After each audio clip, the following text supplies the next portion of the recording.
I got chat this time. Very good then. Thank you, YouTube. I'd like to see what people are saying.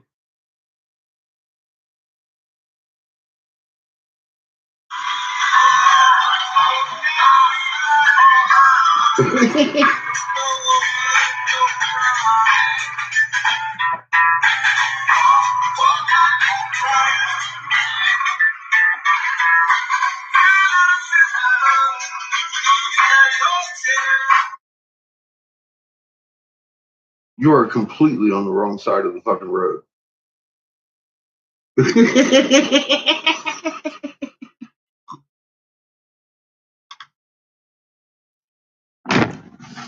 How we doing? Oh my goodness. No nap for the wicked? Fuck no, ain't no nap for the wicked. I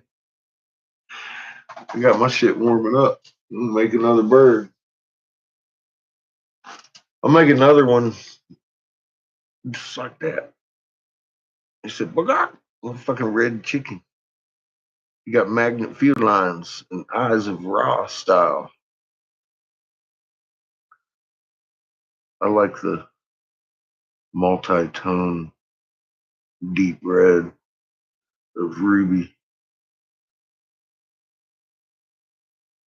So hopefully I'll get another red one done. Maybe get started on a blue one too tonight. See what happens. Make some pipes or something. Thank you. Chad's design.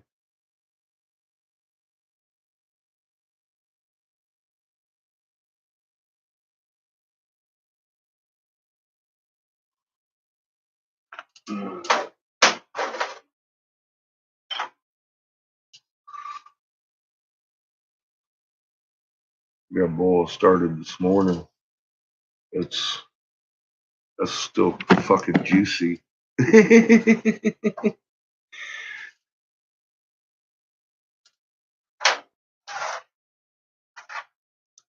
That's the Horus side of the chess set.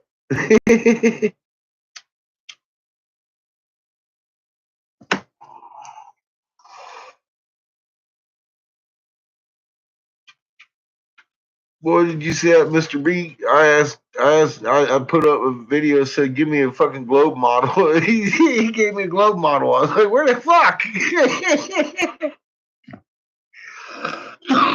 Where's this guy been?" Oh my! Well, at least for the last 10 fucking years.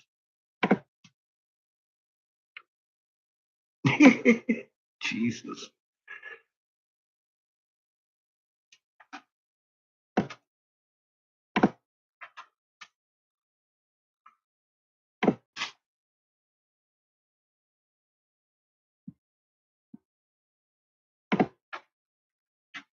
Each with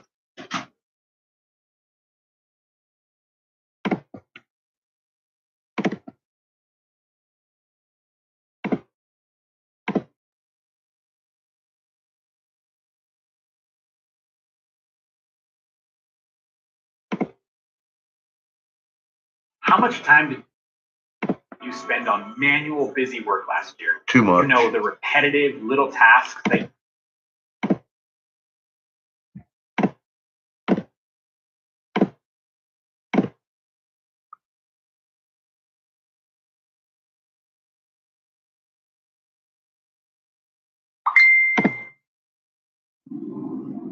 Oh shit.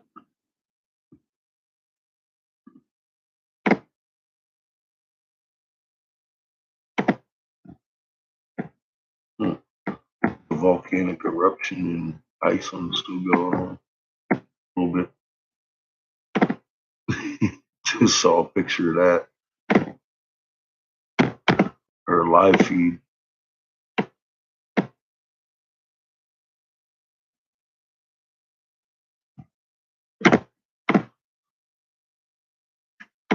Yeah, we just had our little popper in Argentina.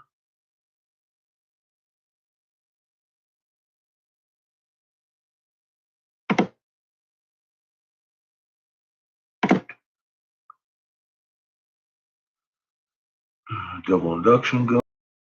Might experience some lag tonight. I'm already having issues tonight. If I kick out in a half an hour.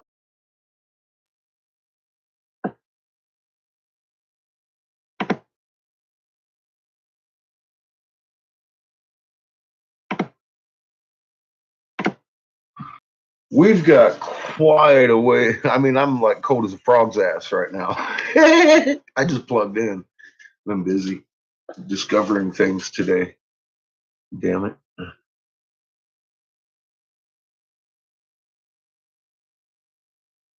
Did it just start lagging? I closed all my other windows. It shouldn't lag too much. But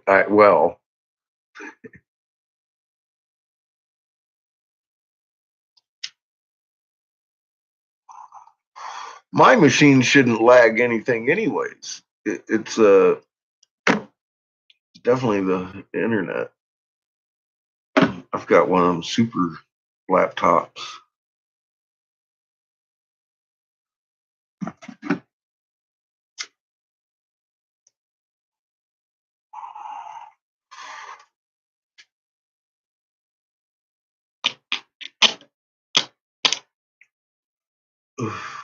Good. Well, it's going to depend on your location. If I kick out, it's probably going to be at midnight, and it would be most likely a scheduled but unannounced thing from my cable provider, like last night, because they're hooking up fiber optics to their main hub, getting off of satellite. I think at least that's the hubbub around.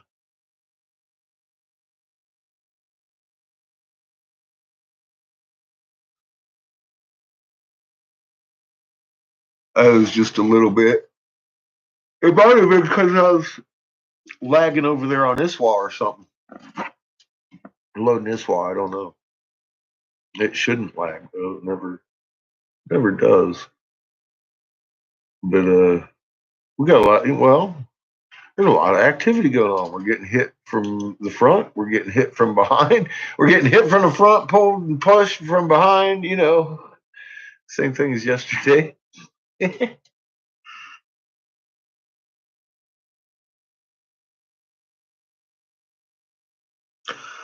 Me either. I'm excited about doing the blue too, but I want to do the red first. And this bird, go ahead and finish that set. I'm. I think the blue. Well, the red might not show up on the blue. I'm a little concerned. Like the blue, we'll see. It'll probably show up. It'll probably show up pretty good. I was afraid the blue wouldn't show up on the red, but it showed up pretty damn good.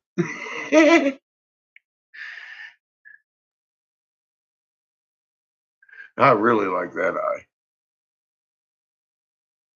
That eye I didn't do too bad on either, but that one there, I just fucking hammered that side. Gotta say, that's fucking pretty good. That's some small ass detail work there.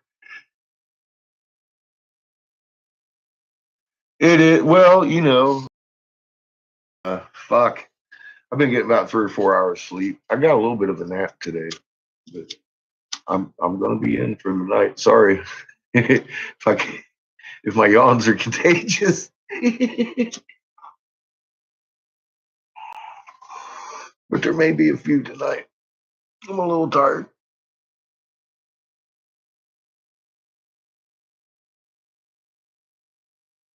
Yeah. Playing hide and seek. Well, let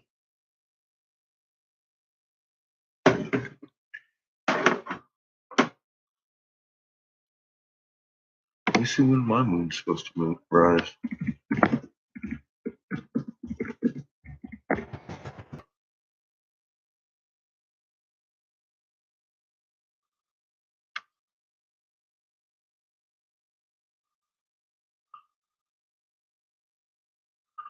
From what I can tell, it should be up in the sky for me for the last 2 hours.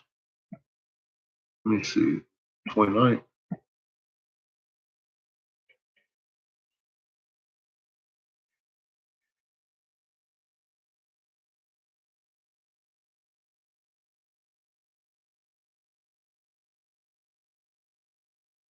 Okay, it's the 29th. It says 11:15. So it should be just rising for me then. That's what it says. I don't know where in the hell they got that. Did you mean Colorado?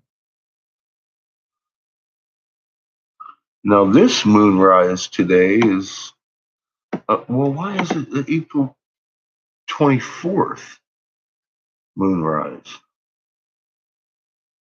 It is the 29th today, right? What the fuck? It says 11:15 for today, but I pulled up a Moonrise La Junta search and it came up with one that was for April 24th, 2021. That's 5 fucking days ago. Why would that even show up? Because it's the 29th.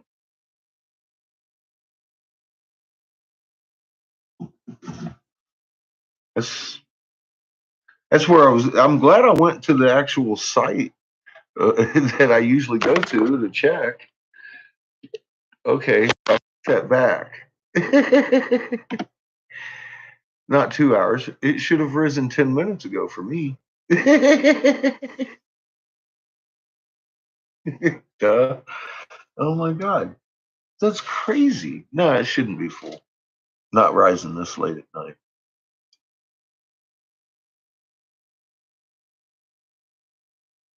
Who's abandoning the hosts? Hi, Todd. I wouldn't want to be in a bunker.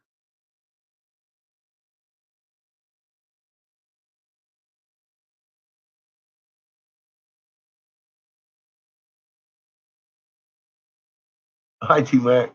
You should have been in my shoes. When I'm still fucking making videos, for fuck's sake. God. You know, it's it's been a process. All this information is new to us. Fuck, we just found out we could subconsciously feel field lines or fields, magnetic fields, and yesterday.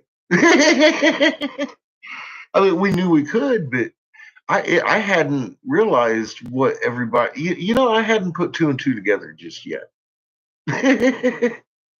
And we did, thanks to the medical professions out there. Fuck's sake.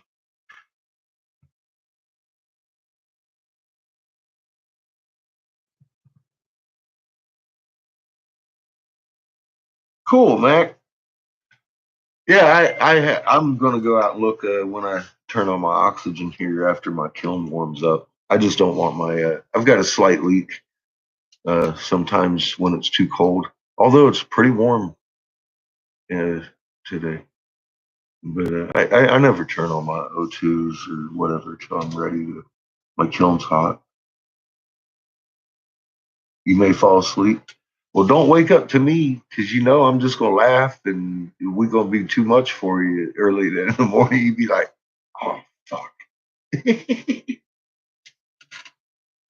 why in the hell am I fucking listening to this shit? Because I'm still gonna be here."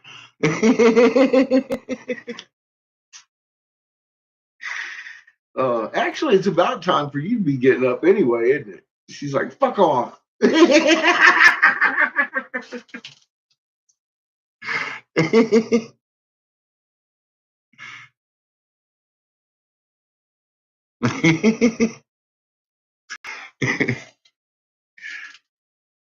Oh, this morning I just took it that way because you was like, I haven't had enough coffee for this shit.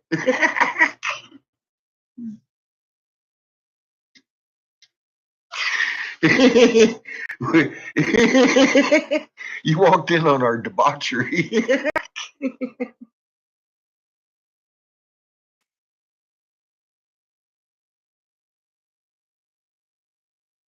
copper.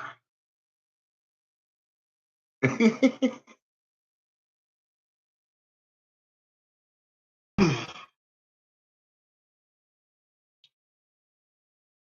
think I have a color in mind for that.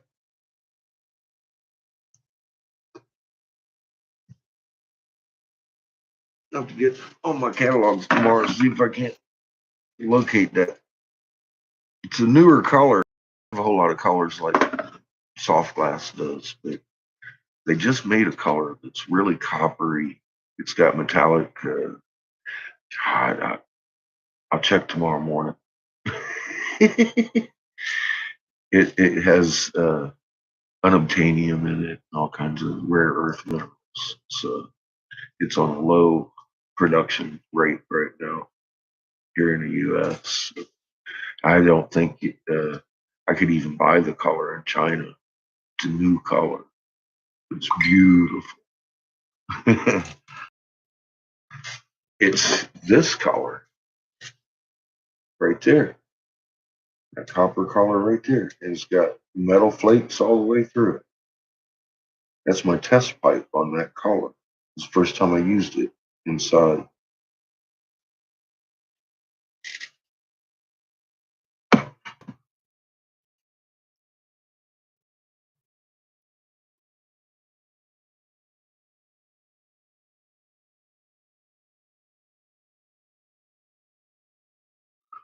Huh. Yeah, not a surprise then. We've seen these things coming and going in Iswaf. Not full like fucking that night he actually laid on his magnetosphere. That first night was unfucking precedented. But we've seen the Cobra, we've seen the staff and stuff coming in and shit. Yeah, it's fucking amazing what I it's undeniable what's going on. We drew those things because that's what they look like in the magnet spectrum, and then they don't change. It's everywhere you look. I'm seeing like holy crap. You know, if we were wrong, it would have definitely not be lining up like it is with the evidence showing and everything. Because what you're seeing in the magnetosphere is definitely going to reflect into the ionosphere and weather. We're seeing clouds turn into eyes in this fucking middle of the sky in a swirl. It's kind of crazy. I've never noticed anything like that before in my life.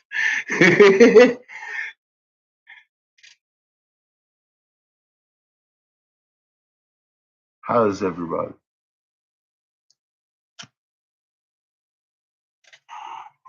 Where the hell is Mr. B? I want to give him a big old fucking man hug. Are you fucking kidding me, man? Did you see that? I said, "Where I make me a globe model, motherfucker," and then the bam. Where the fuck you been? Oh my goodness. My microphone took a fucking beating tonight. Oh my goodness. I mean, how are you going to debunk that? What are you going to do? What are you going to do? Get your globe out and debunk me. Ready, go. Fuck.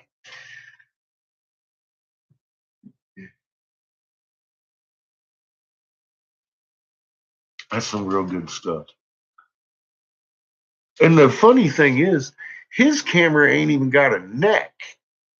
And you can tell the difference between up and down and across. You know what I mean? John has a camera that has a neck. You know, it's like a flat on, and then you could roll it like that. But a homie did his just fine. I was like, man, that is.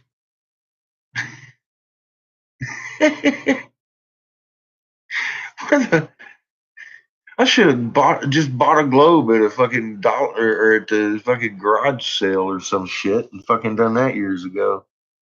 I mean, I'd have settled that a long time ago. I saw that, Chad.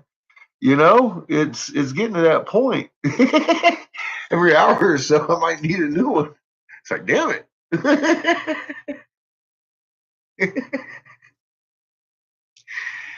Damn. I tell you, things just roll on that globe, don't they?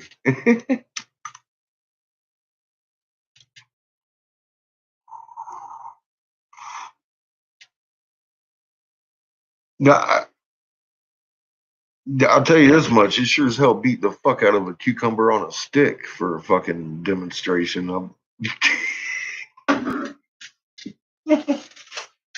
That's some good stuff. I think anybody who's like, I don't know, Robert Lockwood or any of them trying to fucking discredit anything like that should just break out the globe, teach themselves, because we already saw it on the globe. Globe, I like that word. It, it rolls off the tongue a lot better than flat earth.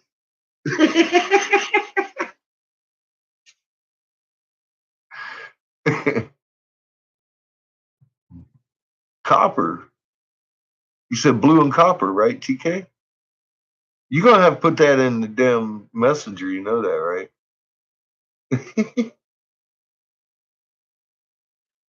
I've seen a couple of world marvels. Beautiful, beautiful world marvels.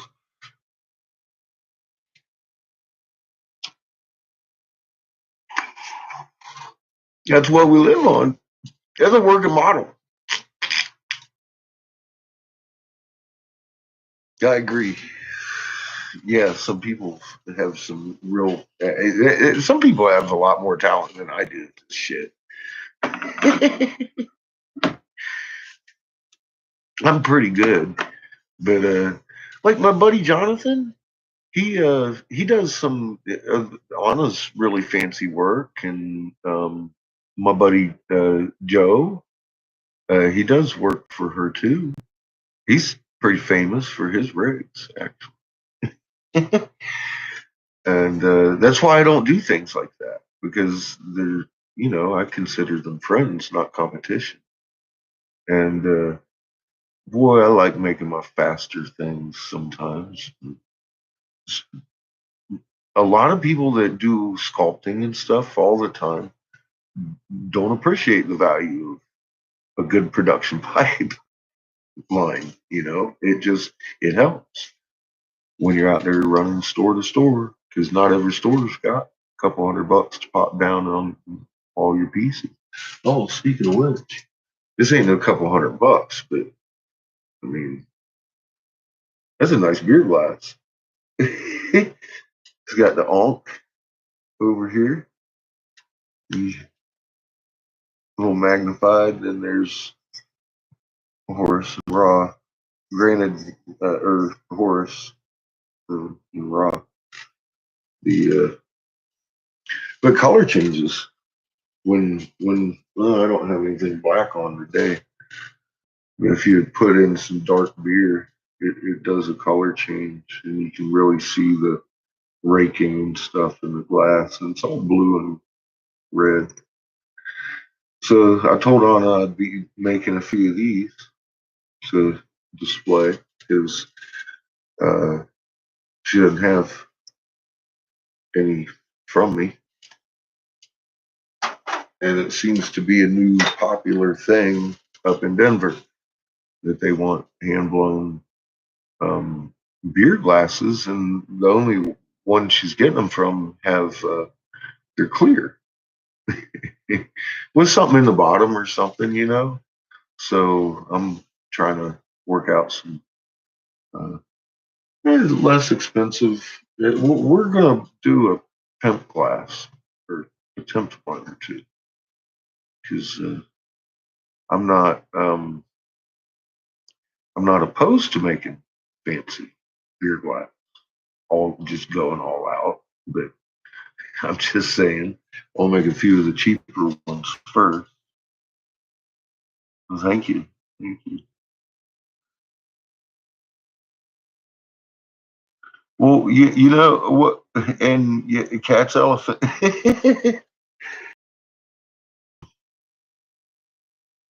Start working on that too. I don't have any black though, hon.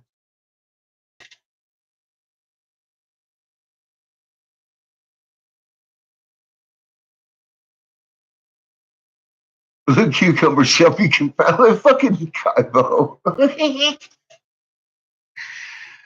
I've got dark blue. um, Black is well, it's going to be a little bit of a wait. Not too long, but hopefully. I mean, God, I'm used to like being able to get anything I want anytime. I can't promise anything right. It's kind of fucked up. Okay. Well, we'll just hope the black comes here.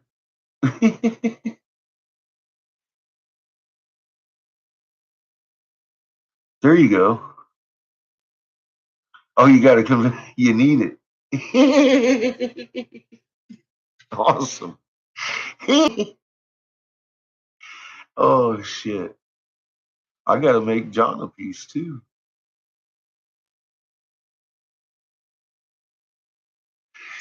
Well, the funny thing is, the tribes were writing the very same language we were in Giza. Rebel. they, they just didn't have the chisels we did in Giza.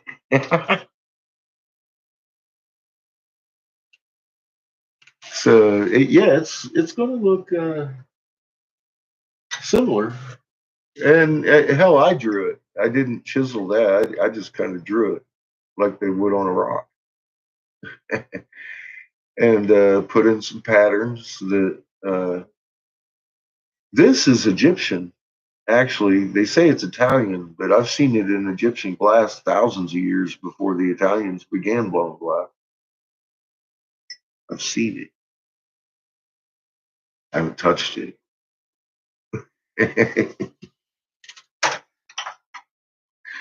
It's fucking beautiful, and it's in a pipe. It's a Meerschaum or Sherlock Meerschaum. Good, Noah. How are you doing?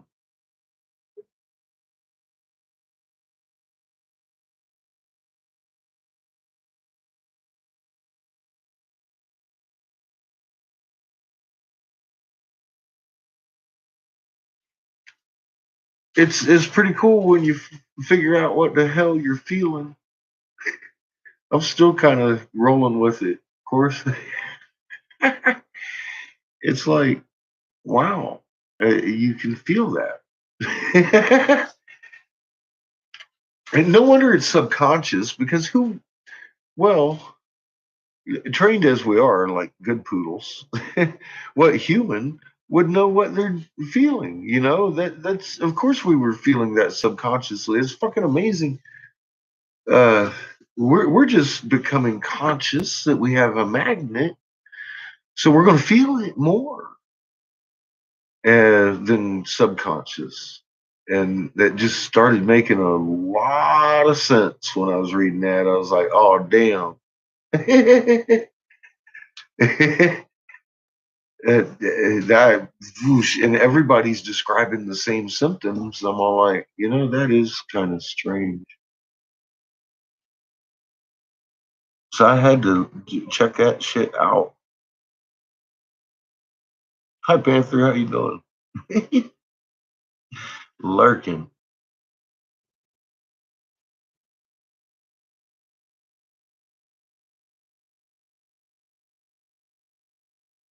Ears popping. Now, see, that's an atmospheric thing, too. That is, well, you could call it actually proof of our Schumann cavity being compressed. Every fucking thing else. You're feeling an atmospheric change, higher and lower pressures at a little bit more accentuated when you're starting to talk about your ears and popping and stuff like that, like you were on an airplane. Uh, that's happening too.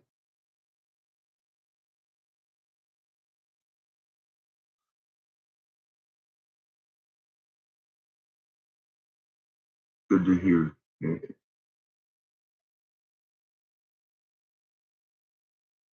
No, there's a reason, TK.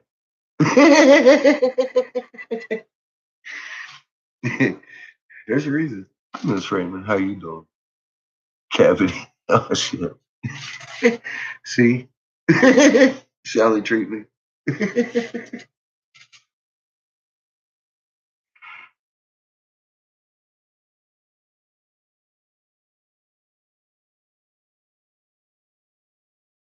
Yeah, shit.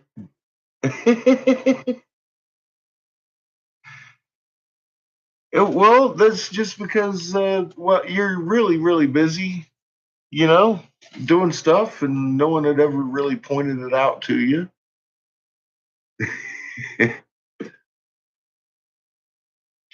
Quite a fucking show, isn't it?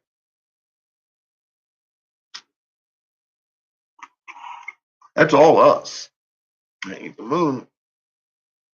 It's all you and me on this beautiful globe. It's about time to drop the guns, isn't it? That's not going to help in this situation, is it? See, that should be the message right now.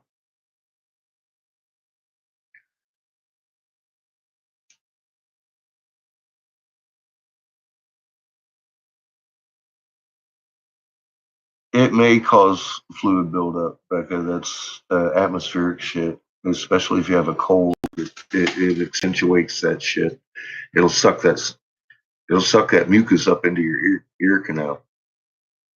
I've been driving up and down mountains with colds, and it's like, oh my god, ah.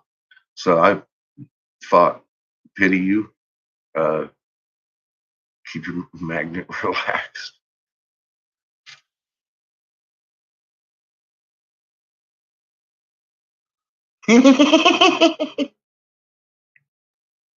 She's the one that was driving on the wrong side of the road. She's crazy.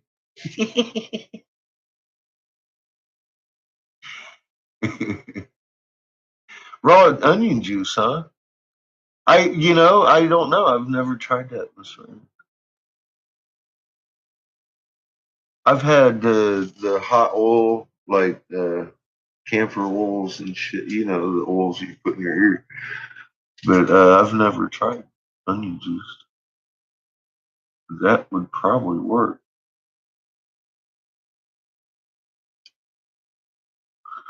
Yeah, I don't get dizzy anymore. It's a totally different set of weird things going on now.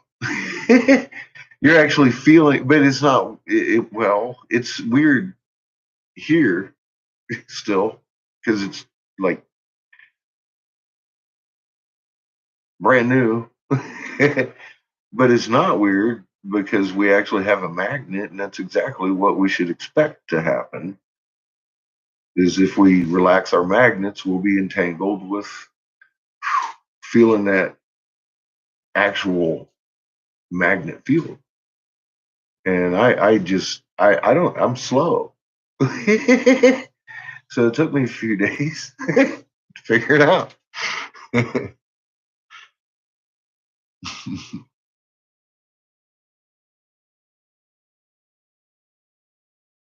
Sweet oil, yeah. I've always used sweet oil, heat it up in a little spoon.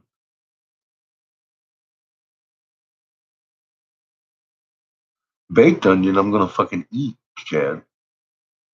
I might even eat the raw because I'm not opposed to it.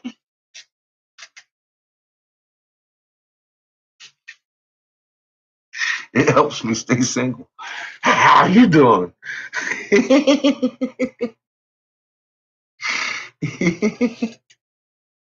I'm sweet oil. It's pretty good in the ear, but I think oh shit, no. Look at Cat, she's just trying to make trouble. Oh, you ain't. Hey, you too.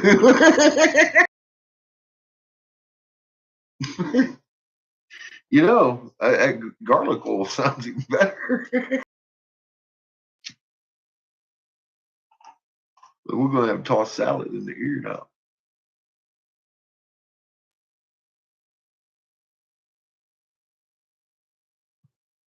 Yeah, I said, see, now we don't have to do that. Just squeeze the onion or garlic.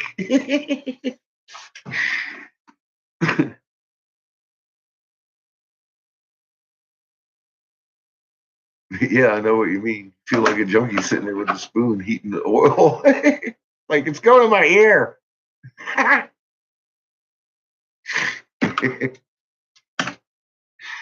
Uh-huh.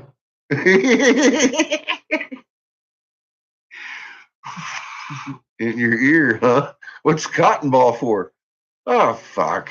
I'm shoving it in my ear after I pour this shit in.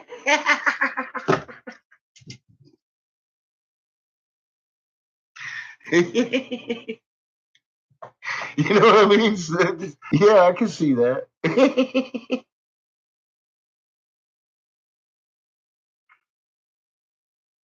With an onion, you ain't got to worry about it.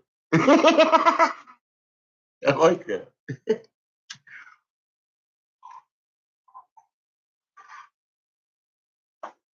Then, you know, use a little bit of garlic chicken and you're fucking in there.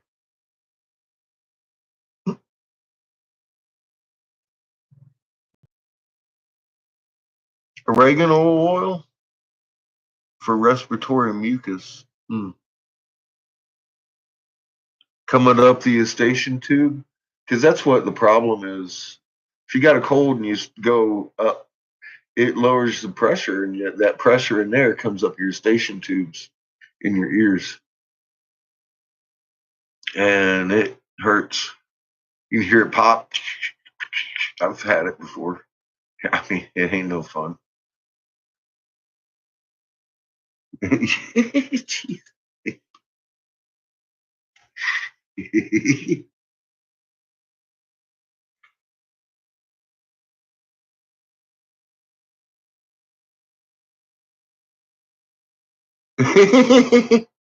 He should. I'm talking about heating shit in spoons with cotton balls and garlic sex parties with onions in their ears.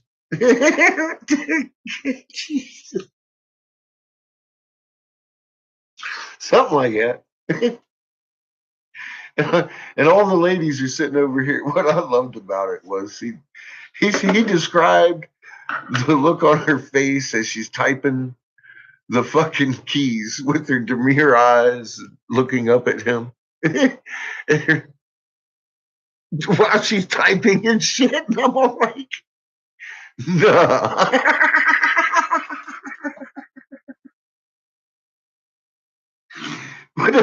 Is this a Harlequin romance fucking chat line?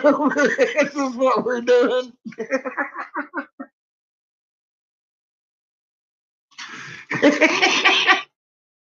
I'm like, Jesus Christ. Like, are you kidding me? I didn't see any of that. We were talking about space racks.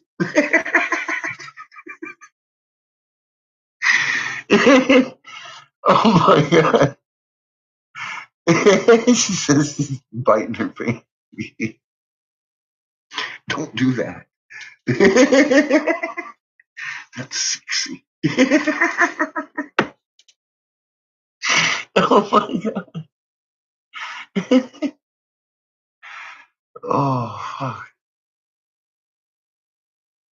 Yeah, that works pretty good too. So close, but well, I'd just rather have that tooth pulled out.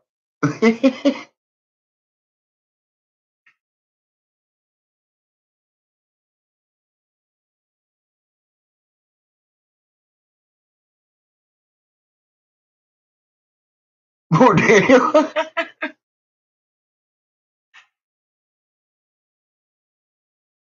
You need to go eat. Carly says, "Hey, you know what?" He says, "He feels like a bag of smashed assholes." I woke up this morning feeling like a bag of smashed assholes too, because there was an empty hole in my belly, and I was like, And I looked in the freezer, and there was these things that I hadn't noticed before in the dollar store. I'm sure they had them, but I kind of overlooked the breakfast stuff because I'm not a big fan of most breakfast stuff, but I decided to try this thing. It's a fucking sausage and gravy pot pie. And I hooked, oh my. Let me tell you a little something about the sausage and gravy pot pie. It tastes like a sausage and gravy and biscuits. If you cook it just right, you crumble that shit up and eat yourself something. It was real good.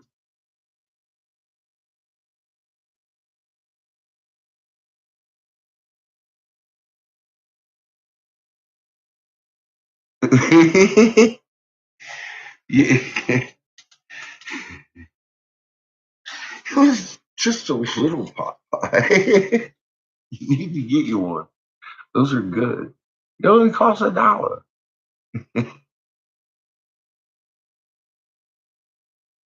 Oh shit. You didn't like it then.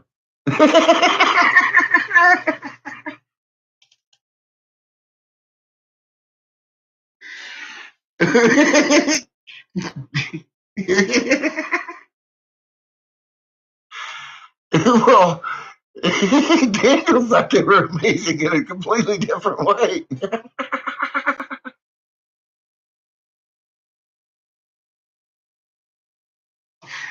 Oh my goodness! Did you chew it well?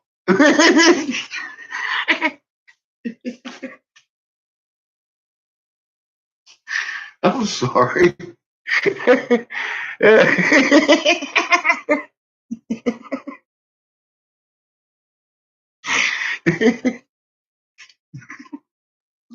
That's good stuff.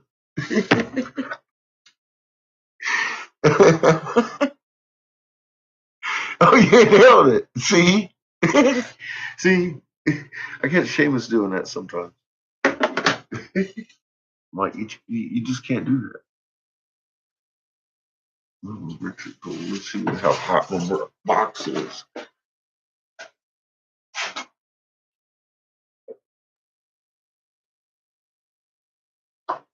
How hot is my box?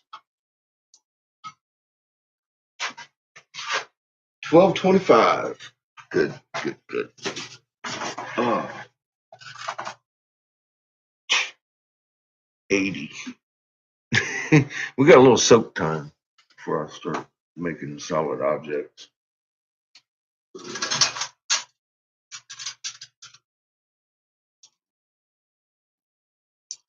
Get some color over here. With that. We're gonna make another bird. There's the one we did last night, which is magnet field wings and Egyptian style eyeballs and beautiful ruby, multi-tone, dark ruby, to be specific, is the name of the color. Bird.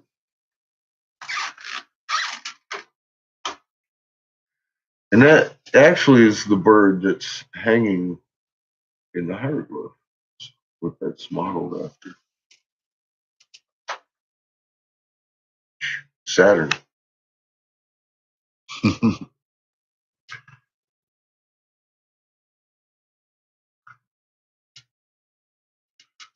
Thank you.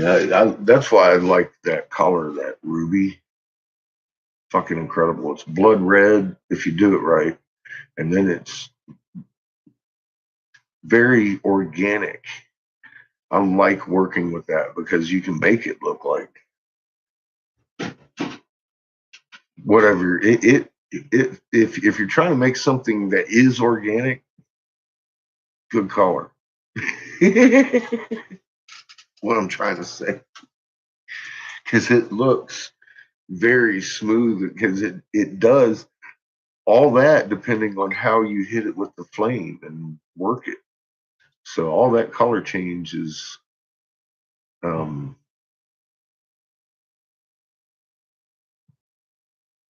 heat and tension, and then you relax it, and what happens is the crystals at a certain temperature, they start lining up in different ways, and you get different hues in that color. because it's made mainly. There's a lot of gold in it. So, all the colors come from elements. It's basic alchemy. I got a lot of magnets floating around my shop.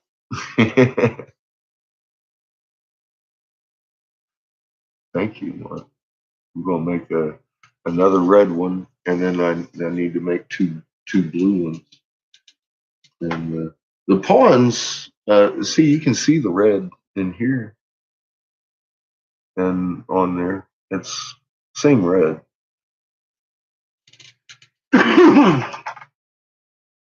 These are the blue ones. These are the blue pawns. I got the king and queen over there. This is Chad's design, not mine. I'm just following instructions.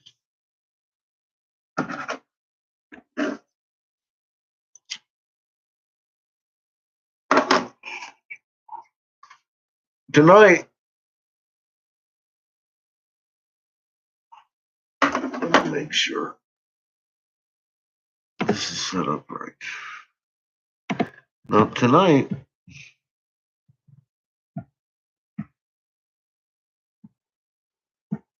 I've got a playlist of tunage that is lined up on the artist's page,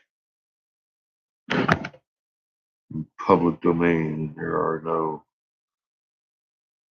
making monies off of my channel, so we'll see if they fuck with us over here again. Because last time we tried to play any kind of fucking music, they wanted to hit me and start.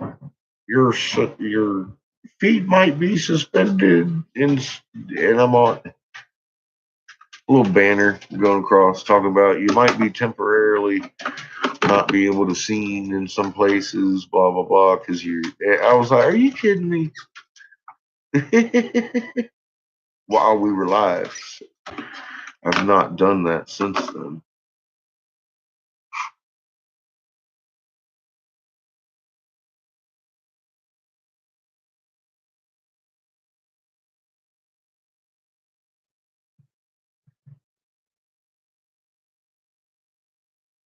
Garlic is really good for you.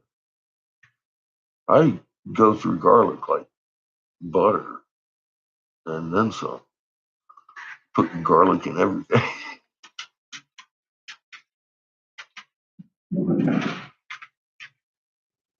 Yeah, warm compress will help too. The warmth will cause your tissues to push that shit back down. Because warmth creates swelling.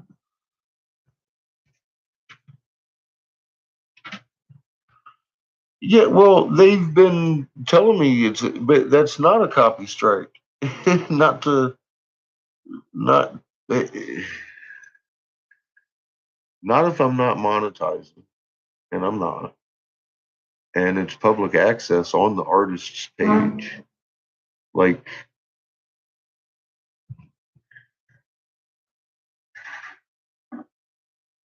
it's kind of promoting them. I'd turn on Pandora, but they strike me on Pandora too. So I figured I'd use YouTube, which is a verifiable source of public access themselves.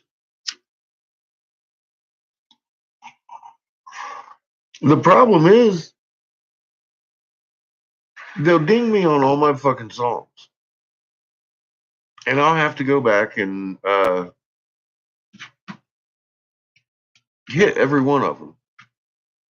And then when they release the video, because they will, the chat's gone. It's like, what the I get tired of fighting with fucking YouTube. And it ain't even fighting with them. It's the fact that their fucking AI is dinging everybody. They should have a signal like any radio station, and I'm sure they do, embedded in their shit that tell, because Nielsen ratings people, I used to be a Nielsen rating person. I was like, well, I don't watch TV. She's like, it doesn't really matter. Whatever you do, listen to the radio or watch TV, there's a signal that comes across from that station and tells us what program's going on and everything. You don't have to fill anything out. So I wore this little pager around. It'd pick up that little signal. So I know YouTube's got one. They should have that on their fucking artists page. So their AI knows better. Because it's a pain in the ass. I've come for the hug. I know what you came for. A little ass whooping. Hugs. Look at you. You look like you're looking for trouble, young man. I'm here for hugs. Oh, how you doing? Good, how are you? Did you brush your teeth? Yes. What do you mean, how am I? What do you think I am? Well, fight. Doing good. How are you? Yeah. Look at you. Got fucking dirt on your lips. Who told you to take that off again? You got iron on your lips. Oh, it's 10. Or silver. It's 10. It's the white metal, 10. Or silver. We just heard about it last night. What about silver? Silver. I don't remember that. Put it in the box. Man, what? Yeah. There's the bird.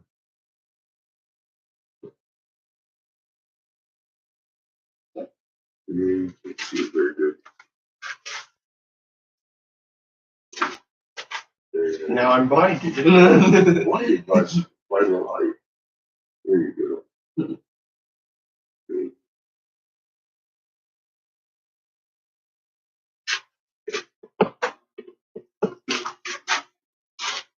What are you doing? Go to bed, I guess? Mm-hmm. Did you lock your door? Mm-hmm. Did you run your dogs around the block naked? No, not that. No. Not like that. Aren't you fixing to graduate here in a couple weeks? Yeah. Have you never heard of streaking and having fun and going out and hanging out with your friends? You just hang out here on your computer all the time. And you know what my friends all know? You know what I was doing at your age? Mhm. Running around block naked. I didn't even have a dog.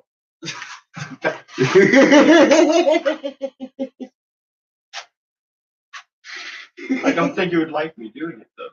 No. No. Exactly. But I'd understand you an awful lot more. Listen to that. She doesn't like you. You didn't go on. I gave them all patches. I took all your love. All your love's gone. She didn't I like love that. it. It's history. She didn't like that. Fucking history, dog. Gone. It's all gone. He got all the Hubs patches. He got them all. It was amazing. Amazing. Took them all. She's so pissed. So is the moon up? Yeah. Is it? I'm going to turn on my oxygen frequency. Color out over here. Poor Patches. He hasn't even started his work. Well, I just plugged it in. And the bricks, well, they're getting warmer, but I could probably work now, but I'm in the coldest process. Poor Patches. He hasn't even started his work yet. I know. But before I work on something like this, I want to have to start using heat on my bricks. I might start a couple more projects. What are you doing? No bit. When's the last time you washed your butthole? Just now. Oh, did you? How your feet? You wash behind your ears? You sure? Yeah. All right. Love you. Hug you, man. Good night, kid. All right. Well, shit. It's about time to get started working. So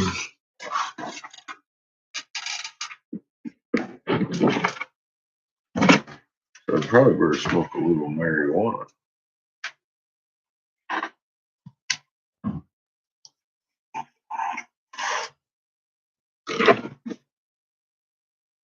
Well, I was running around the neighborhood naked a bit his age.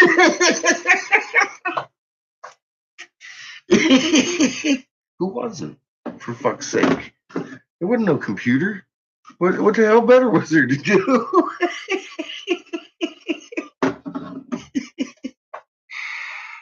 Oh my god. Good morning, Joe. How are you doing?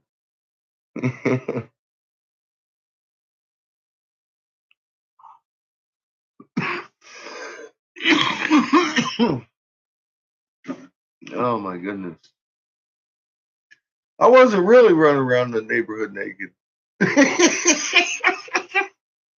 God, she's like, hi, says Joe. I'm like, oh. I'm telling secrets.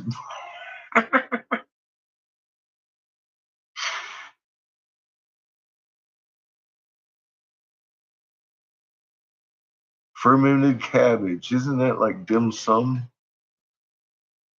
Uh, they bury it for like a million years and they eat it. Because I mean, sauerkraut's kind of like the same thing, and I like it okay on sausages. He may have.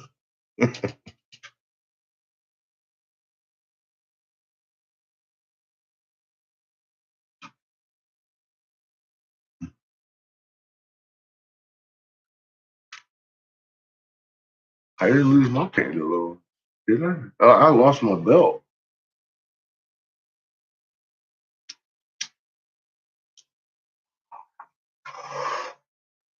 I got on pants I don't need a belt for tonight.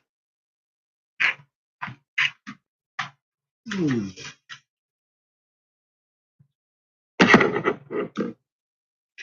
heard dings.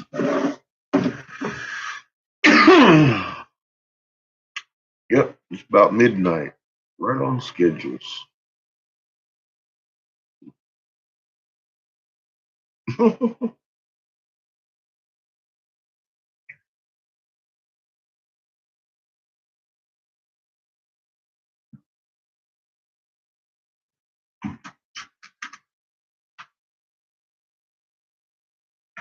Oh yeah.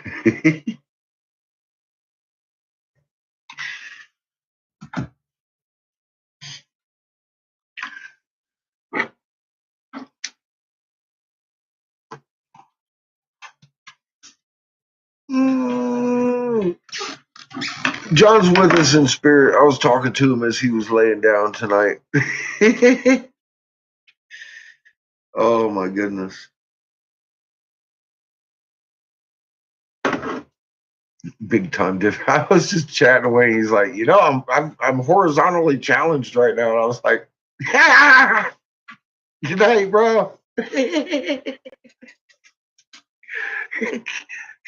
Kind of like Cat yesterday.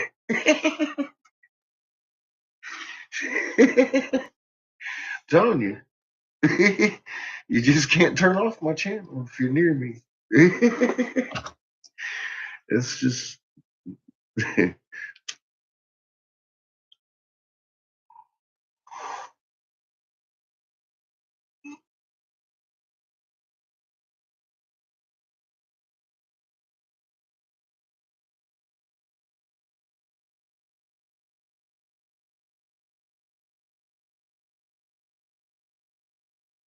for lack of knowledge. Well, Janine, have you asked your local pastor about the confounded moon? Because I'm pretty sure he might have missed something. if you didn't, just ask him. Because I've been asking around. For a friend. It'd be neat if some of these pastors started talking to other pastors, started talking to their flock about that confounded moon, and they might get to learn in their hearts, and we understand what Jesus meant. Just asking. And to be honest, we ain't even got to get into cuneiform for Bible canon because it's physics. You show them the physics, explain how you, and then you steward. You know, you ain't got to get in the religion thing. Once they get on their magnet, they're going to be like, oh, wait a minute, this is better than anything I ever read instantly. So just prove to them creator exists and mama ain't no demon. And you got to love her too. Because your magnet won't inherit that shit. If you ain't.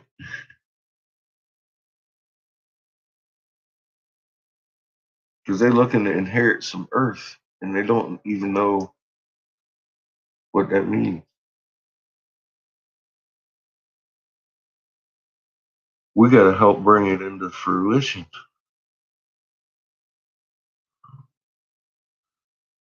Well, I like sauerkraut on like a bratwurst or some shit, big old fucking gnarly spicy sausage.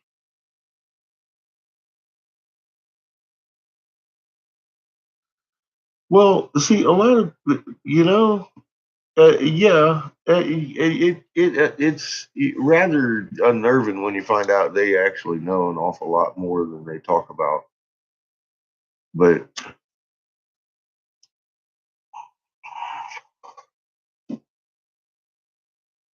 well, now they have an answer. One of my friends was a priest. He still is.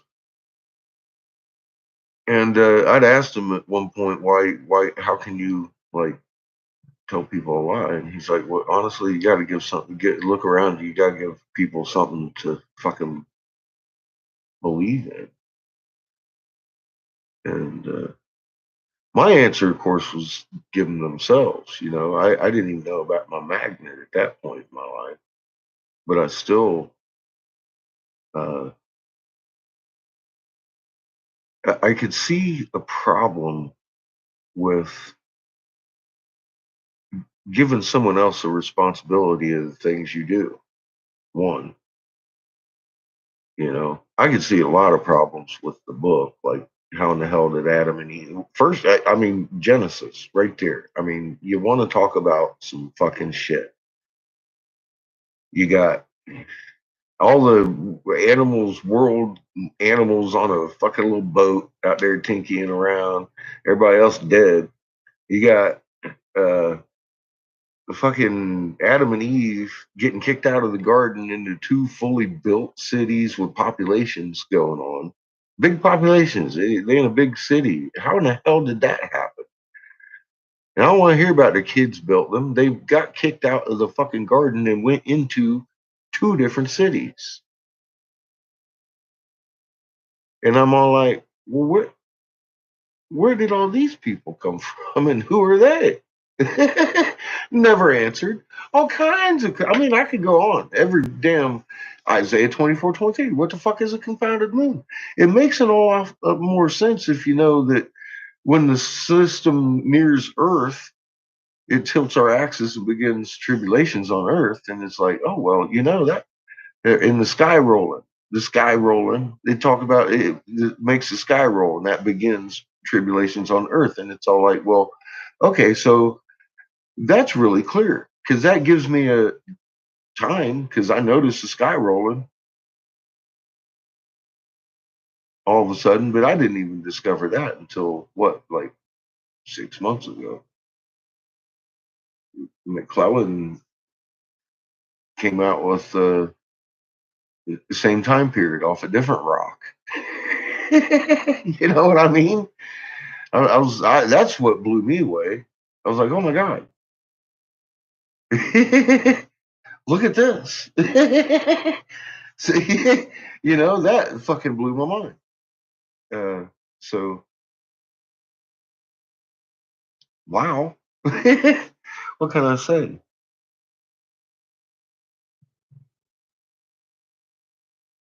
Yeah, Himalayan salt's good. I put that in our smoothies a lot because we have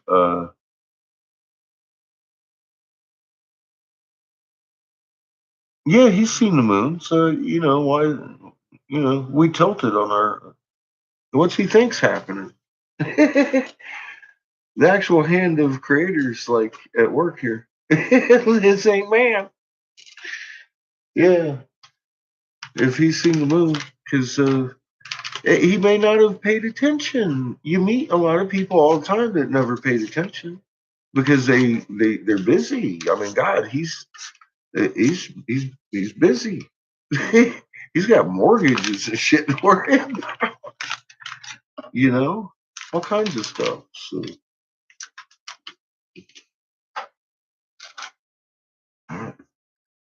I understand somebody missing the moon is actually doing a cartwheel every night. I really do. But after I mean, somebody come up and tell you, hey, might watch some fucking moon that's doing some weird shit, especially if you're a preacher, that might ring some bells. And you should observe that and start talking about it a little bit on Sunday. I don't know.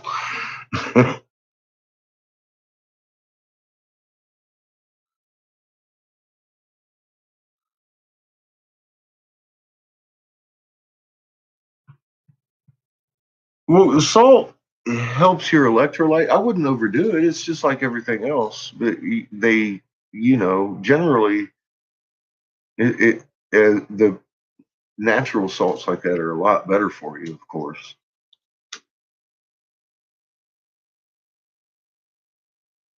Iodized salt, you're not really getting any benefit out of it except being radiation proof, pretty much, in your thyroid. That kind of fucks it up. Just saying.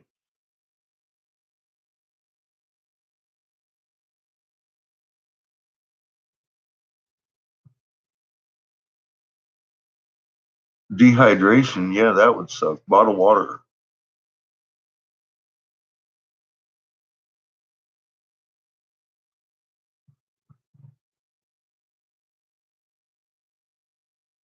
Juice jugs, milk jugs, whatever you was gonna throw away this plastic, wash that shit out with a little bit of fucking, and then wash it out with a little bit of bleach.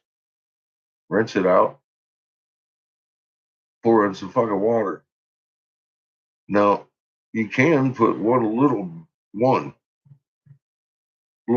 drop of bleach in there to keep any bacteria or anything you miss.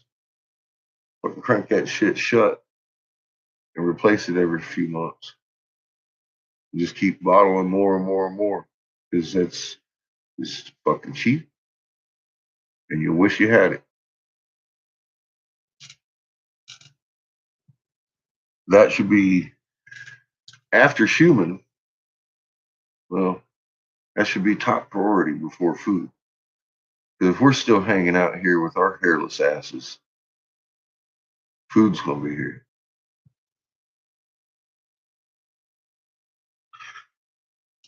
I would want to stock up on it though. Anything containing protein, beans, rice, whole grains, and peanut butter. I like peanut butter. It goes good with chocolate.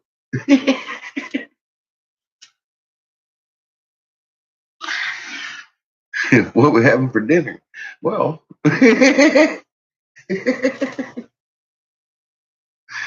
big old Buckeyes. Chocolate dipped freaking peanut balls. Yummy. Those are like Christmas things. I could go for some dinner. Oh, they had a little something to wash it down with.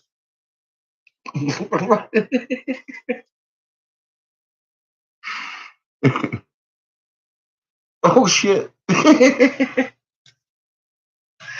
Yeah, those I suppose those probably won't be manufactured very long.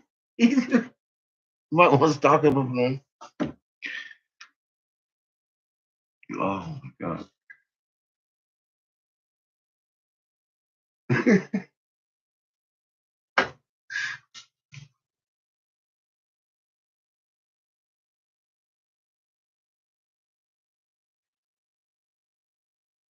you know, Rebel, you do have a point.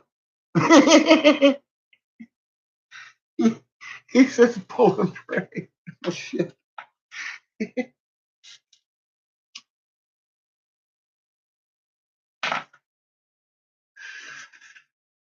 You know, Rebel. Doesn't always work. But I pray for thanks that it didn't.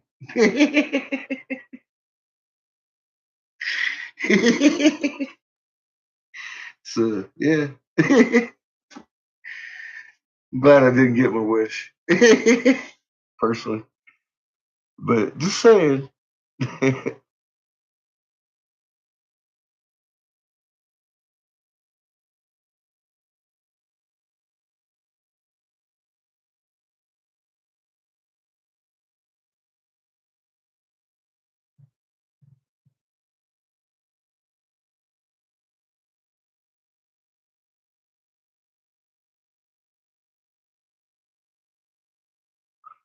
Well, that's the way to be there, Becca.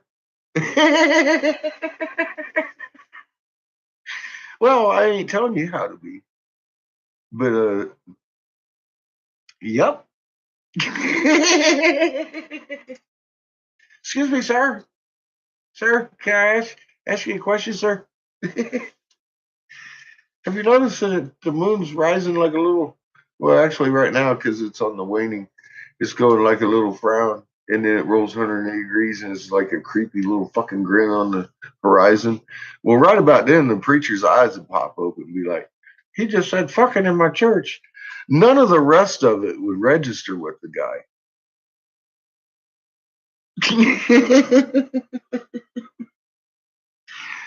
Excuse me, priest. Do you know that NASA said that our Earth tilted? Have you noticed that the moon's kind of confounded? Boy, that might click. Then he might shit down his robe.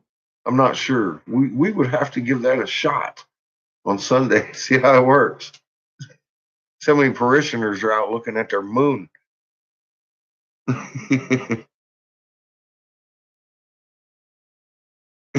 Something about my, yes. I was talking about Chef.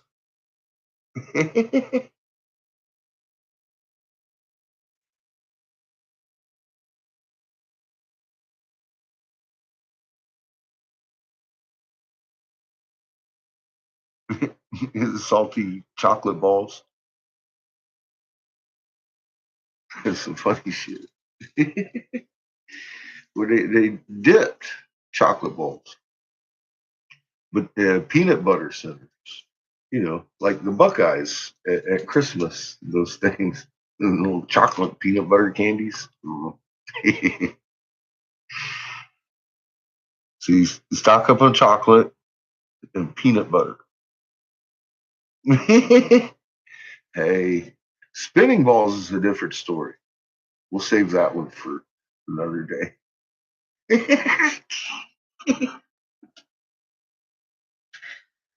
Oh, dear God.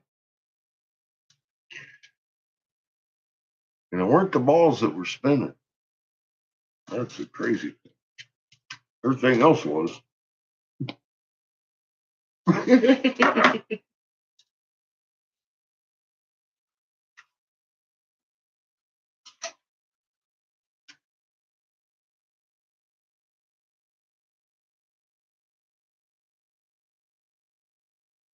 Leaving chocolate behind and coffee?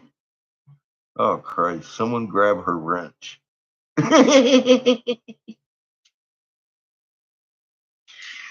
You can't just lay down chocolate Ovaltine. You just.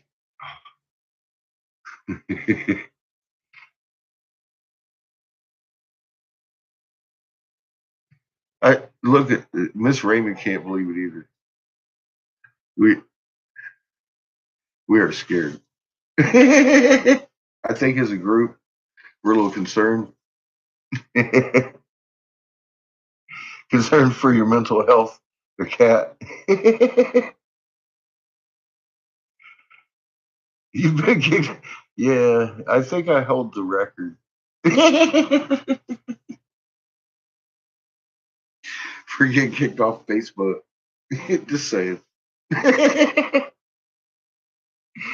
had a doppelganger following me around, reporting every fucking word I had said, and every damn day I'd get back. Bam! I was like, 30 days.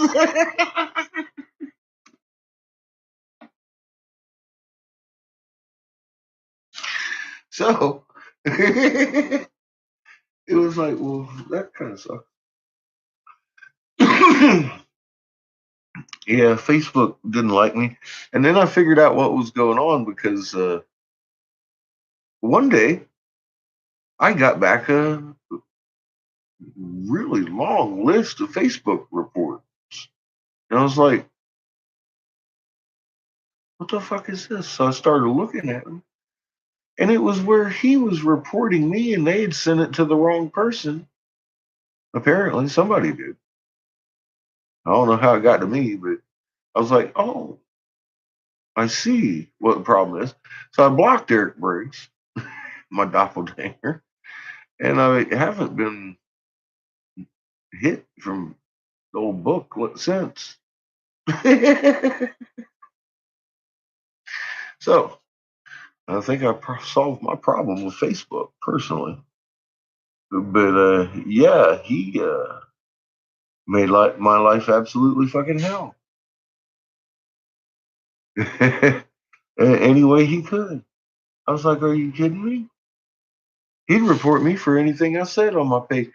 And of course, it was always because I spelled fuck properly. And from then on, I always, even when I say it, it's FUK. Fuck.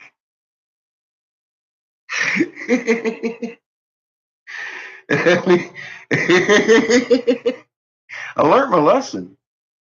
I still get my point across.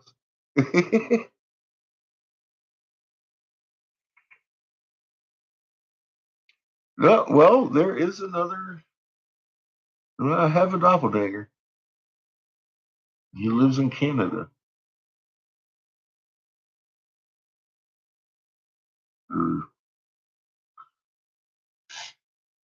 He can be a little irritating. Prick.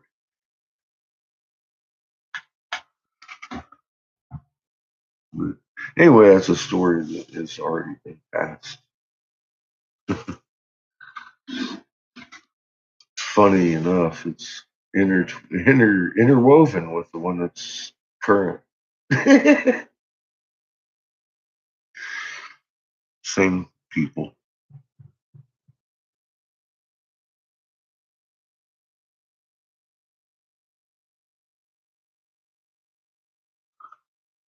You've always eaten healthy, but you're out. That to me screams, I'm going to continue eating garlic chicken, but I'm going to throw in a ho-ho late at night.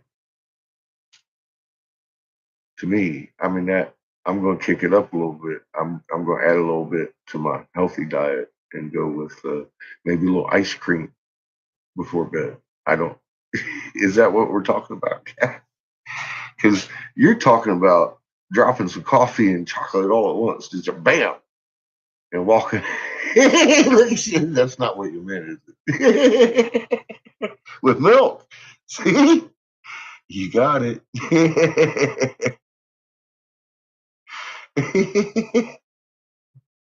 I, I like my little chocolatey ho-hos. They are fucking delicious. I can't believe. Well, I was looking at the damn store today, and ain't nobody call them a ho-ho. And I'm all like, well, I remember Twinkies and ho-hos.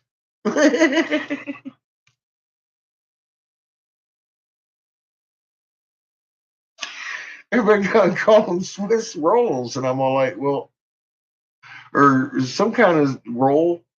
You know, I'm all like, no, that's a ho-ho.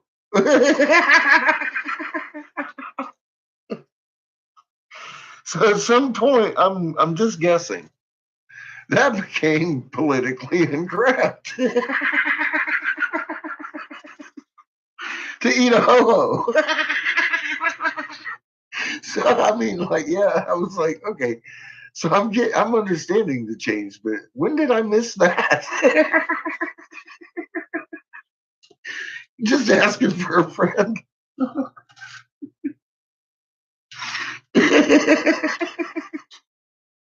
I've been eating ho-hos for years. I can't even say it without laughing now. Because it does kind of sound funny, doesn't it? Oh my god. Holy shit, one of these days I'm just gonna laugh myself into a fucking death or something. I can't hardly breathe. Oh my god. See? No. I got a box of them upstairs.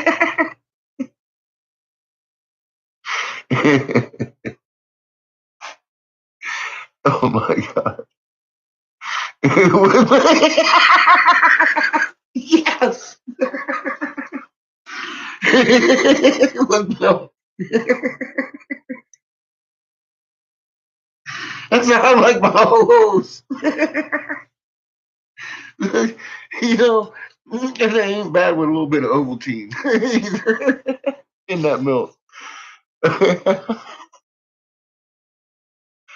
Oh shit.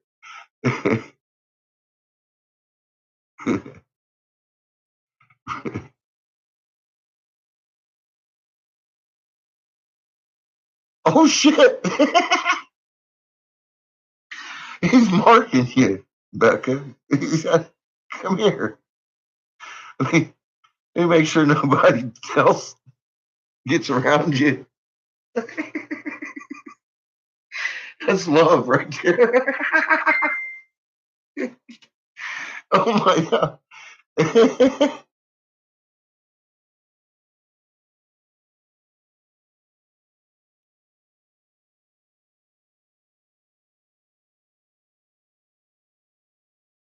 Well, hi, Bar. How are you? I would butcher your name if I tried to pronounce it any further.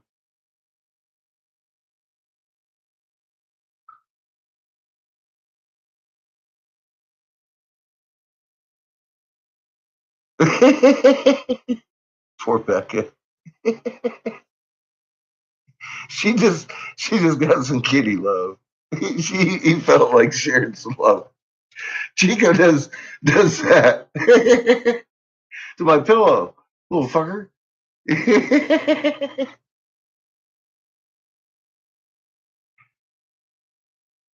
Uh-oh. Bye, Miss Raymond.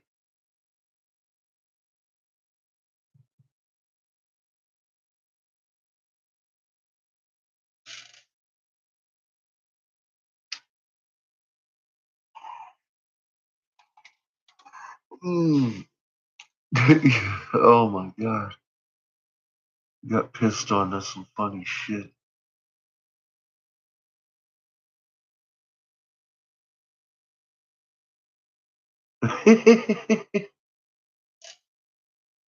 That cat loves you. Like, this is my owner.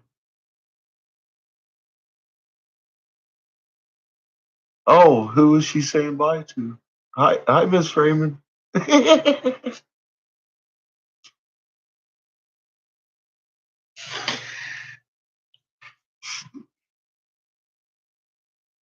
out in the shed.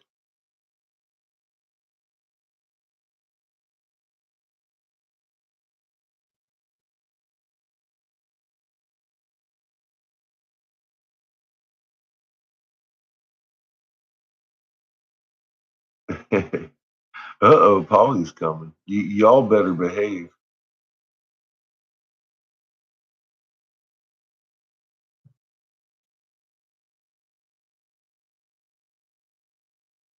Eat it, don't smoke it. Yeah, well, I say it too a lot. I got green butter.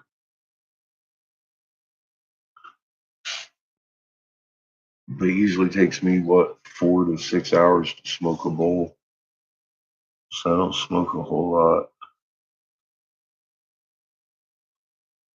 It's better than taking fentanyl, though.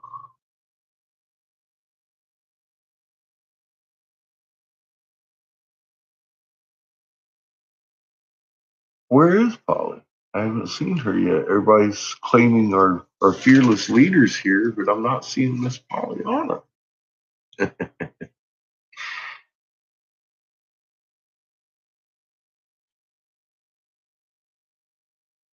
A prime meridian line.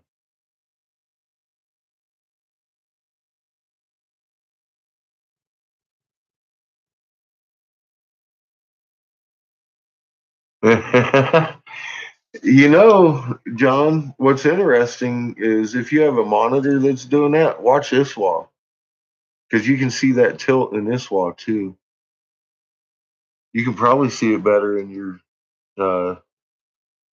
freaking flight radar map.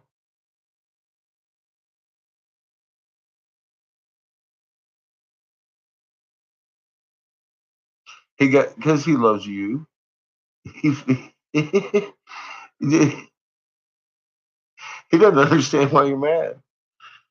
He said, "I was just letting everybody know you're my owner."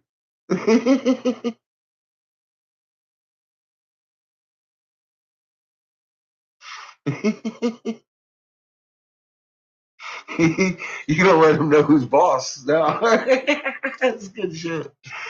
Oh my god.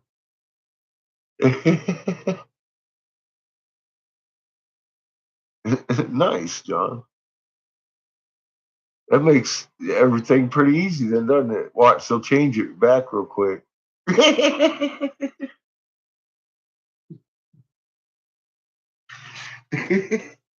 be like, oh shit, we might want to get rid of that. It's pretty easy to look and see something's going on.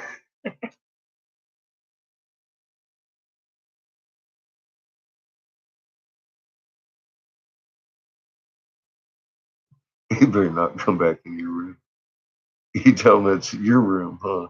Yes, magic butter. God, I love the magic butter. I made a video how to make it.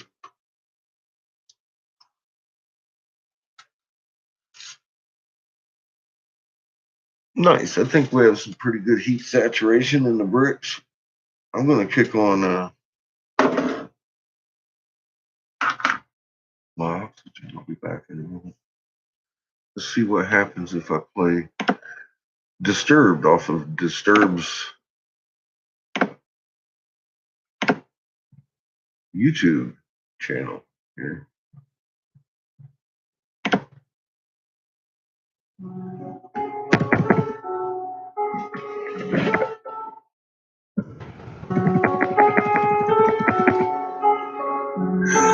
Darkness, my old friend. I've come to talk with you. I'll be back. Because a vision softly creeping left its scenes while I was sleeping. And the vision that was planted in my brain still remains the sound of silence. In restless dreams I walked alone, narrow streets of cobblestone. Neath the halo of a street lamp, I turned my color to the cold and damp. When my eyes were stared by the flash of a neon light that split the night and touched the sound of silence. And in the naked light I saw 10,000 people, maybe more. People Talking without speaking. People hearing without listening. People writing songs. And voices never share. No one dares disturb the sound of silence. Forfeit I you do not know. Silence like a cancer. Hear my words and I'm hiding you. Take my arms and I'm hiding you. But my words, I'm silent, raindrops fell. Echoed in the wells of silence. And the people bowing to the neon god they lay. In the sign flashed out his warning. And the words that it was forming. In the signs there were words of the prophets of when on the subway walls. Tenements walls. Whisper in the sound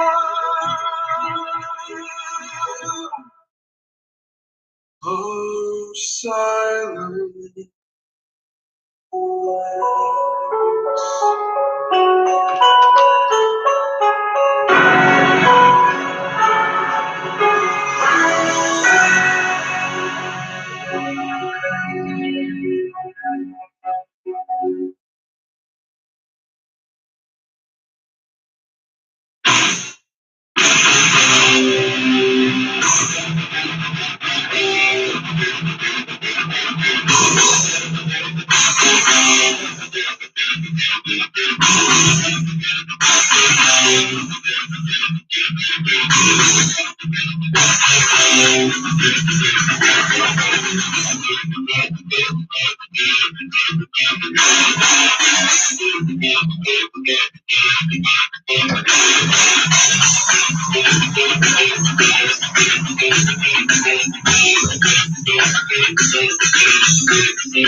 No banner, huh?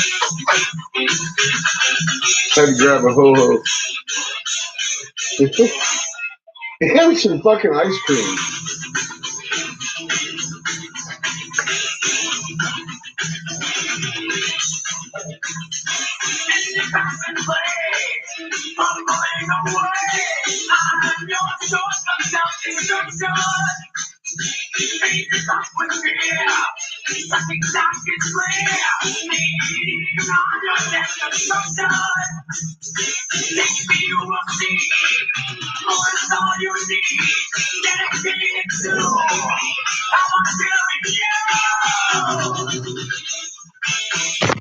Again, I'm gonna try to replicate this tonight. And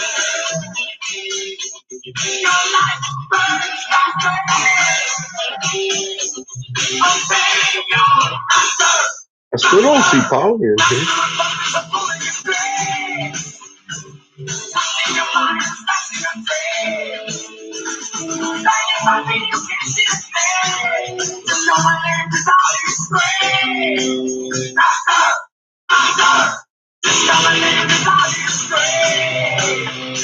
Hi, Di.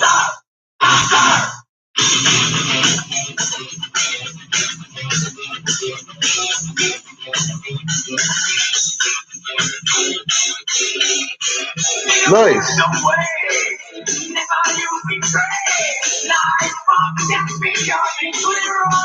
Nice. Yeah, I've seen some crazy shit lately. The last few days. Myself. We're getting ready to have a big reveal, I think.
That he gets up and will make the base. Let's see if I can color in there. A little bit of that. Yeah.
Just to that screaming.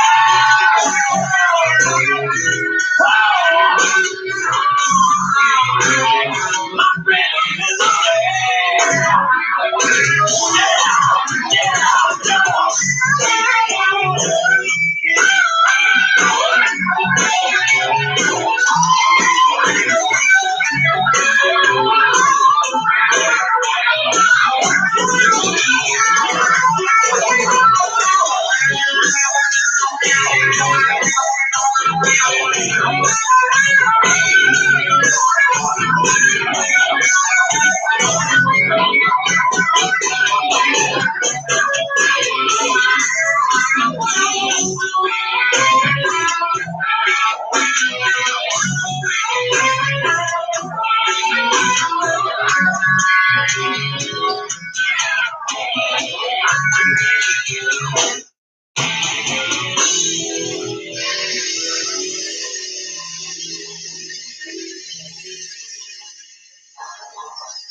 You're playing music on your phone, catching up on all the latest tunes. Then, duty calls and your boss messages you. Can you get me those numbers ASAP?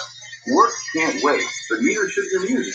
Plus, you'll find those numbers faster with some tunes to help you focus. YouTube Music Premium lets you play music in the background, even while you use other apps.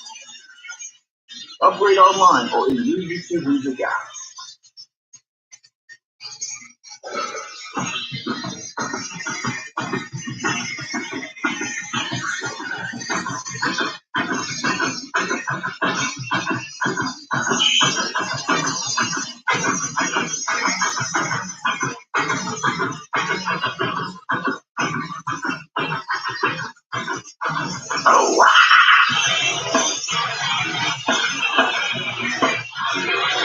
Heavy silver strike. That's what you call that.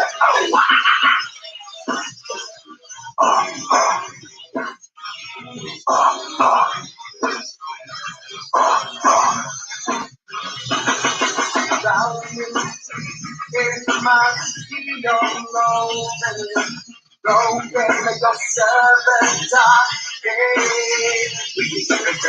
if you from the left of my human side, it's so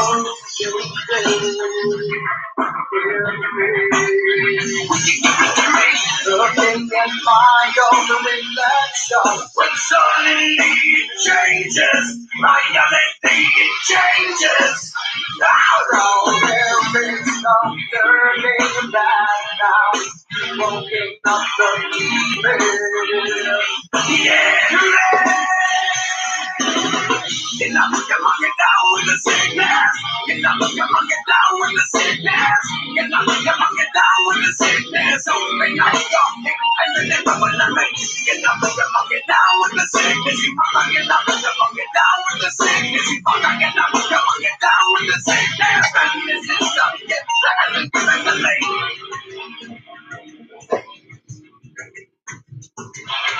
I can see inside you the sickness is rising. Don't try to deny what you feel. It seems that all that once good has died, and it's in me.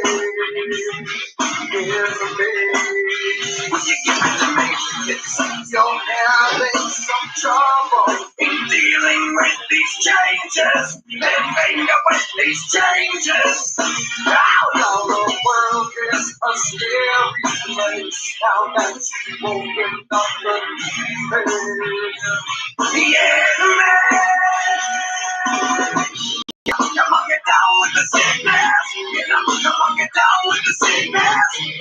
Come on, get down with the sickness. Open up your neck and never want to make. Come on, get down with the sickness. You wanna get down. Come on, get down with the sickness. You wanna get down. Come on, get down with the sickness. And this is the make.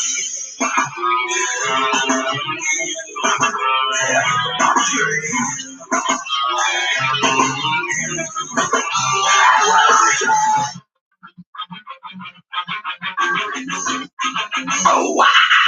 Get up, come on, get down with the sickness. Get up, come on, get down with the sickness. Get up, come on, get down with the sickness. Open up your hate and then open the hate. Get up, come on, get down with the sickness. You wanna get up, come on, get down with the sickness. You wanna get up, come on, get down with the sickness. Bang this ass down, come on, my mate.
So he still has to cook, but so far it's a bird too. We gotta put his wings on him.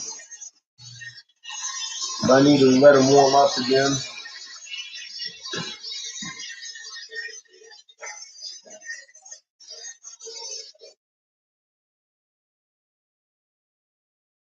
Nice and warm.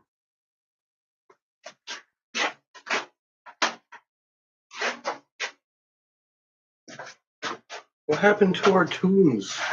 I'll bet you they have asked us to survey.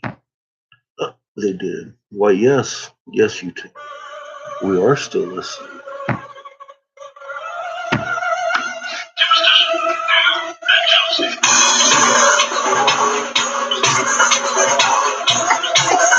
We're still eating ice cream.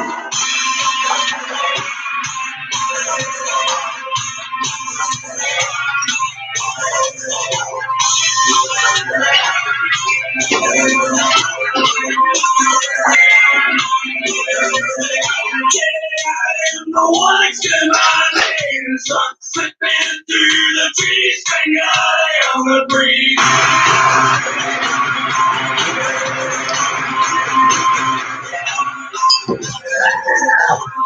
I am the sky watching angels cry, while it's low and take conquering the world.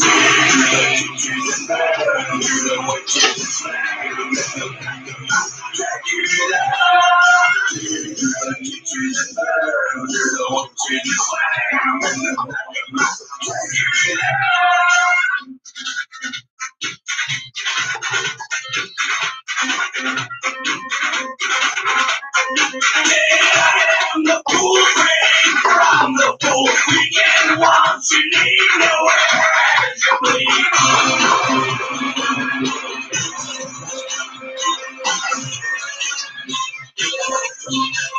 I am the rocky stuff from the cat and yours, the bird dying as you burn. You're the witches and slam. Check it out. You're the witches and slam. You're the witches and slam. Check it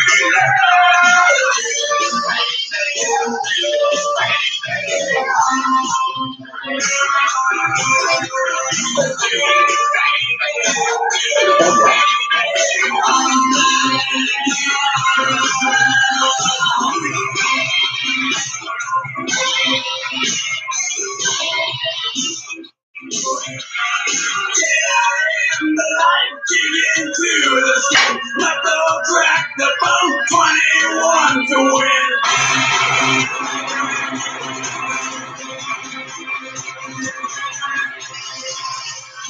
I am the dog pound of hell. You cry devil on your back. I can never die. You're the witches and slam. Check it out. You're the witches and slam. You're the witches and slam. Check it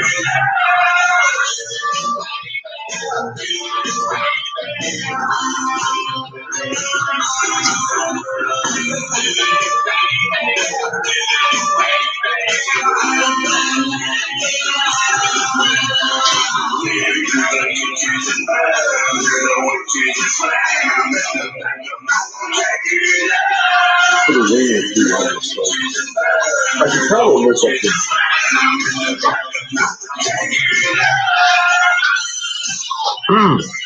We get smart about this again, like it did yesterday.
Yeah, that's what it looks like.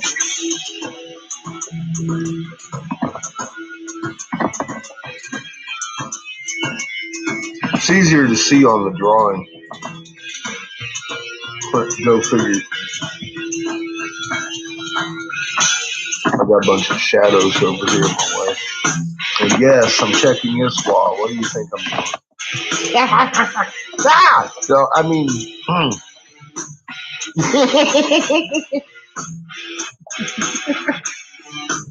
you know, I'm just going to have to stop checking this while live.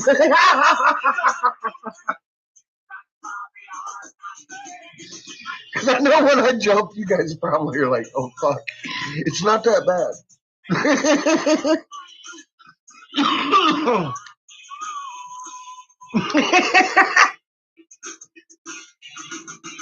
Hi, Polly.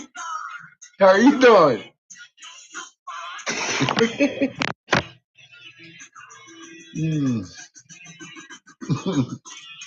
Oh. That's good because I'm busy on it, laughing like a motherfucker. How you doing, Yummy?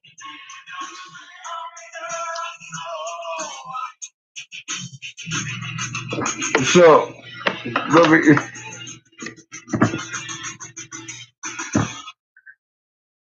let me see a show of hands of people that have a problem understanding the motherfucking moon ain't right.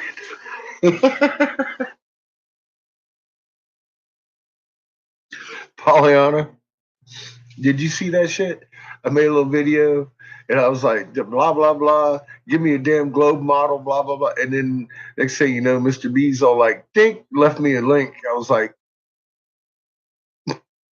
nah, I need to make another video.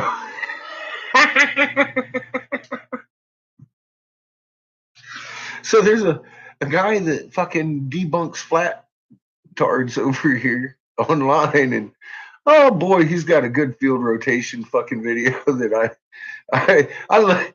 Man, I was stopped by the one guy that B left me a link to. Then I followed another link to the original guy and just sort of, where the fuck you been all my life? With your magic globe and camera. Fuck. He's better than the BBC guy. He's got an accent too. It's fucking great. I couldn't. Good morning. I was like, oh my god. Oh, it's been another good day. I got a globe.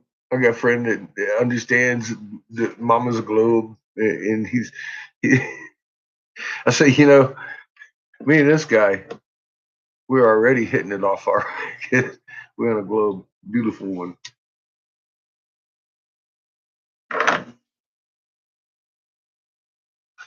He broke out the globe, a camera, a little picture of a crescent moon. I had to change my pants. I was like, can't believe this guy. He did that a couple years ago, apparently. I was like, fuck, where have I been looking? Because I didn't find him. Thank you again, Mr. B. Fuck. I didn't no sooner than ask for one, and there it was. I was like,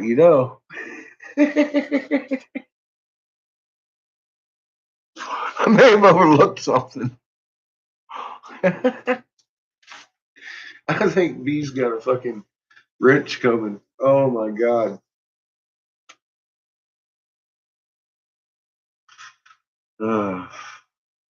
So I mean, there should be no more of this silliness. Well, there will be. I'm just saying. I'll just repost my old one. Be like, look, it's a globe. Not a fucking cucumber on a stick. Oh my god.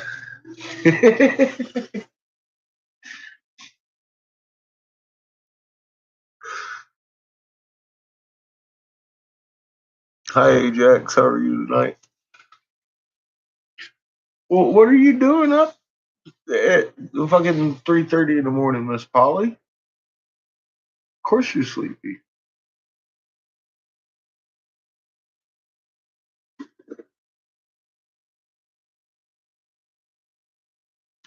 Let's put that down. I'd be sleepy. Well, I will be asleep at 3:30.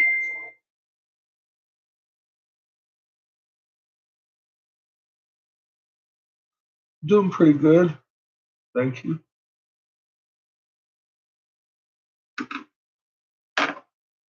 Oh, you got the message that I was on live and it woke you up. I'm sorry. I'll try to keep it down to a roar, minimum roar. Or which one? The voice one I sent you? I think I sent you a voicemail after you just kind of dropped off the world, I figured you went to bed.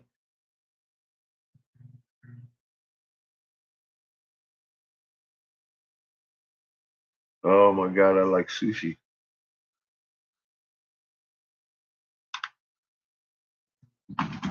Fucking Yao. I miss that place. Every time I think of sushi, I think of Yao. Fucking place is awesome. So something about a stick. See now I starting to get to clearer picture while you're awake. I'm not sure what message I left you, but if there was stick in it, I might have been false advertisement.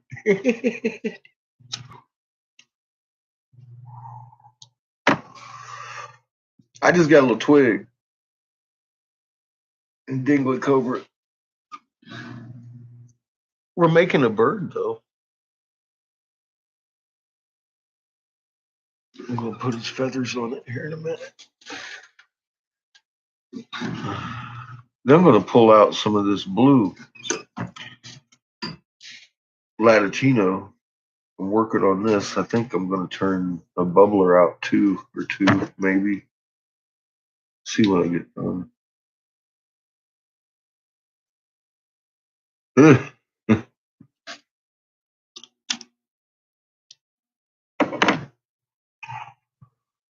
I tried earlier and they killed my chat.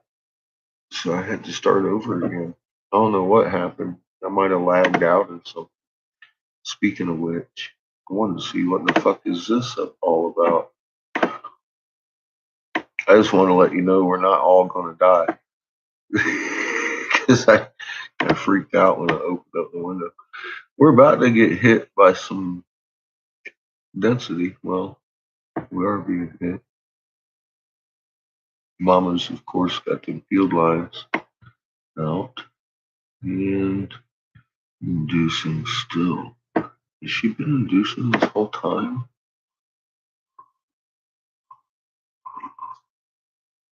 Let's see. Because if so, we might be seeing some reaction here. Significant value. Not this whole time, but for quite some time.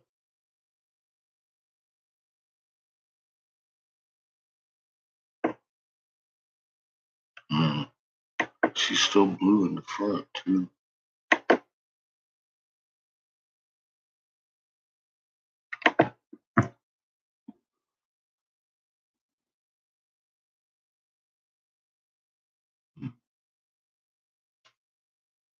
Oh, we did. We had another 5-1, a couple 4-4s after that 2 hours ago, last time we checked.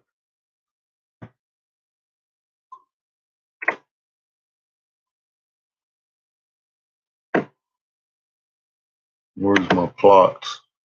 Japan's looking about. Japan and Alaska.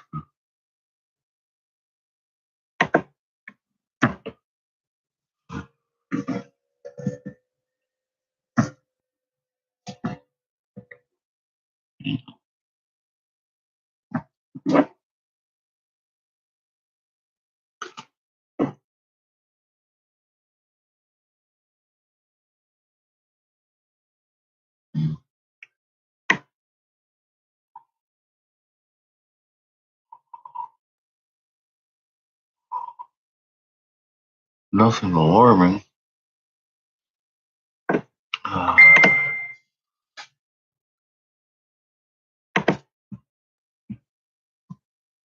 The harmonics aren't even as bad as they were yesterday. We may have some good reactivity going on. Even the Canary Islands are showing a possibility. next event.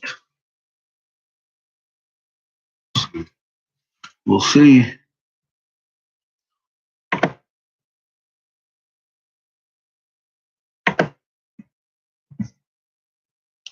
Oh shit, it's been half an hour since they updated it. Yeah. Huh. We may have already had one, I just don't know yet. What's the last big quake we had? 4-4 or 5-1, I think.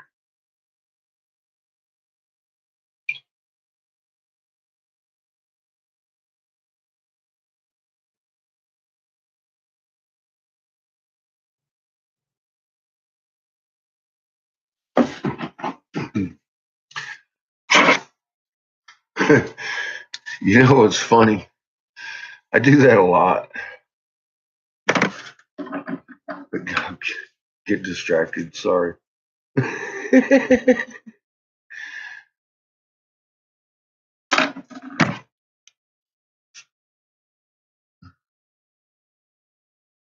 Peter.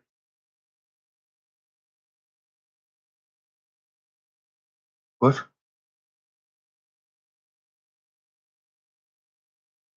Did I? Probably. Uh, we have had some wild debauchery. It may have been my fault. I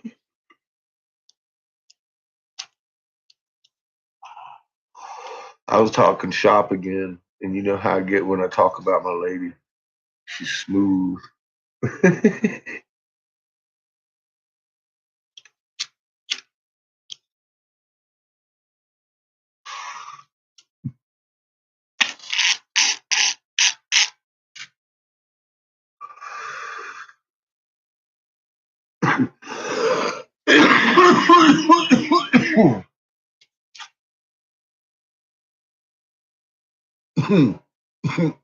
Nice.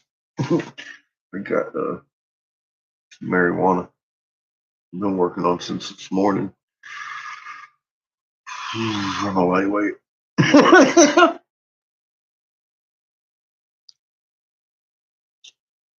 about ready to hop up and pull out this Latticino though, and slap some fucking wings on a bird. I got a nice open line to my picture. I finally figured out last night I could actually open. Shit. Get the blooper reel ready. I can actually open my fucking messenger pictures up in here while I'm blowing glass instead of fighting with my fucking phone trying to get the damn picture again. Because sometimes, well, almost all the time, if you don't have it magnified or some shit, it may even again, sometimes it'll fucking reset on that damn phone. I gotta go dig for it again. I don't know what the hell I was thinking.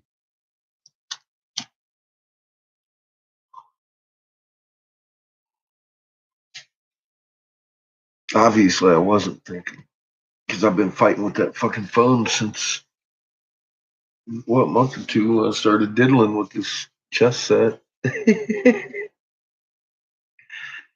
I just had the idea last night, bright idea. Open up a fucking page, dummy. So I went right to it tonight. We're working on the bird. I think there's probably going to be plenty of time for me to make possibly both bluebirds too. Maybe we'll see.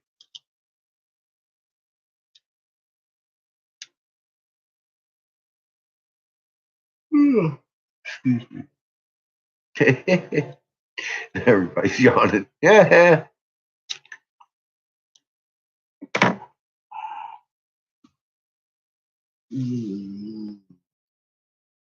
So far so good. They haven't dinged us. If they do ding me on the fucking copyright, I don't give a fuck. Okay. It's. Let me make sure I'm still on my Because every once in a while, every now and again, nope, it's still on my official music YouTube page. Maybe that's why we don't get hit, because it's actually it, but we better not get hit. Because I haven't gotten hit. I got hit last time I played fucking Bob Marley, and they hit the fuck out of my shit. Every song, I was like, oh my god.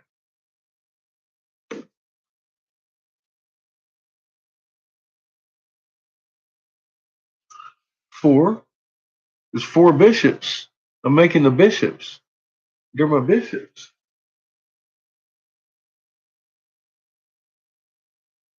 You didn't know? I'm making chess set. They have 4, 2 to each side. It's a raw and horse set. I don't know what the hell I did with my bird. Oh, nope. There. I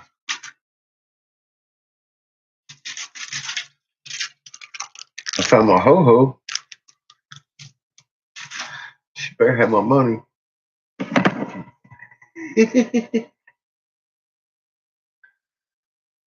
Birds.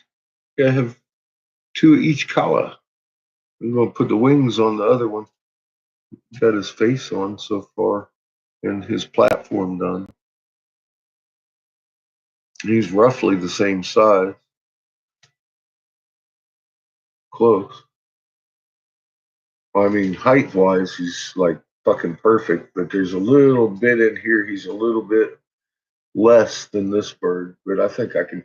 It's probably because he looks more filled out with the wings, and the other one doesn't have the wings on yet. They feel the same weight though.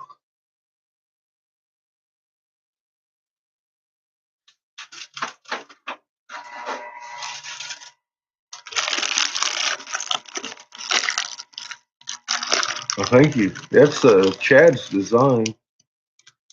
That's a raw and horse set. That bird actually he got that from the hieroglyph. Uh, that's oops,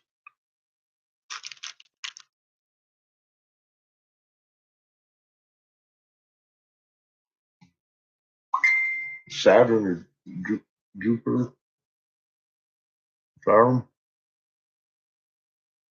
Jupiter. I forget. I have to look at it again. My ho ho kitty.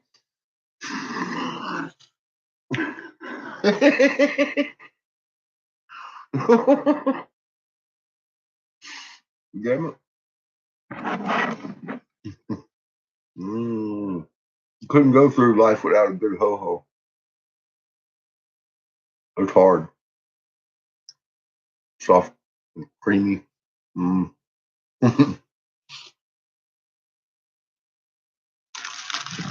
the, well,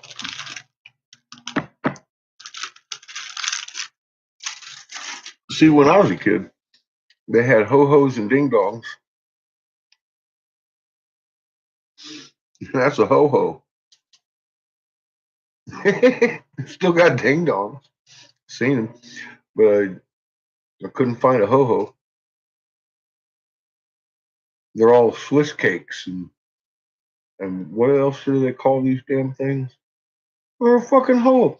So I'm just guessing at some point it became politically incorrect to eat a ho ho. And I missed it.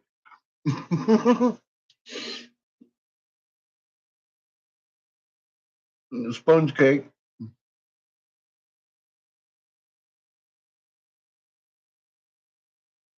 Thank you, Peter. I like it in real life too. I like the color because it's a multicolored color. It's a striped color, and depending on how you heat it, how you flame work it, it's going to turn different colors.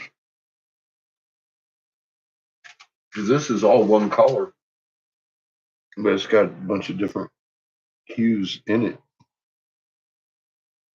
from the flame and from the baking of the heat. You can manipulate what the color will turn out to be.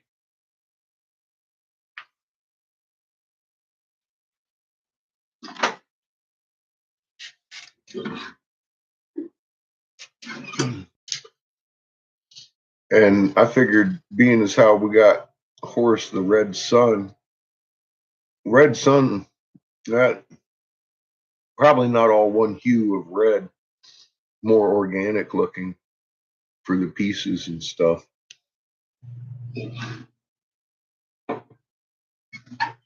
Yeah, I love the color. It's one of my favorites in Pyrex. It's a beautiful color.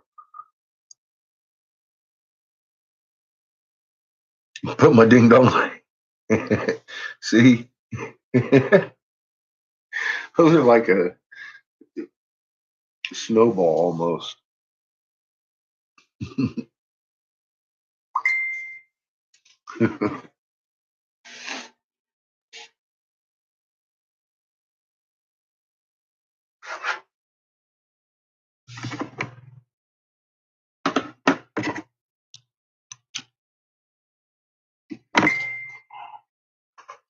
But yeah, I'm gonna put some wings on that sucker. I think it'll even it out a little bit.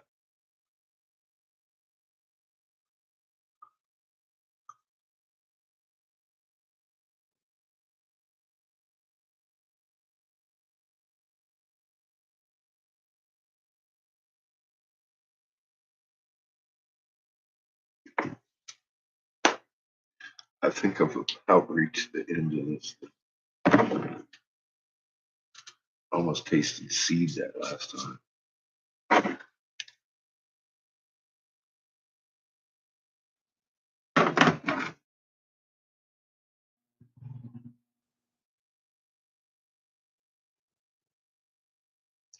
Oh well, still seems like a viable hit up in there.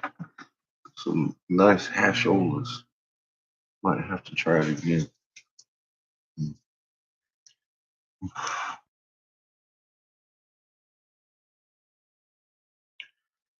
Metallic shiny? Yeah, I can do that.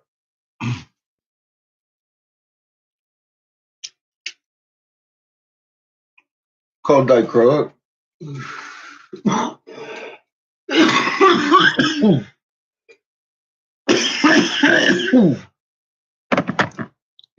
I'll take it you have expensive taste.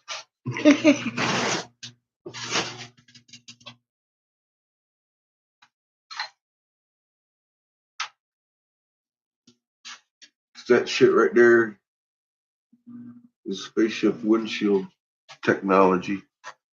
It's two molecules of chromium plastered on that one side of the glass. That's why I've got her face down. The dust is over there because that dust can scratch off the chromium. There's only two molecules thick. But that turns into the glittery glass if you do it right. I think I might have a piece of it to show you. But the acid in my fingerprints could eat that shit off. Think about how fun it is getting it inside glass.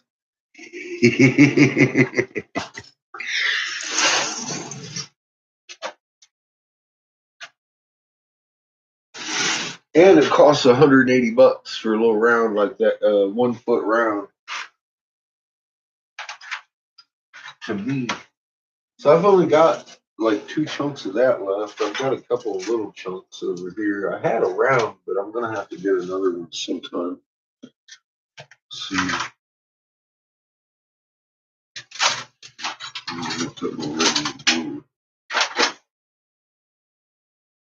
I've made dichroic. Oh, I think this might have dichroic in it.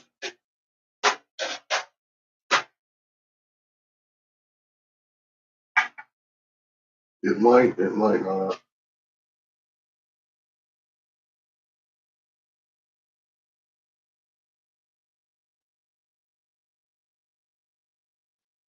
think it does. I know it's an internal swirl. I was happy to see that.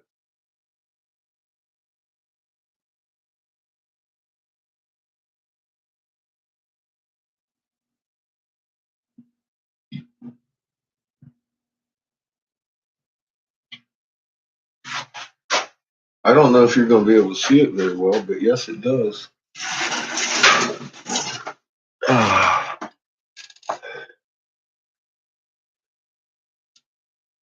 It's in the center core of this. And that's your dichro. That glittery. I don't know how well you can see it though. In the light refraction or anything. There, you probably see it better now right there. Go back it with my darkness over here. But that's dichro, that metallic looking stuff.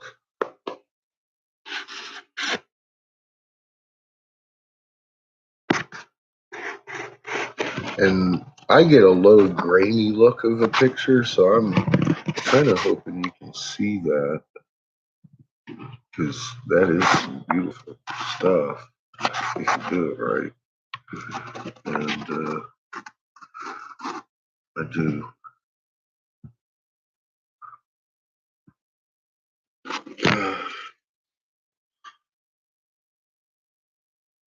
I can see it here. That's pretty.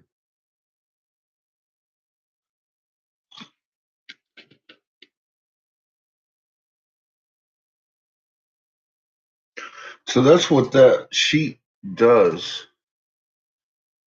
That's a calligraphy pen with a little inkwell tip. Those are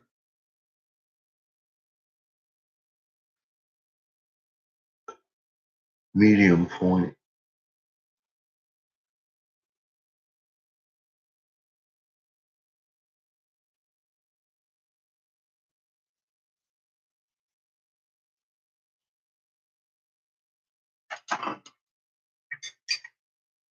And a color changing inkwell, little flower,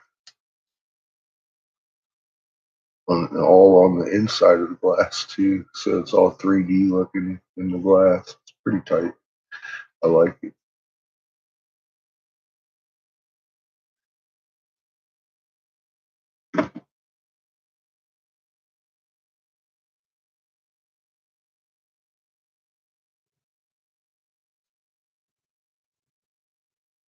But that's what dichro is. That stuff. I don't even know what you want dichro wings for. A dichro cobra. a dichro jingly cobra with wings. You can see the glitter. Okay. Yeah, I don't know what you're looking at over there. Because it gives me really grainy shit over here. And I'll look at it, I'm all like, well, you can see that. It's pretty nice, actually, in the playback. So,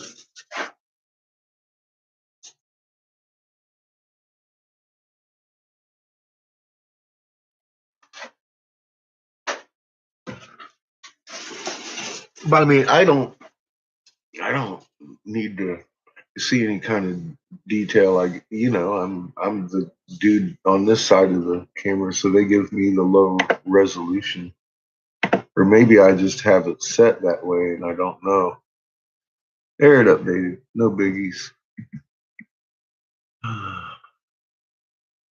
In between you gone pretty quick though, damn.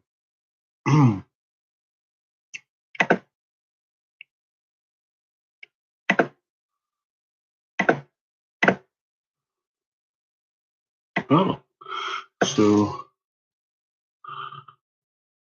all normal. Everything's normal. Oh wow. Here, okay. Let me see.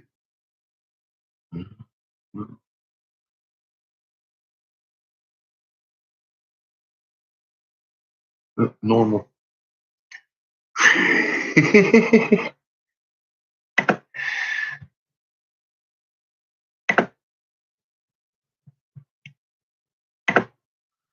So you should probably expect the new normal to continue.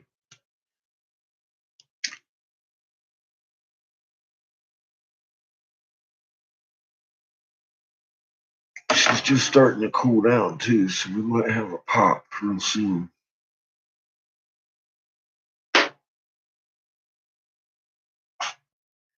Look at you, Japan.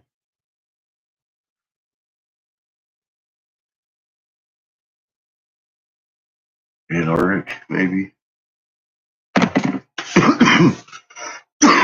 Maybe both. We've been having a lot of double poppers lately, and it seems like that would be a good double popper. Good positioning for top and bottom, because that's usually how it's been going. Is it acting weird? Starting to sweat? Yeah. Not a surprise, Polly. She just kicked out a bunch of field lines, and the IMF fuckery is just it's like they just took some steroids or something. Um, it's going good. We're getting hit with some density, and there's some ass grabbing going on. She's having fun. It's nothing. She's been to the disco before.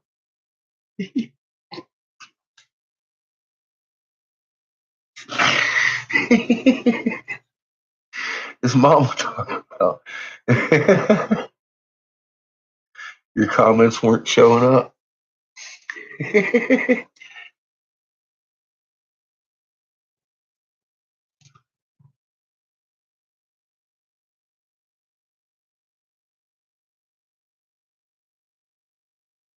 Yeah, I've seen what the little flashing orby looking light. Never know. They look like plasma uh, balls, but I don't know. I've been mistaken before.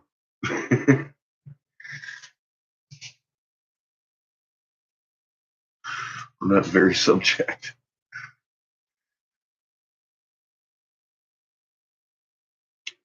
But I mean, on the other hand, it could be. So I don't know. I won't even pretend. But yeah, I've seen that shit.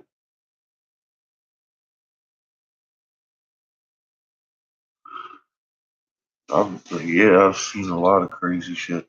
My son and I were driving in New Mexico one night, and we saw this. Well, someone's fucking with my chat. Probably.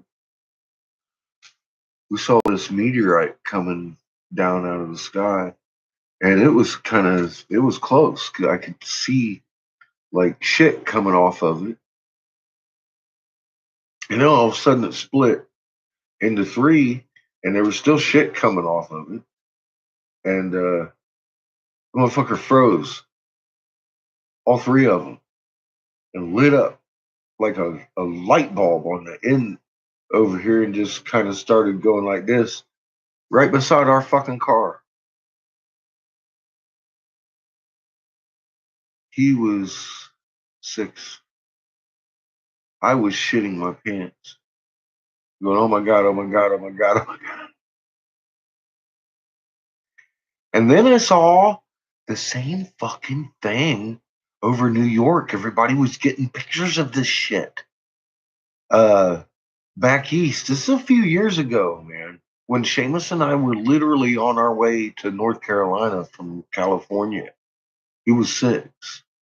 And I was cruising through New Mexico and saw that shit. Well, he saw it too. He was upset when his teacher told him it was a lie of Satan. Oh my God. Because he tried to tell his teacher what he saw in New Mexico. Because I tried to put him in public school out there. That didn't work. That's how the whole core curriculum thing came about. Remember, I was like, I realized that they had the core in there. I was talking that. I was like,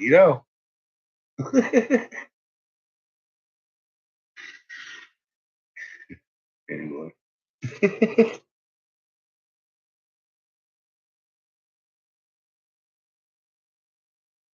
Yeah, well, yeah, I never saw anything come across, but I saw you up here now.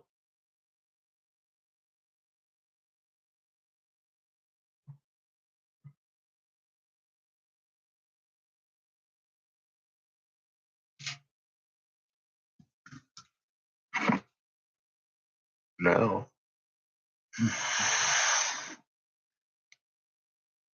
All right, three holes clear. Let's put some wings on this bird. Then we'll fill that thing up next time and give us something to do.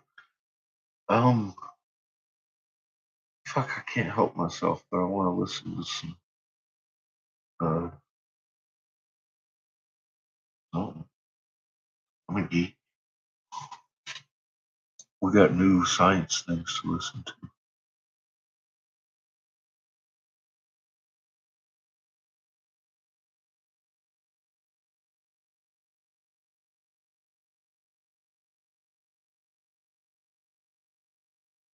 This part over here? No, that's a water heater. I got a brand new water heater, and I live in town, and they ain't got the big pickup for. Uh, I think it's another 3 weeks. They're gonna have one.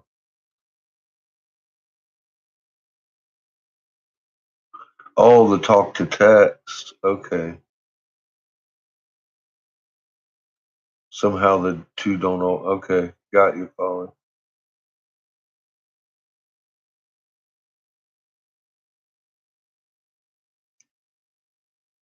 Got you. Yeah, our magnetosphere is reacting pretty.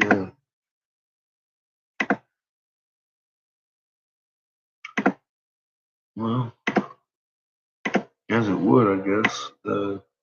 It's definitely. I mean, look at all the entanglement.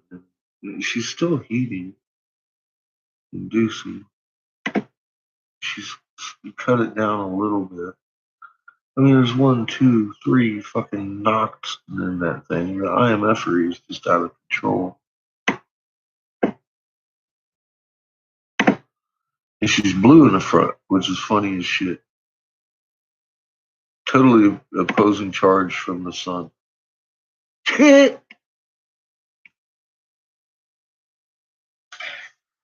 ain't even got to look at the polarity map and tell you where that came from. You know what I mean? Look at that closed field line. Just loop, loop, loop, loop, loop. One, two,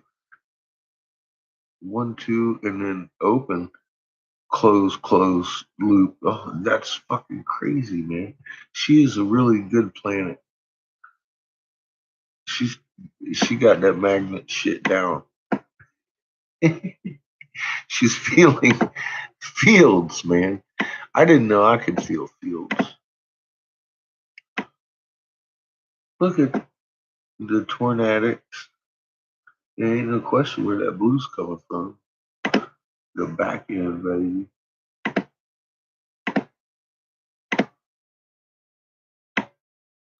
And there's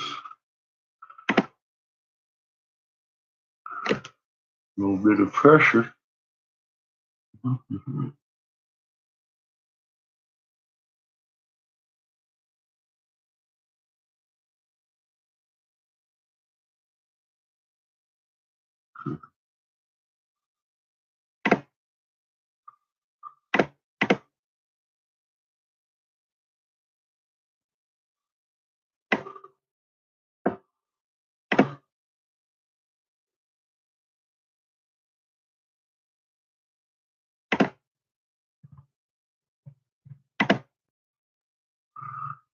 See, kings and generals. We got Celts.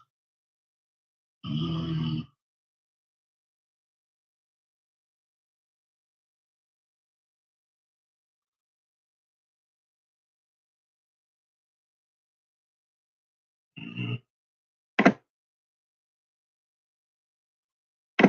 world History. What we got?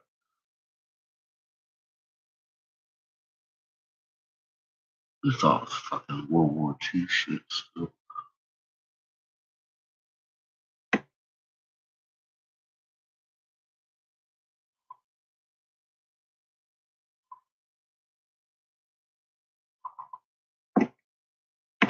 Playing that song just put out something new. He said, "Did you miss me?" Actually,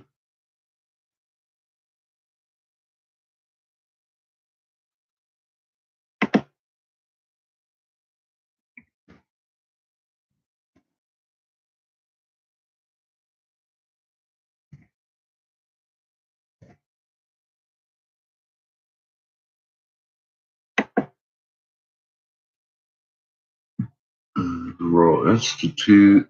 What we got going on over here, boy?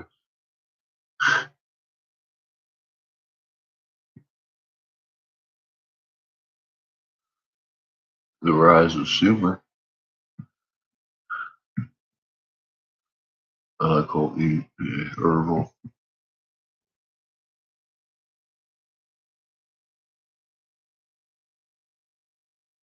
The art before Noah.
Bam.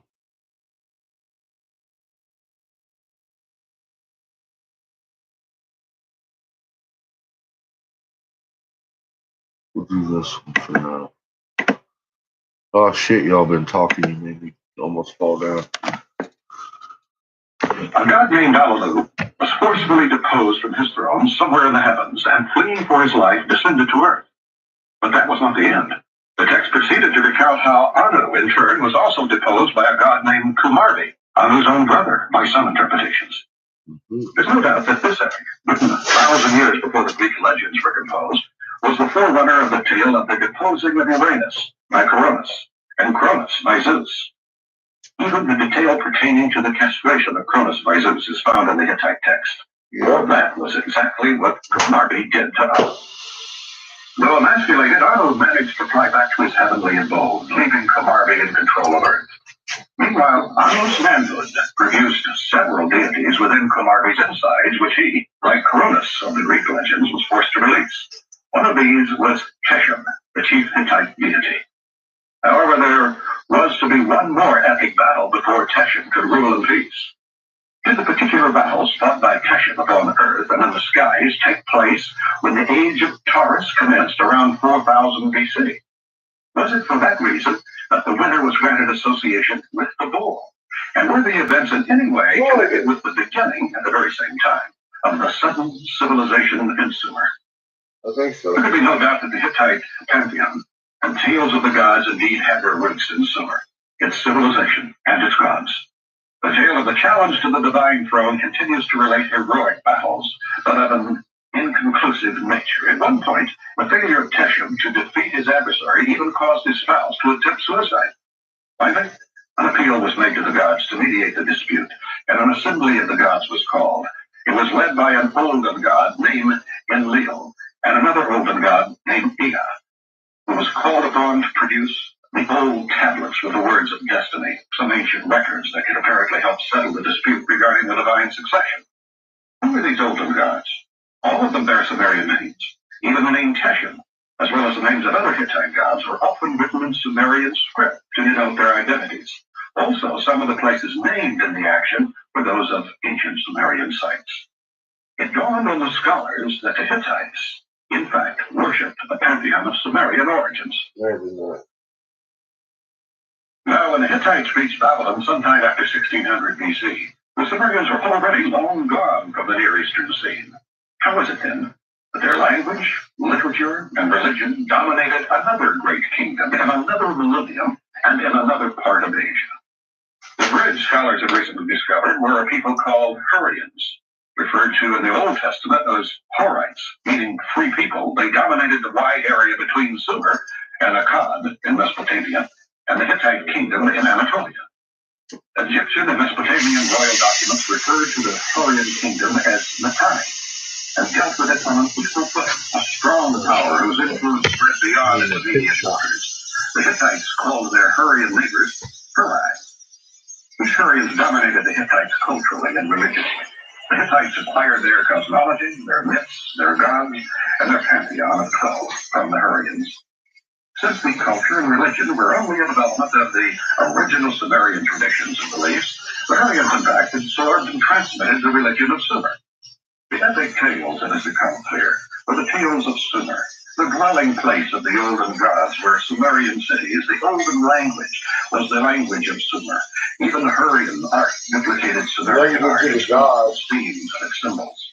Evidence suggests that the Hurrians, who were the northern neighbors of Sumer and Akkad in the 2nd millennium BC, had actually commingled with Sumerians in the previous millennium. In the 13th century BC, under the pressure of vast migrations and invasions, including the Israelite thrust from Egypt to Canaan, the Hurrians retreated to the northeastern portion of their kingdom. There, they worshipped a pantheon headed by Teshin, depicting him as a vigorous god wearing a horned cap and standing above his cult symbol, the bull. What about the other avenue by which the tales of worship of gods reached Greece, from the eastern shores of the Mediterranean via Crete and Cyprus? The lands that are today Israel, Lebanon, and southern Syria, which formed the southwestern band of the ancient Fertile Crescent, were then the habitat of people that can be grouped together as Canaanites. The Canaanite language was what scholars call Red Semitic, a branch of the group of languages which also includes the earliest Akkadian and present-day Hebrew. The language, literary style, and terminology are reminiscent of the Old Testament. The pantheon that unfolds from the Canaanite text bears many similarities to the later Greek one. Whence had the Canaanites, for their part, drawn their culture and religion? The Old Testament considered them a part of the Hamitic family of nations with roots in the hot lands of Africa, brothers of the Egyptians. The artifacts and written records unearthed by archaeologists confirm the close affinity between the two, as well as the many similarities between the Canaanite and Egyptian deities. From the national and local gods, the multitude of their names and epithets, the diversity of their roles, emblems, and animal mascots, at first cast the gods of Egypt and an unfathomable crowd of actors upon a strange stage. But culturally, revealed that they were essentially no different than those in the other lands of the ancient world. The Egyptians believed in gods of heaven and the earth, great gods that were clearly distinguished from a multitude of lesser deities. E.A. Wayman summed up the evidence showing that the Egyptian belief in gods of heaven who descended to earth and the sky was extremely ancient. The Egyptian word for divine being or God was Enzer, which means one who watches. Significantly, that is exactly the meaning of the name Sumer, the land of the ones who watch. The earlier notion of civilization may have begun in Egypt has been discarded by now. There's ample evidence showing that the Egyptian organized society and civilization, which began half a millennium and more after the Sumerian one, drew its culture, architecture, technology, art of writing, and many other aspects of a high civilization from Sumer. The weight of evidence also shows that the gods of Egypt originated in Sumer.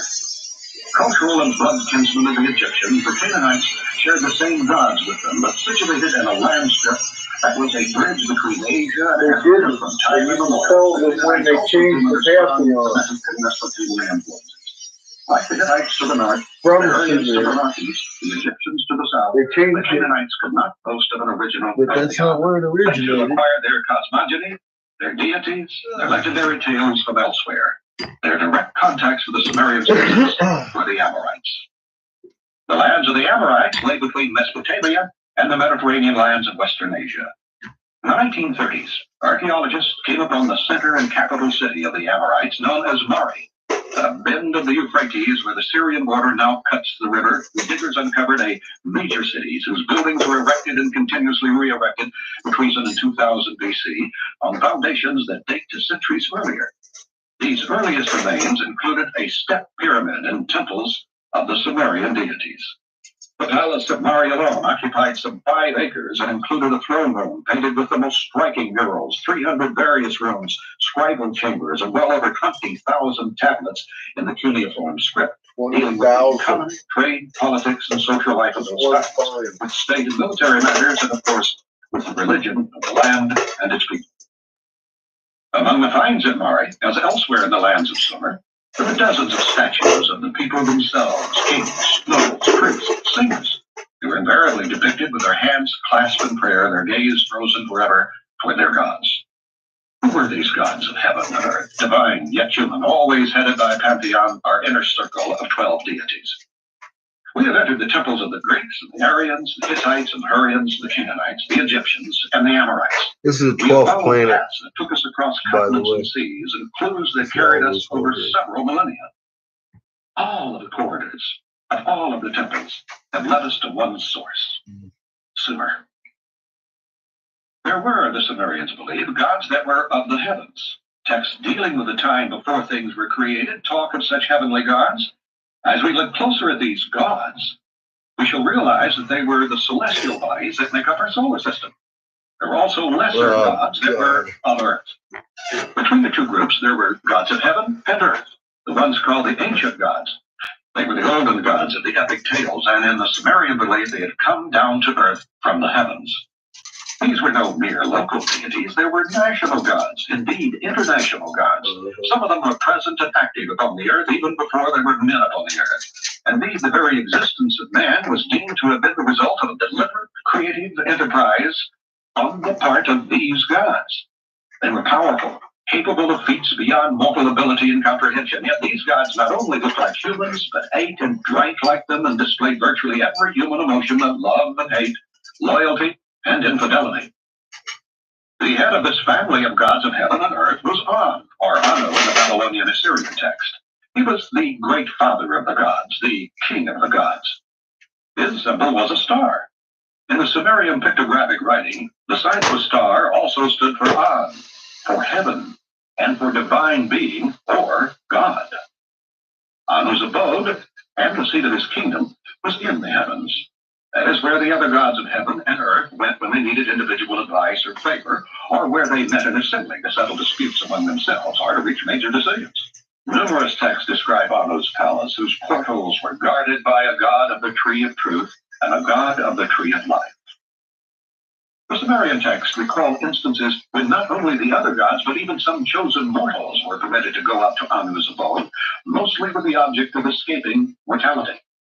Now, one such tale pertained to Adapa, model of man. He was so perfect and so loyal to the god Ea, who had created him, that Ea arranged for him to be taken to Anu. The Sumerians claimed that not only gods, but also selected mortals could ascend to the divine abode in the heavens, and that's echoed in the New Testament tales of the ascents to the heavens by Enoch and the prophet Elijah. After Anu, the second most powerful deity of the Sumerian pantheon was Enlil. His name meant Lord of the Airspace, the prototype and father of the later storm gods that were to head the pantheons of the ancient world. He was Anu's eldest son, born at his father's heavenly abode, but at some point in the earliest times, he descended to earth and was thus the principal god of heaven and earth. Not only the Sumerians, but the very gods of Sumer considered Enlil supreme. They called him ruler of all the lands and made it clear that in heaven he is the prince. On earth, he is the chief. Enlil, according to Sumerian beliefs, arrived on earth well before earth became settled and civilized. A hymn to Enlil recounts the many aspects of society and civilization that would not have existed had it not been for Enlil's instruction to execute his orders far and wide. A portion of the hymn reads like this. No cities would be built, no settlements founded, no stalls would be built, no sheepfolds erected, no king would be raised, no high priest born. The Sumerians revered Enlil out of both fear and gratitude.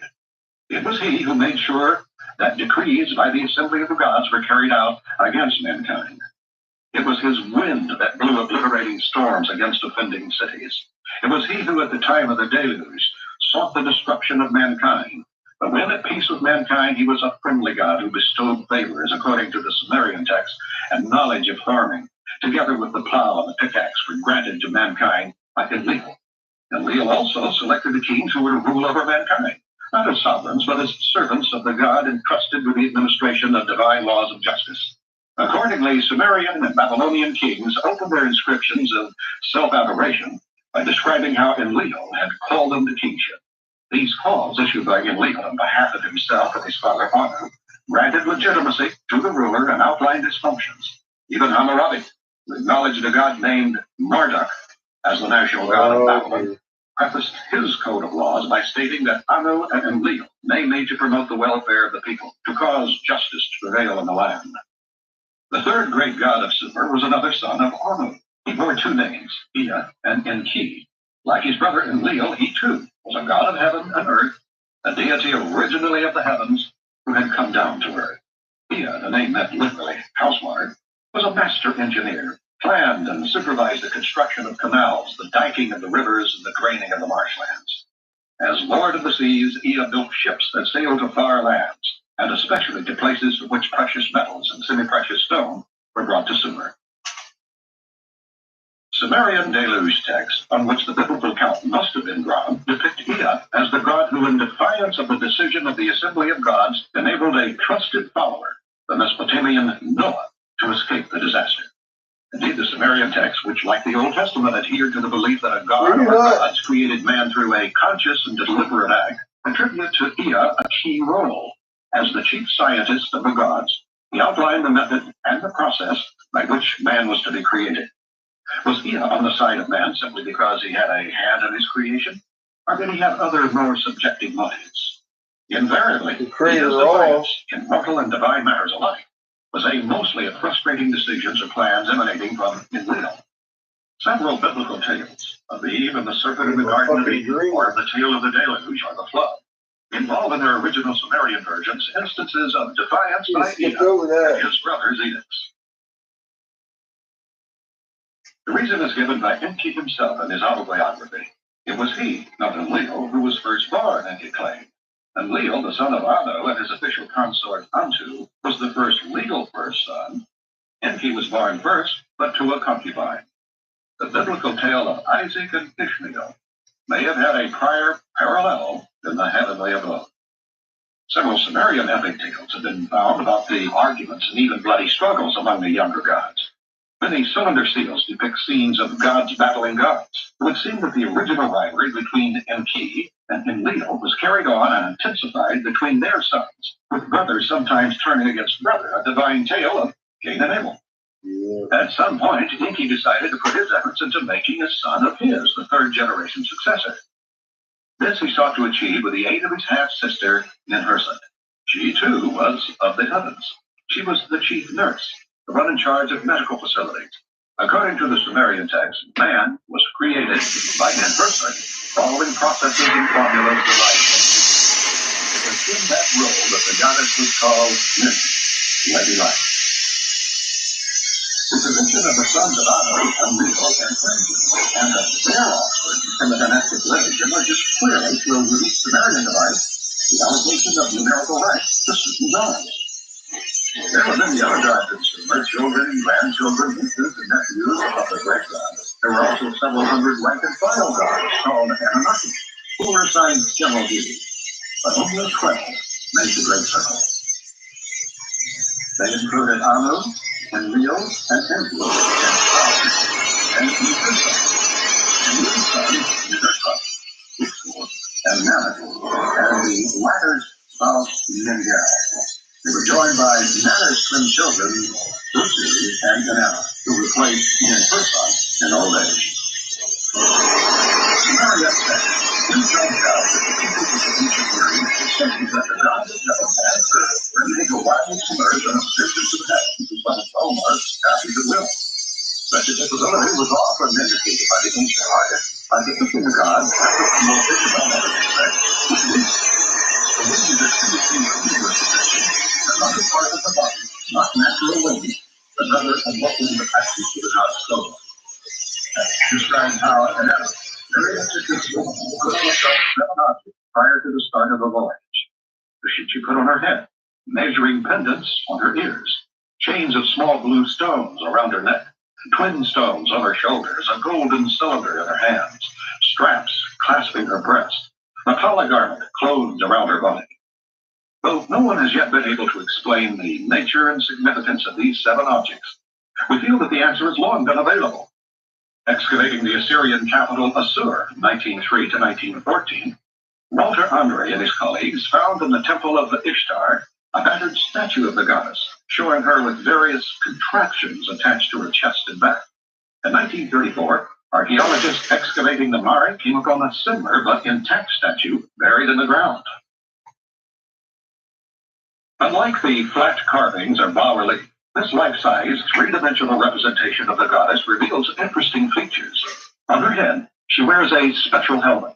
Protruding from it on both sides and fitted over the ears are objects that remind one of the pilot's earphones. On her neck and upper chest, the goddess wears a necklace of many small and probably precious stones.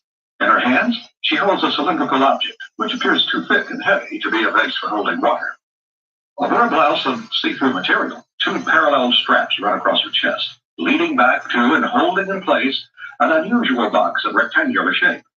The box is held tight against the back of the goddess's neck and is firmly attached to the helmet with a horizontal strap. Whatever the box held inside must have been heavy, for the contraption is further supported by 2 large shoulder pads. The weight of the box is increased by a hose that is connected to its base by a circular clasp. The complete package of instruments is held in place with the aid of 2 sets of straps that crisscross the goddess's back and chest. The parallel between the 7 objects required by an Anna for her aerial journeys and the dress and objects worn by the statue from Mary is easily proved. We see that the measuring pendants, the earphones on her ears, rows of chains of small stones around her neck, the twin stones, the 2 shoulder pads on her shoulders, the golden cylinder in her hands, and the clasping straps that crisscross her breast.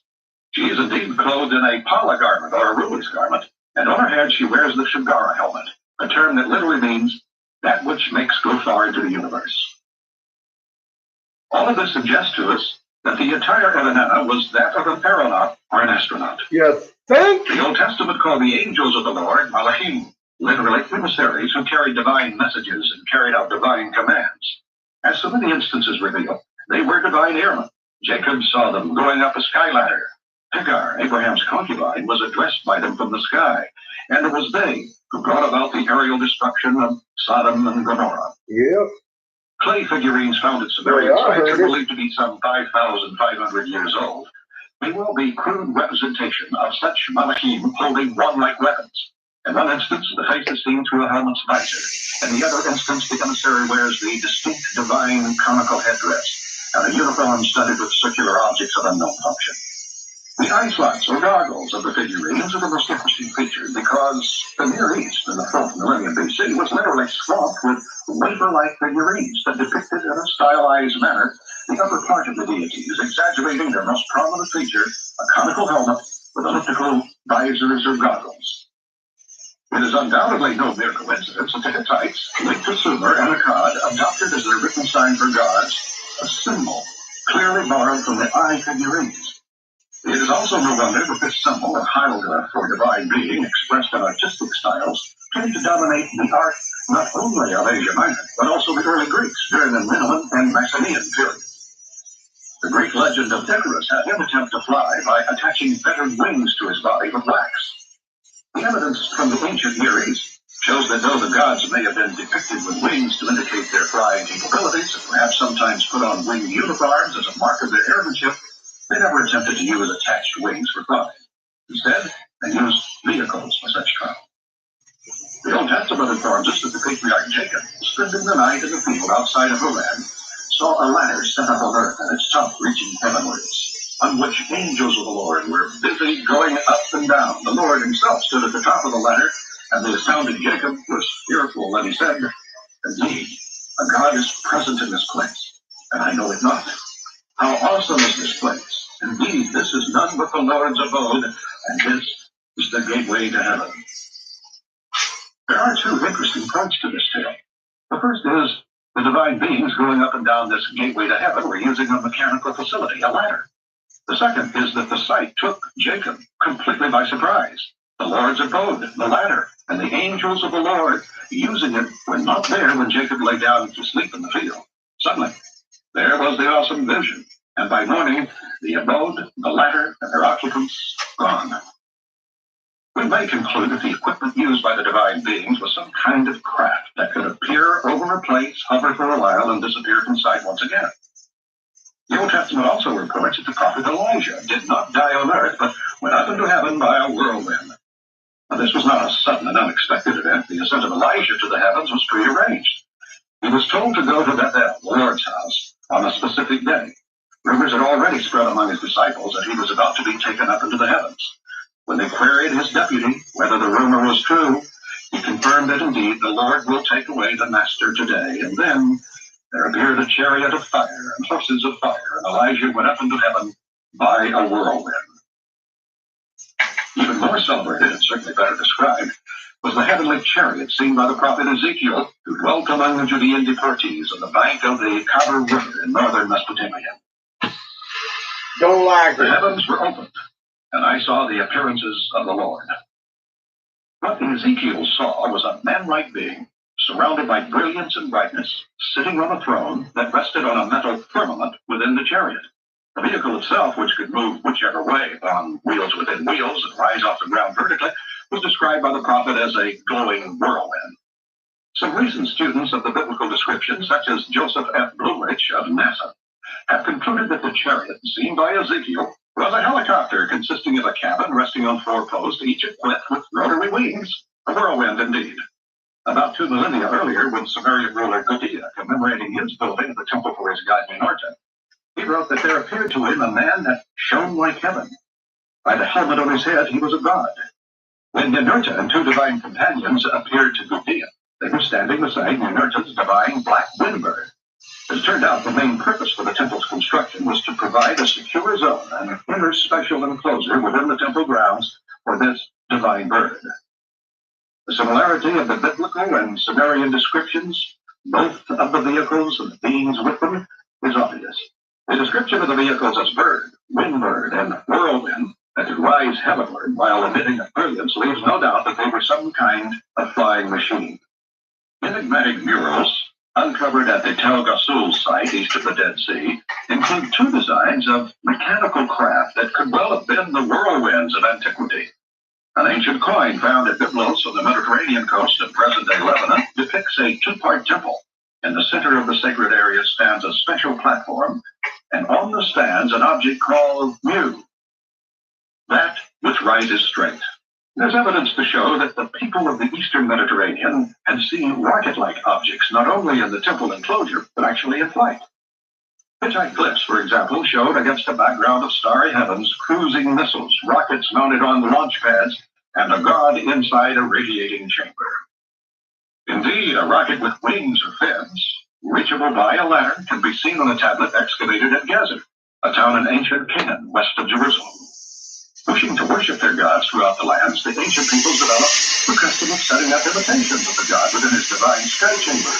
Stone pillars used to simulate the oval vehicle were erected at selected sites, and the image of the god was carved into the stone to indicate that he was within the object. Biblical references indicate familiarity with 2 types of commemorative monuments, the Yad and the Shem. The prophet Isaiah conveyed to suffering people of Judea the Lord's promise of a better and safer future. And I will give them in my house and within my wall a Yad and a Shem. Literally translated, this would amount to the Lord's promise to provide his people with a hand and a name. Fortunately, however, from ancient monuments called yaks that still stand in the holy land, we learned that they were distinguished by tops shaped like pyramids. The Shem, on the other hand, was a memorial with an oval top. Both, seems evident, began as simulations of the sky shape, the God's vehicle for ascending to the eternal abode.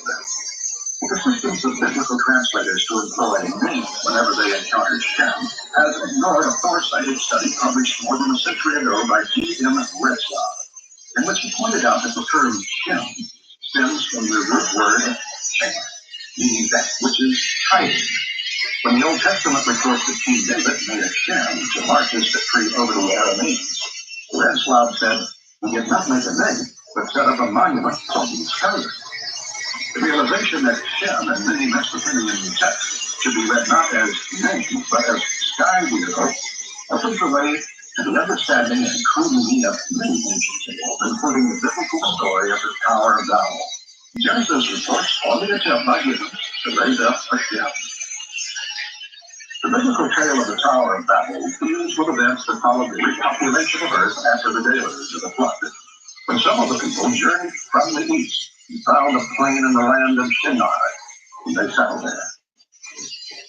The land of Shinar is, of course, the land of Sumer, in the plain between the two rivers of southern Mesopotamia. And the people said, "Let us build us a city, and a tower whose top shall reach the heavens, and let us make a Shem, lest we be scattered upon the face of the earth." The traditional translation of Shem as name has kept the tale uncomfortable for generations. Why did the ancient residents of Babylonia exert themselves to make a name? Why was the name to be printed on a tower whose top shall reach the heavens? And how could the making of a name counteract the effects of mankind's scattering on the earth? We believe that the answers to all these questions become plausible once we read sky-going vehicle rather than name for the word Shem. The story would then deal with the concern of mankind that, as the people spread upon the earth, they would lose contact with one another. So they decided to build a sky-going vehicle and to erect a launch tower for such a vehicle so that they, too, could fly, like the goddess Ishtar, for example, all over the people's lands. However, men, assert both Mesopotamian and biblical texts, could ascend to the heavenly abode only upon the express wish of the gods. The Old Testament records the ascent to the heavens of several mortal beings. The Sumerian texts also speak of several men who were privileged to ascend to the heavens. One was Adapa, a mortal man created by Ea. The futile search by mortal man for the tree of life is the subject of one of the longest, most powerful epic texts bequeathed to human culture by the Sumerian civilization. Named by modern scholars the Epic of Gilgamesh, the moving tale concerns the ruler of Uruk, who was born to a mortal father and a divine mother, a circumstance that prompted him to seek escape from the death that was the fate of mortals. The distant journey Gilgamesh undertook was a journey to the abode of the gods. He was accompanied by his comrade Enkidu. He said to his comrade, "I will enter the land, set up my Shem in the places where the Shems were raised up. I would raise my Shem." An unfortunate break in the tablet leaves us ignorant regarding the location of the landing place, but wherever it was, Gilgamesh and his companion finally reached its outskirts. It was a restricted zone, protected by awesome guards. Weary and sleepy, the two friends decided to rest overnight before continuing. No sooner had sleep overcome them than something shook them up and awoke them. "Didst thou arouse me?" Gilgamesh asked his comrade. "Am I awake?" he wondered. For he was witnessing unusual sights, watching, and he wondered whether he was awake or not. He told Enkidu, "In my dream, my friend, the high ground toppled. It laid me low, trapped my feet. The glaring was overpowered. A man appeared, but perished in the land with me. Disgraced, and under the toppled ground, he pulled me out and gave me water to drink. My heart quieted." Gilgamesh fell asleep again, but not for long. He started up, saying to his friend, "My friend, didst thou call me? Why am I awake? Didst thou not touch me? Why am I startled? Did not some god go by? Why is my flesh numb?" Next mysteriously reawakened, Gilgamesh wondered who had touched him. It wasn't his comrade, was it some god who went by? Once more, Gilgamesh dozed off, only to be awakened a third time. He described the awesome occurrence to his friend. "The vision that I saw was wholly awesome. The heavens with the earth boomed, daylight cradled, darkness came, lightning flashed, the flames shot up, the clouds swelled, it rained death. If the glow vanished, the fire went out, and all that had fallen had turned to ash.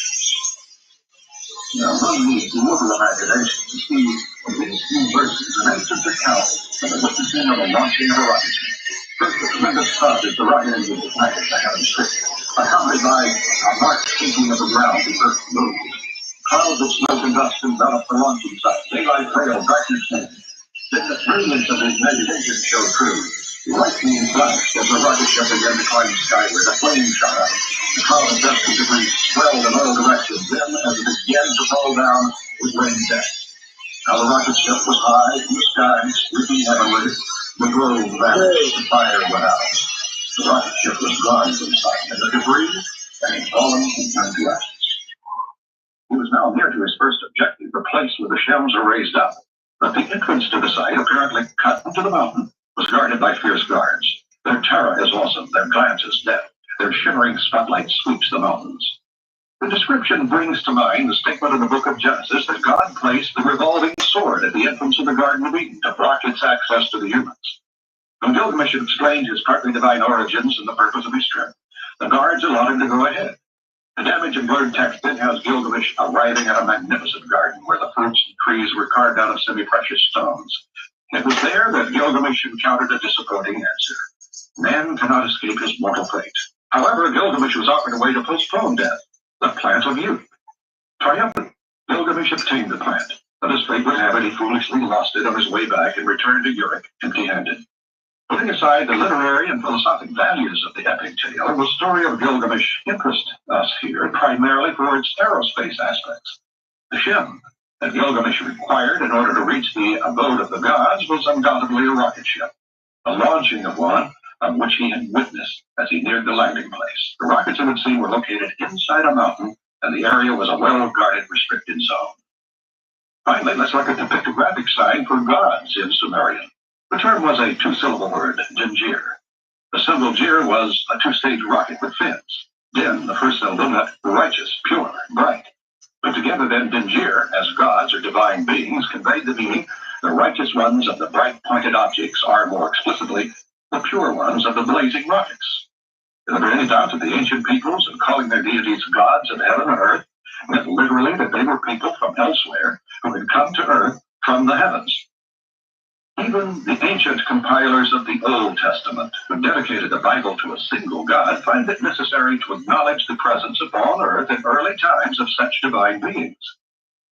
The enigmatic section forms the beginning of chapter 6 in Genesis, the review of the spread of mankind following Adam, and the divine disenchantment with mankind that preceded the deluge or the flood. It states unequivocally that at that time, the sons of the gods saw the daughters of man that they were good, and they took them for wives, all of which they chose. The implication of these verses and the parallels to the Sumerian tales of gods and their sons and grandsons, and of semi-divine offspring resulting from cohabitation between gods and mortals, mount further as we continue to read the biblical verses. The Nephilim were upon the earth in those days and thereafter too, when the sons of the gods cohabited with the daughters of Adam, and they bore children unto them. They were the mighty ones of eternity, the people of the shell. What does Nephilim mean? Stemming from Semitic root, it means those who were cast down upon earth. The Nephilim were the people of the Shem, the people of the rocket ships. The gods of heaven and earth of the ancient Near East not only originated in the heavens, but could also return to the heavenly abode. Realizing that such two-way travel between earth and the heavenly abode would practice, the people of Sumer did not exile their gods to distant galaxies. The abode of the gods, their legacy discloses, was within our own solar system. An Assyrian depiction of the gateway of Anu in the heavenly abode confirms ancient familiarity with a celestial system such as our sun and its planets. The Sumerians steadfastly held to the opinion that in addition to the planets known to us today, there has been a 12th member of the solar system, the home planet of the Nephilim. We shall call it the 12th planet. The Sumerians were the first to divide the heavens into three bands or ways. The northern way, which was named after Enlil, the southern after Ea, and the central band was the way of Anu. The present-day central band, the band of the 12 constellations of the zodiac, corresponds exactly to the way of Anu, in which the Sumerian grouped the stars into 12 houses. Because the constellations and their subdivisions and even individual stars within the constellations have rich Western civilization with names and descriptions borrowed heavily from Greek mythology, the Western world tended for nearly 2 millennia to credit the Greeks for this achievement. It's now apparent that the early Greek astronomers merely adapted into their language and mythology a ready-made astronomy attained from the Sumerians. The shift from one zodiacal house to another takes more than 2 millennia. Professor Langdon's sightings revealed that the Mercurian calendar, established around 4400 BC in the age of Taurus, reflects knowledge of precession. Professor H.V. Hilbert concluded that the number 12,960,000, on which the mathematical astronomical calculations were based, showed that the Sumerians knew the length of the great year, that would be 25,920 Earth years. Now, this is indeed fantastic astronomical sophistication at an impossible time.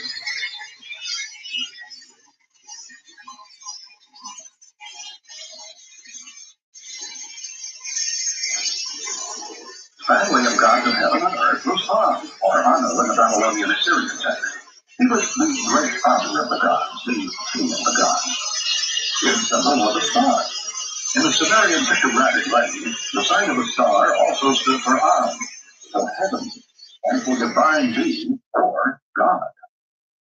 Anu's abode, and the seat of his kingdom, was in the heavens.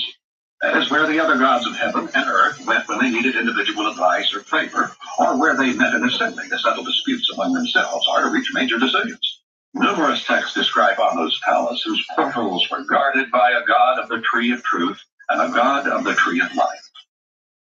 The Sumerian texts recall instances when not only the other gods, but even some chosen mortals were permitted to go up to Anu's abode, mostly with the object of escaping mortality.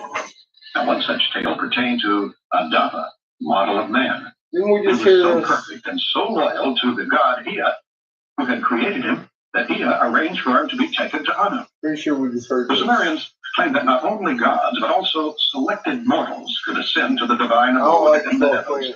And that's echoed in the New Testament tales of the ascents to the heavens by Enoch and the prophet Elijah. After Anu, the second most powerful deity of the Sumerian pantheon was Enlil. His name meant Lord of the Airspace, the prototype and father of the later storm gods that were to head the pantheons of the ancient world. He was Anu's eldest son, born at his father's heavenly abode, but at some point in the earliest times, he descended to earth and was thus the principal god of heaven and earth. Not only the Sumerians, but the very gods of Sumer considered Enlil supreme. They called him ruler of all the lands and made it clear that in heaven he is the prince, on earth he is the chief. Enlil, according to Sumerian beliefs, arrived on earth well before earth became settled and civilized. A hymn to Enlil recounts the many aspects of society and civilization that would not have existed had it not been for Enlil's instruction to execute his orders far and wide. A portion of the hymn reads like this. No cities would be built, no settlements founded, no stalls would be built, no sheepfolds erected, no king would be raised, no high priest born. The Sumerians revered Enlil out of both fear and gratitude. It was he who made sure that decrees by the assembly of the gods were carried out against mankind. It was his wind that blew obliterating storms against offending cities. It was he who, at the time of the deluge, sought the destruction of mankind. But when at peace with mankind, he was a friendly God who bestowed favors, according to the Sumerian text, and knowledge of farming, together with the power of pickaxe and granted to mankind like a gift. And we also selected a king who would rule over mankind, not as sovereigns, but as servants of the God entrusted with the administration of divine law and justice. Accordingly, Sumerian and Babylonian kings opened their inscriptions of spread out faith and spreading out the youth and forming the people. These cults would be represented as themselves are. That is the citizens of the world and outline the culture. It is unalike to this culture, architecture, technology, art, writing, and other aspects of high civilization. Weight of evidence also shows that the gods of Egypt originated in Sumer. Cultural and blood kinsmen of the Egyptians, the Canaanites shared the same gods with them, but situated in a land strip that was a bridge between Asia and Africa from time immemorial. The Canaanites also came under strong Semitic and Mesopotamian influences. Like the Hittites to the north, the Hurrians to the northeast, the Egyptians to the south, the Canaanites could not boast of an original pantheon. They too acquired their cosmogony, their deities, their legendary tales from elsewhere. Their direct contacts with the Sumerian sources were the Amorites. The lands of the Amorites lay between Mesopotamia and the Mediterranean lands of Western Asia. In the 1930s, archaeologists came upon the center and capital city of the Amorites, known as Mari. At a bend of the Euphrates, where the Syrian border now cuts the river, the diggers uncovered a major city whose buildings were erected and continuously re-erected between 2000 and 2000 BC on foundations that date to centuries earlier. These earliest remains included a step pyramid and temples of the Sumerian deities. The palace of Mari alone occupied some 5 acres and included a throne room painted with the most striking murals, 300 various rooms, scribal chambers, and well over 20,000 tablets in the cuneiform script. Here's the blue one. Trade, politics, and social life of those times, with state and military matters, and of course, with religion, the land, and its people. Among the finds at Mari, as elsewhere in the lands of Sumer, there were dozens of statues of the people themselves, kings, nobles, priests, singers. They were invariably depicted with their hands clasped in prayer and their gaze frozen forever with their gods. Who were these gods of heaven and earth, divine yet human, always headed by a pantheon, our inner circle of 12 deities? We have entered the temples of the Greeks, the Aryans, the Hittites, and Hurrians, the Canaanites, the Egyptians, and the Amorites. We have followed paths that took us across continents and seas, and clues that carried us over several millennia. All of the stories of all of the temples have led us to one source, Sumer.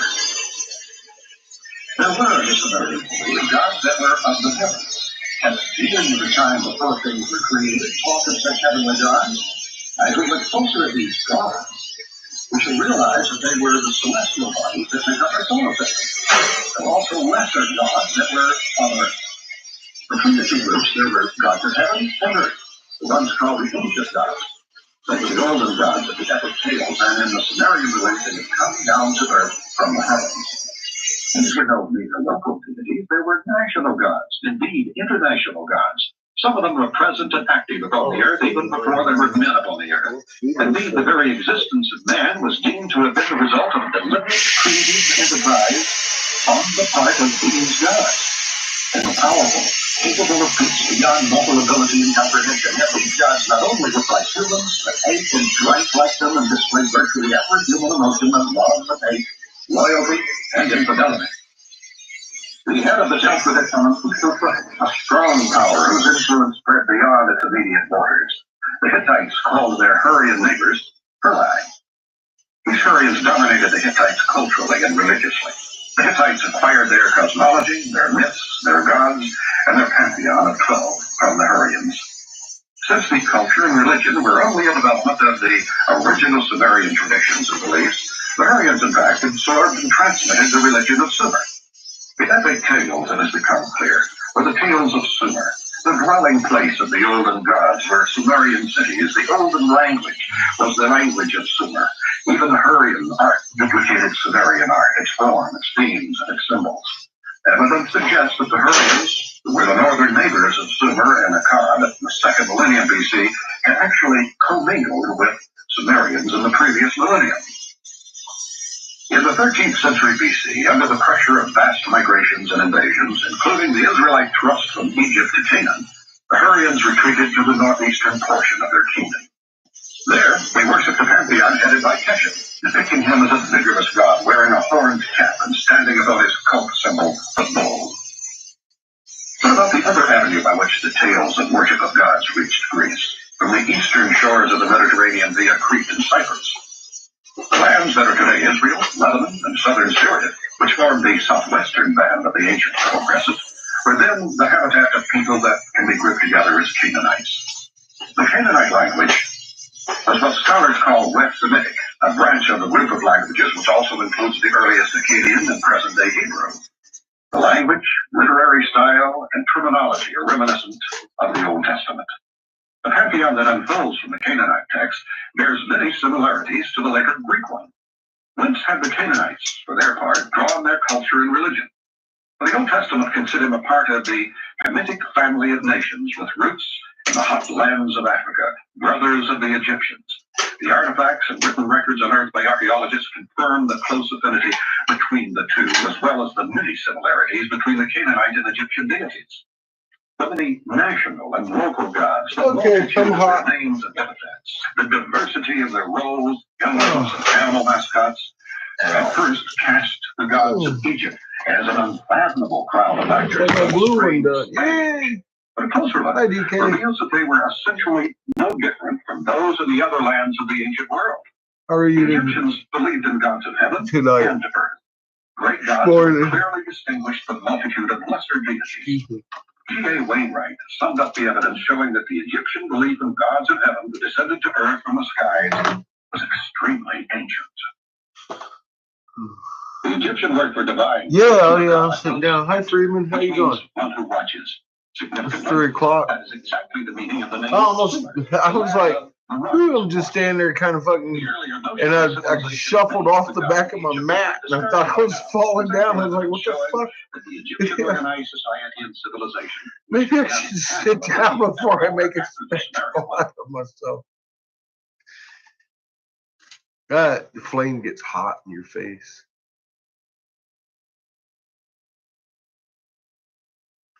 Okay, so I didn't like the 12th planet that much. A god named Babylon.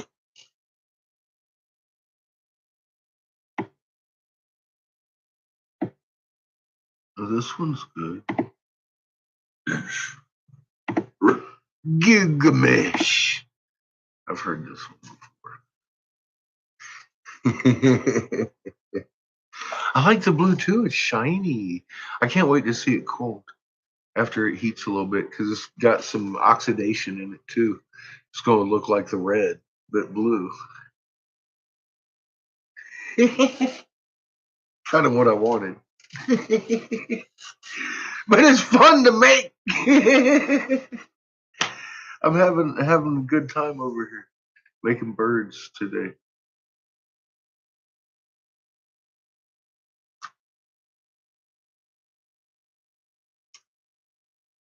I've been waiting on this color too damn long, man.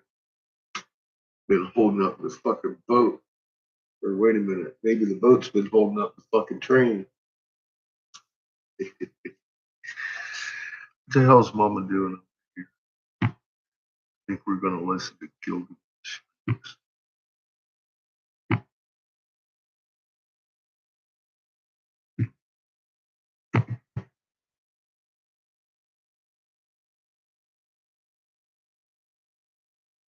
She was inducing, but she may have stopped. We're on our way to a pretty decent sized quake.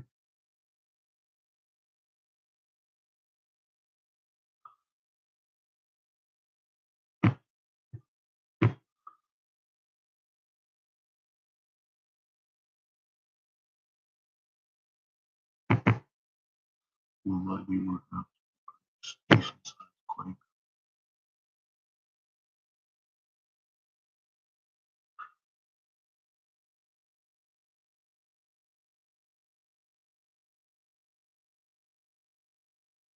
She hasn't stopped.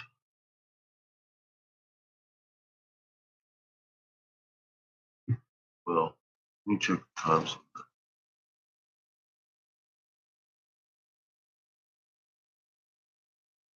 Looks like a little bit of bits.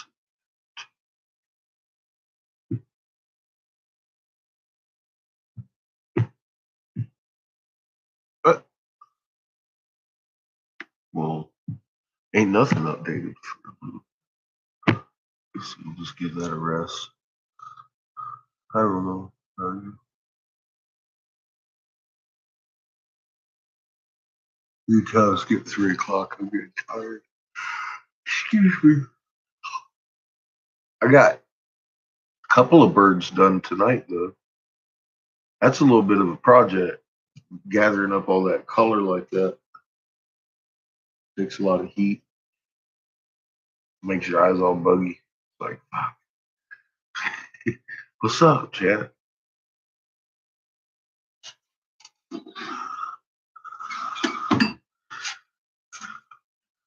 You're gonna have to wait till tomorrow to see your bluebird.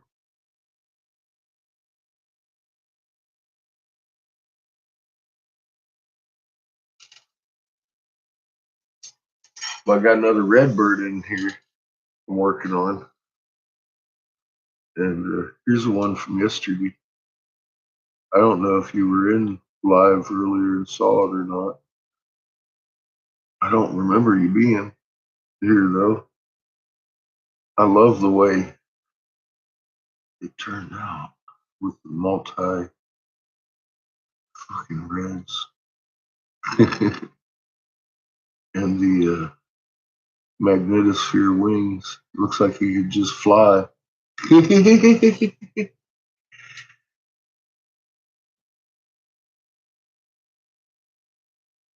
So yeah, I got another red one in there and a blue one done.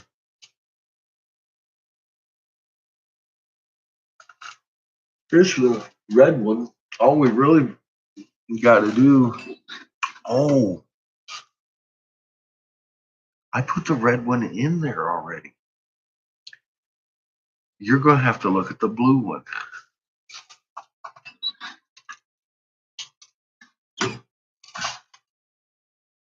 It's not cooked yet. Now, the red hasn't exactly shown up yet on it, but you can see it's on there. And he has some different tones in his blue, too, from the oxidation of the flame.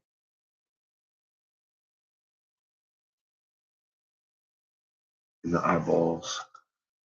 All I gotta do is cut him off.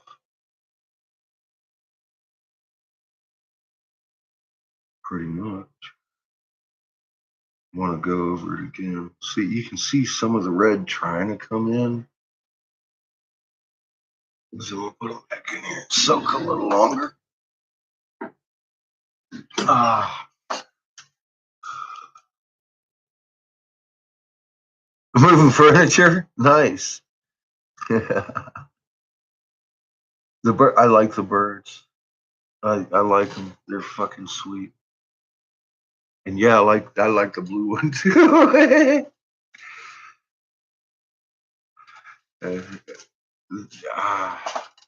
Nice design. So tomorrow I'm hoping to get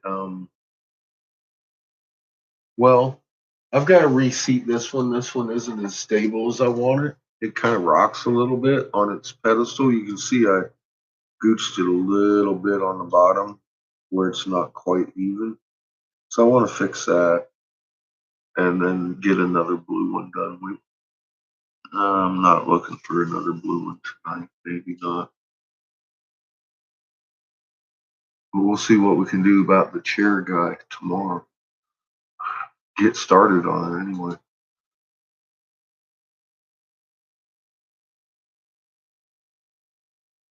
And tomorrow morning, need to order some more glass.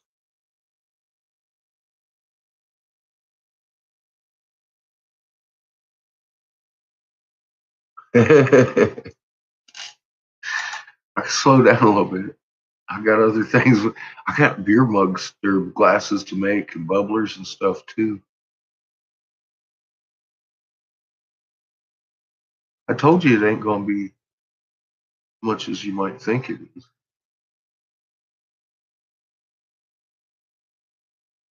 The color is gonna be, or the cost, a lot of it's gonna be right there. That's some weighty collar. Fucking beautiful though.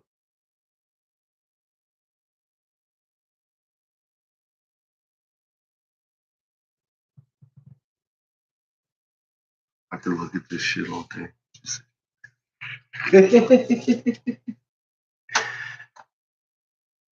fun. I'm having a good time making your chess set, man.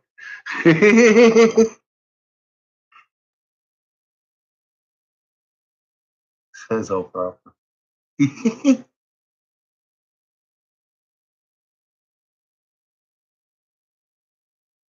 Oh,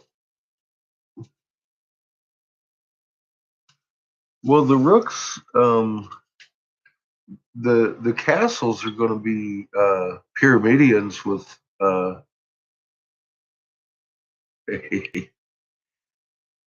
gotta find them. I can't think of what. Mica on the top.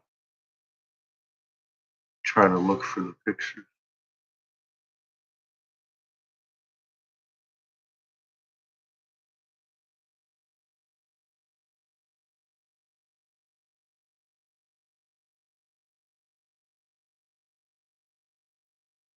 Okay. Here's the night. What it's gonna look like. This is a picture I'm working off of on Facebook over there. I was like, why am I fighting with my phone? Because it keeps going dim and then out, and then it's like, fuck. Now I gotta chase the damn thing back. So the knight's gonna be the little guy sitting down with the staff.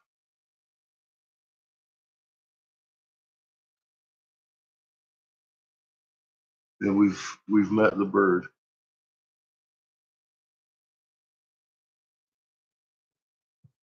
And then here's your rooks. That's Micah top.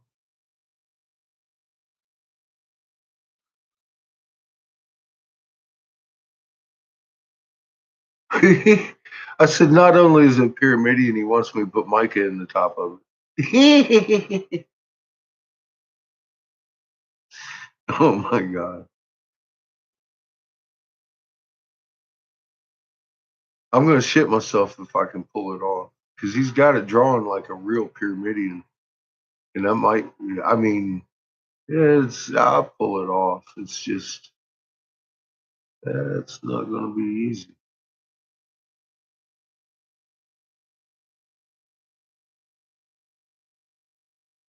I love the fucking top being Micah. That's just classy, man. It's fucking awesome.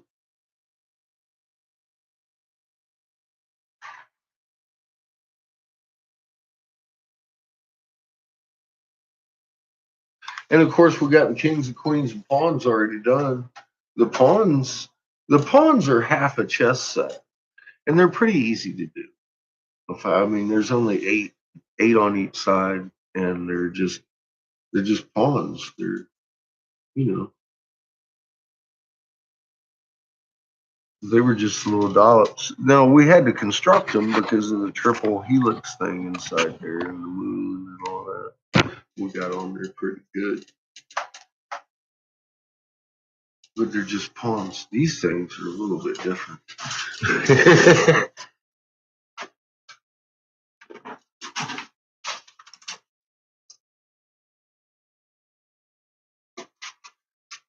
Bring the king over. He's a little bit, of course, more spectacular than the queen. But you can see his ankh on top of his crown, and then the piece of mica in his top. That's a book. It's one of the rarest things in glass you'll probably ever see.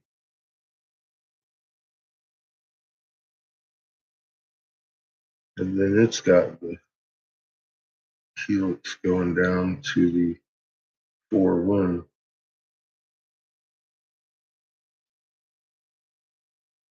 Like, and the queen, of course, she just has her little crown. It's the same thing though, with the mica in the top and shit. I'm like, man, I can't wait just to see it set up once. I want to take some pictures.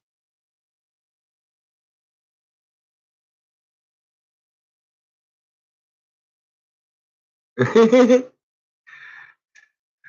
think that at the top's gonna look fucking sharp. It's gonna be a challenge.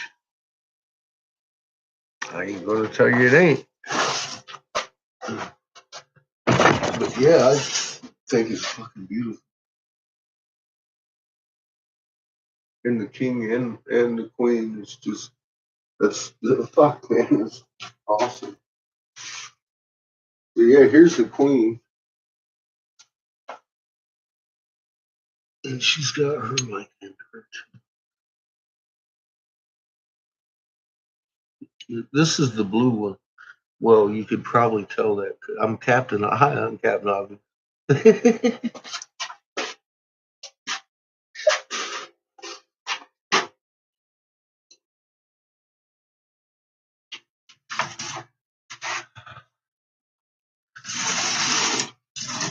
This out drive around on a new frontier. I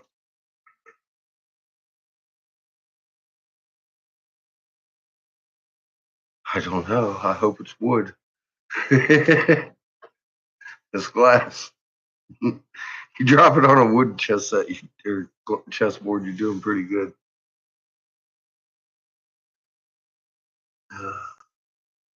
I know they both look awesome, and I think the pawns look awesome too. But they are not sculpted birds. You know what I mean? It's like, damn, I really like those birds. Those are fucking sharp. I like the way they are coming out. With the Egyptian eye on them, they just look wicked standing. I'm like, that's a bishop. It's fucking tight. Looking at that fucking thing all day.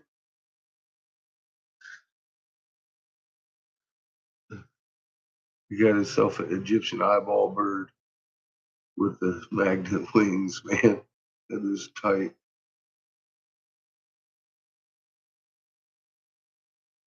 I like it. I like the design. Definitely one of a kind.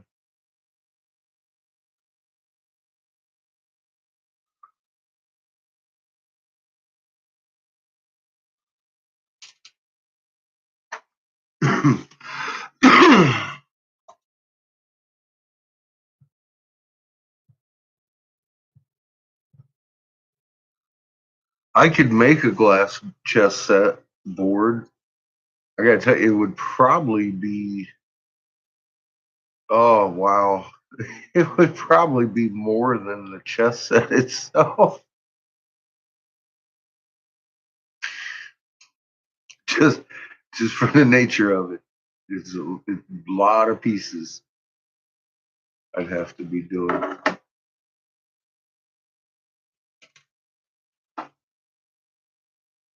Not to say that I wouldn't, but I mean, you better be careful with your chess set because, yeah, I'd suggest wood personally because I know I play chess a lot with Seamus, and we tend to knock that shit over a lot. If you knock it over on wood, you're a lot less likely to break it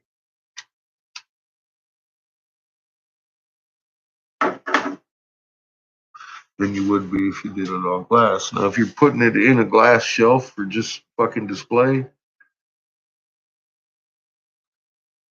or pull it out to play your friend while you hold his credit card,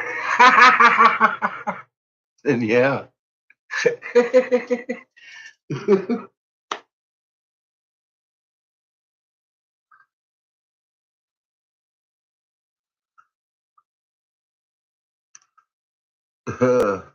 Well, what to do a board?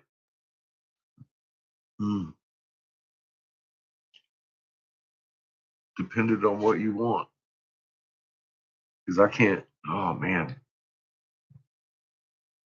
I don't know. I keep forgetting we're in the middle of COVID, and I just fucking went through hell getting glass, waiting and waiting, and yeah, fucking boats in China, all that.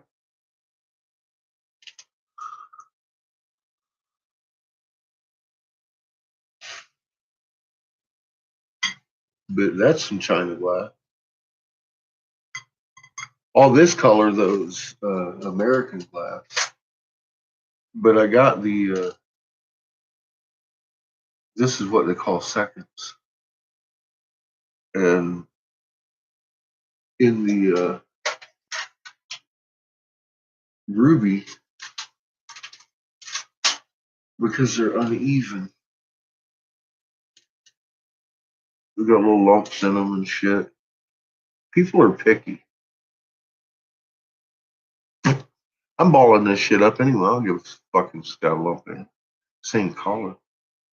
So I got you the cheaper option rather than the perfectly straight because I'm balling it up in a fucking ball. That'd be asinine of me to pay fucking $60 a pound.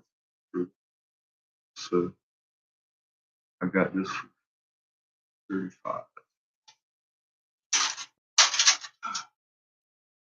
That's a big factor in your fucking chest set right there.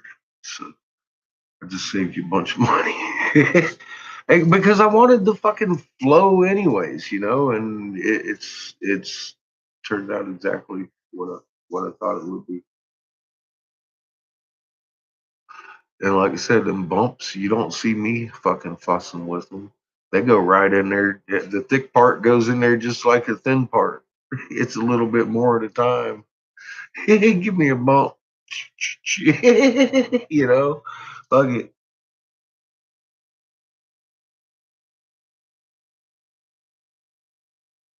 There you go. See, I would look into a woodworker and get a little bit more than a regulation set too, maybe.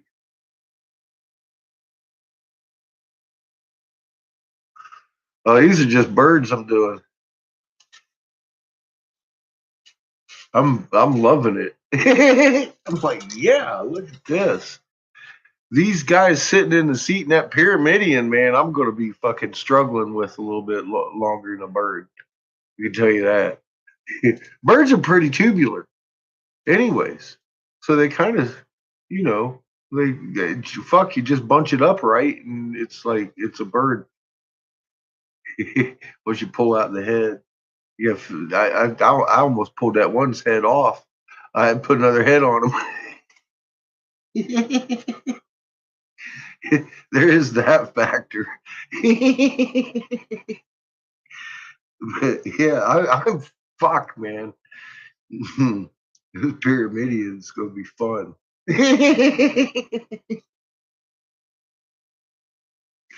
You're gonna be like, damn. It's all right. The thing about color is I can still pull it out and use it for something if I fuck it up. That's always a bonus.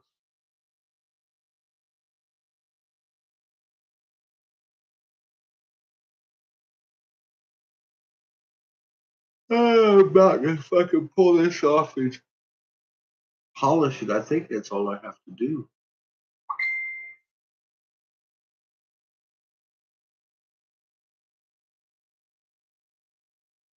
Then I'm gonna go find a pillow. 'Cause I'm tired. Been up since noon. And thank you, Paula. Yes, birds are fun to make. I like make ducks. Those are fun. Fucking all kinds of different little birds are fun. Hummingbirds, dragonflies are fun. I do a lot of dragonflies sometimes. I get on a dragonfly kick.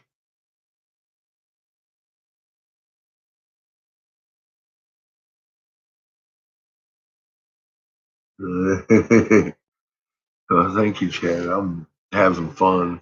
I love you designed that. I mean, damn. Nice. I like it. I'm having fun. I can't wait until it's sitting up and I'm looking at it in all its grandeur. I'm well, let's get this done so I can look at it. Take pictures. I'm really liking it. I got some pictures already though to you going on, but I want to get some pictures of this shit just sitting there looking all regal and chessy. I want to see it on your board. You get yourself a handmade wood board. I want to see that shit. I want to see pictures. That'd be cool. Yeah, this is a nice chess set. Real nice. I'm excited.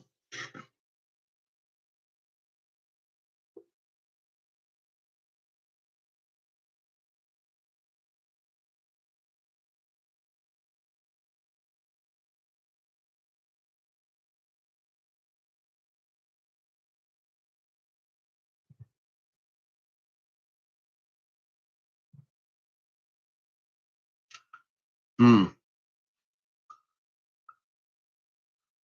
Eve. Like Adam and Eve is her birthday? And your husband died on. Oh, I suppose you would know then, huh? About everything today. Sorry to hear that, Holly.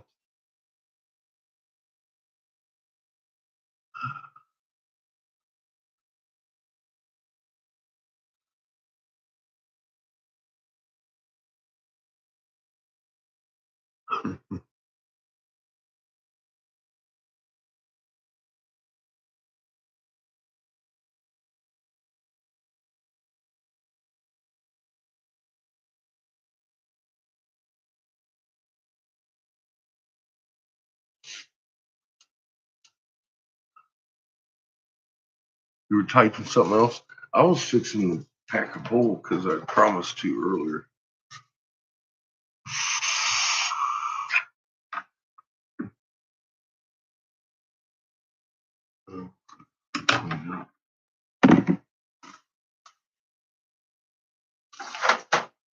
Some of my still got a nice big bag of grape shake.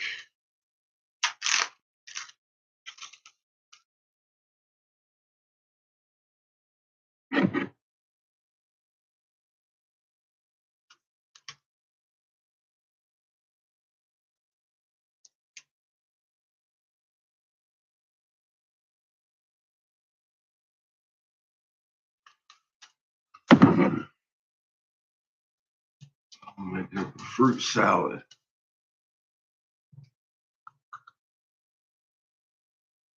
A little bit of blueberry boogers to go on my grape.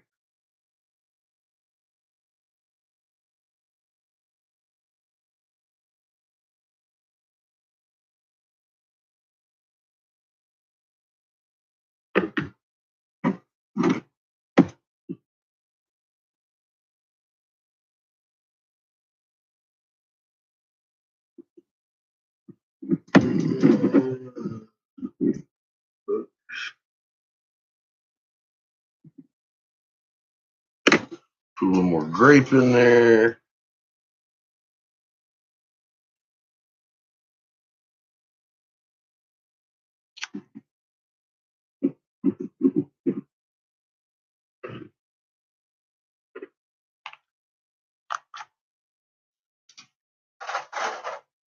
What is this? Oh, what is this? Oh, that's the citrus. That's right. This is blueberry. That was citrus. Good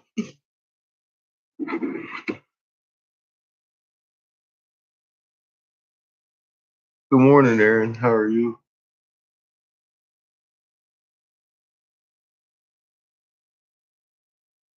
It is, yeah, it's 3:33 a.m. here in beautiful Colorado.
I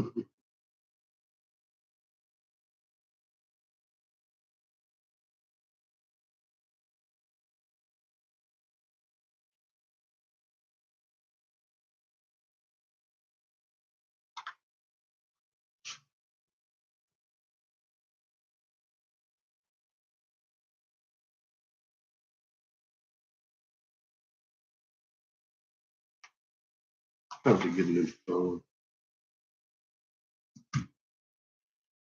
Mine's got a big old cracked fucking windshield. I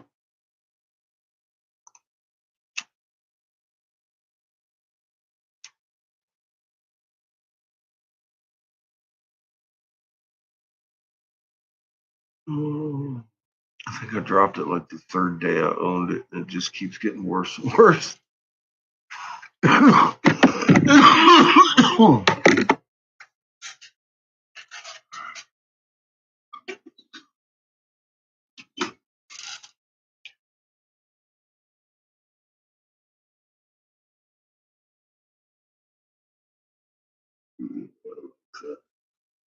It's got that crazy fluid look to it, like the red one does too. And you can see it better further back, huh?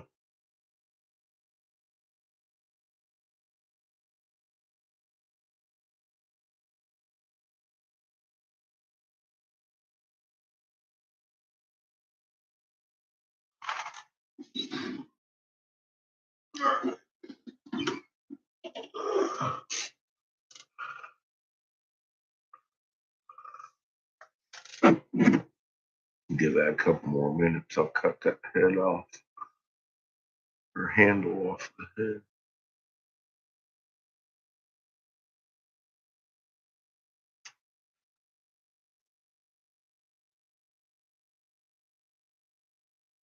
Had a stem in there.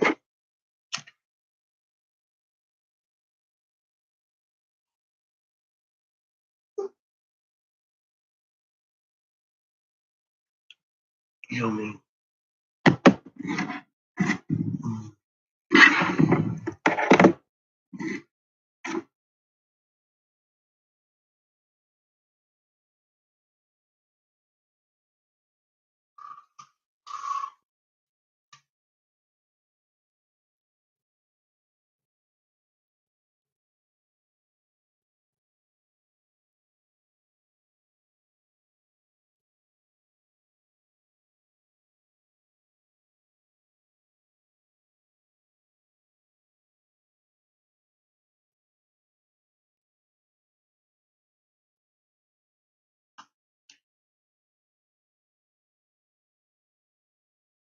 One more cycle. We'll do this.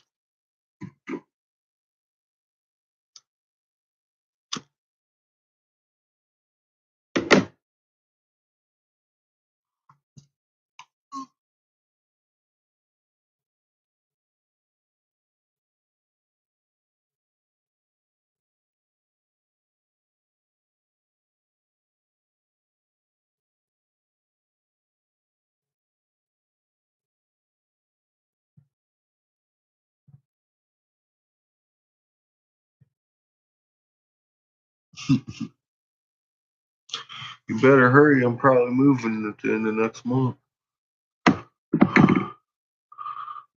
Yes.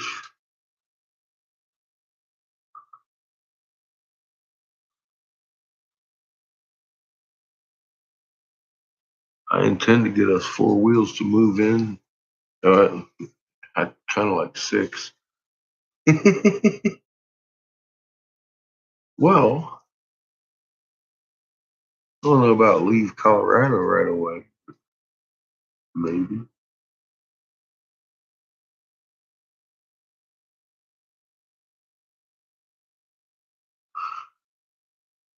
I wouldn't be going far. Well, at first. Hell, I might make it around to you before you make it around to here, girl. You know, Virginia's going fucking wreck, right?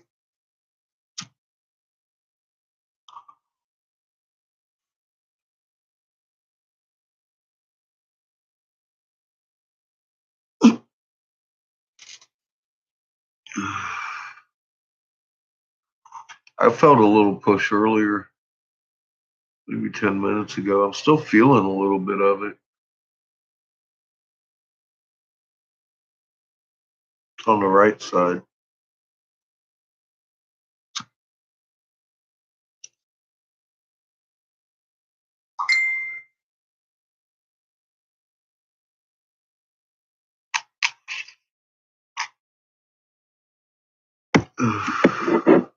Feel a little tickle in my ass too. I wonder what that means.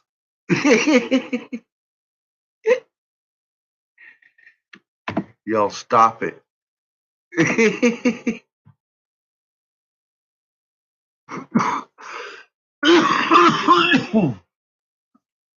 Well, we finally updated what we got.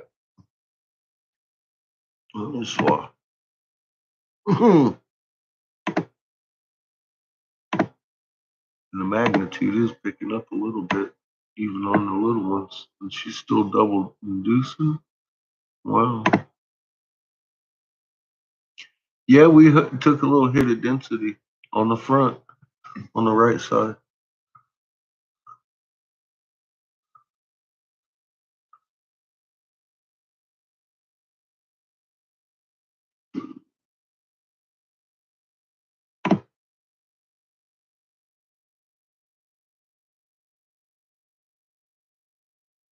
Hmm.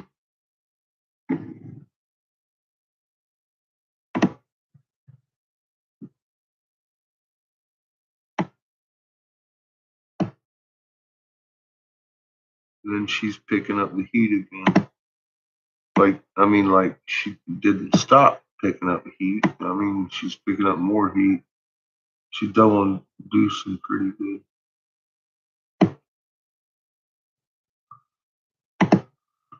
Hmm.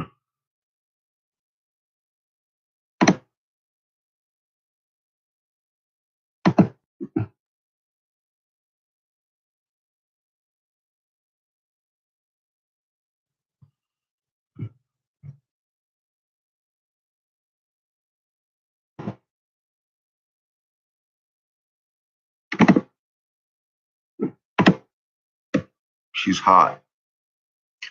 She's hot enough to have a good sized quake. So, in the fuck, man, I'd say in the next few minutes, she keeps that shit.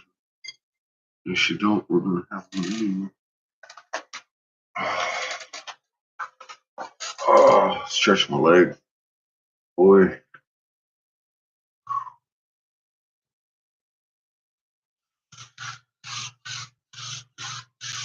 Oh shit! I was gonna cut that thing off in one more cycle. Where it went down again. It's starting on its way back up. Oh, I ain't gotta get so hot to cut that thing off now.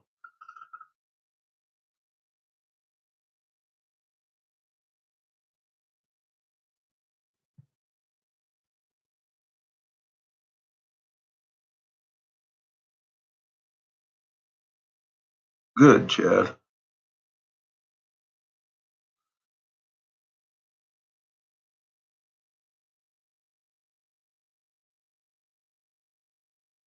They decriminalized some federally, did they really?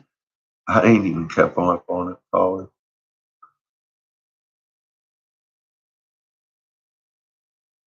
You can still get state and local. Some states are just fucking scary as fuck with their fucking penalties. Tell you what, man,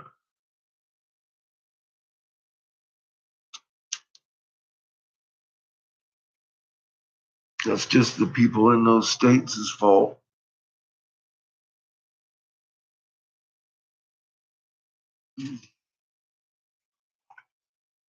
Y'all need to be putting pressure on them politicians. Tell them we need some medicine. Have you noticed there's common cold going around?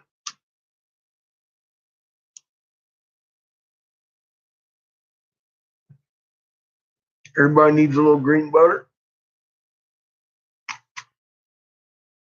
Oh. Man, that is some good hash.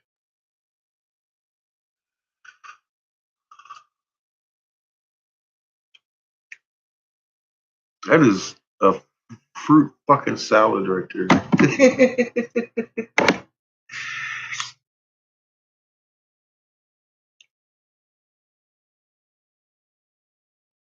No, neither one, I believe.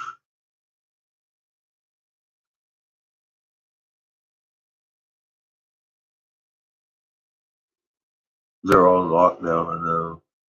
And I don't think they're in lockdown. I think they're just unavailable and getting their bags packed, getting the fuck out of Dodge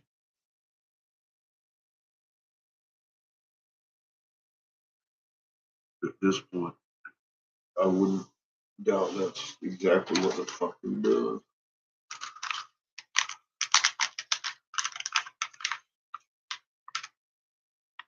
You see a few of them stand around in masks. They dropped some of the mask mandate around here and then they picked it up again.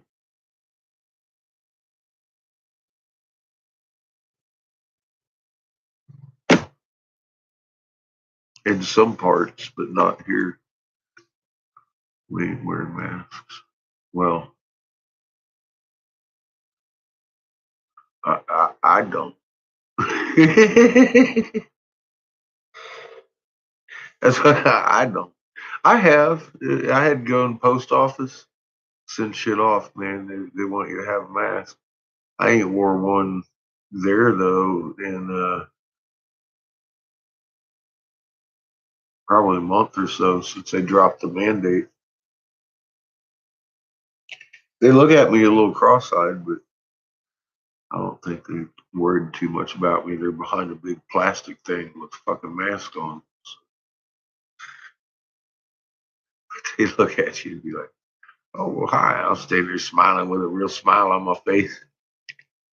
They don't know how to handle that kind of shit anymore. They're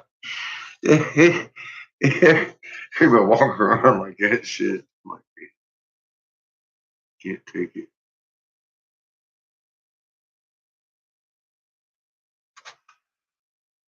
Well, now, I mean, they're talking about the wave four and all these fucking deadly strains coming out, and now they're shedding from exactly what I said was going to happen. It's reinforcing people thinking they need to wear these masks, and that just doesn't make much sense.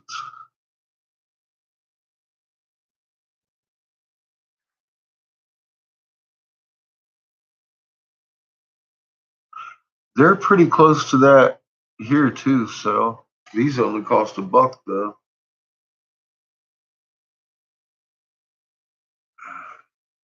I go through about 2 a day, and I get 3 for $1.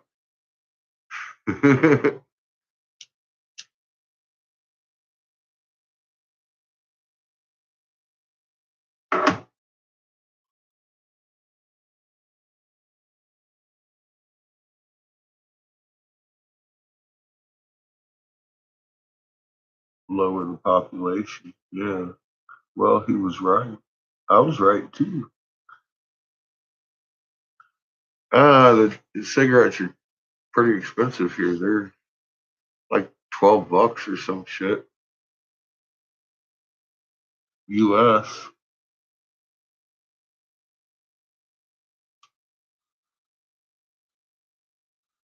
Are they only 7? They're more expensive than that here. I'm in Colorado. They're more like pretty expensive. Let me see.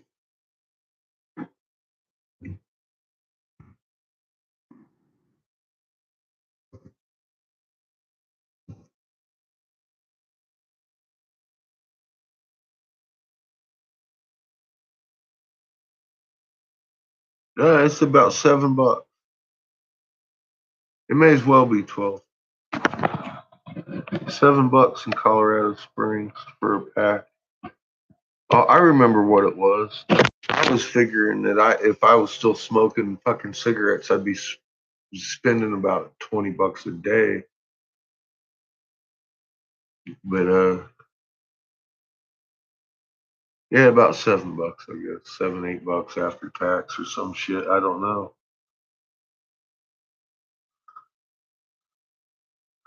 I quit smoking them. I was smoking 3 packs a day. Now I'm smoking a couple of these a day.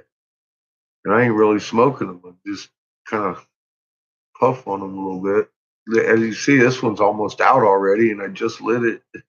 So I'll puff it once and put it down. I've still got some of this one, but these things, you can't keep them lit at all. Them leaf tobacco ones. Oh, your son does? Well, tell him to smoke them cheap cigars.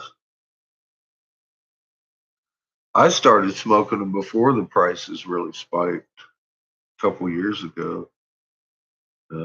Fuck, man, 3 packs a day. I was having problems breathing. Kidding me? I was like, I'm too fucking young for this shit. And I quit smoking 3 packs a day.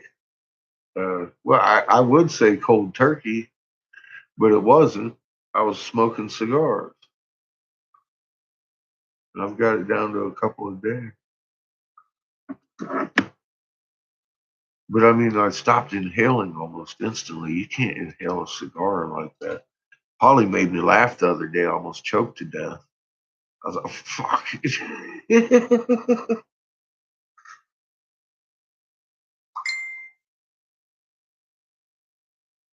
No, they're strong and they taste like assholes. And, you suck in a great big old strong asshole, you're going to choke. Trust me.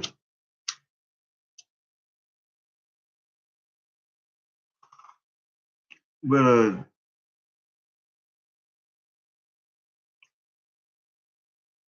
like one puff of that thing, I was like, okay, I'm done.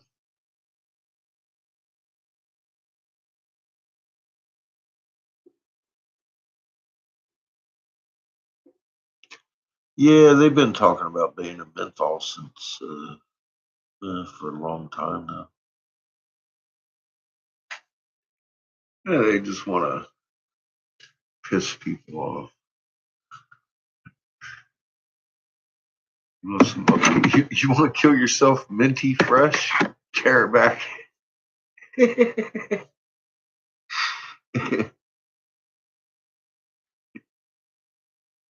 She dipped snuff. Well, look, it's like global warming. They blame fucking everything on global warming. They're going to blame everything. We got environmental shit happening to us that causes all kinds of shit from the shit they fucking feed us. And they like to make excuses. Look at the colon cancer up 300% since they started radiating beef. Well, why do they radiate beef? To kill the roundworm. Well, you know what also kills a roundworm? Cooking the fucking beef. That kills the fucking roundworm pretty good. But now everybody's walking around with fucking colon cancer because they're eating out of microwaves and fucking radiated beef. And it's hard to find any kind of beef that isn't been radiated. They used to have a little section when they started test running that shit, and I avoided that. But then they started trying to radiate fucking vegetables and shit. I'm like, what the? Just stay off my fucking vegetables, man. Fucking people. But yeah, everybody. Well, everybody got poo cancer.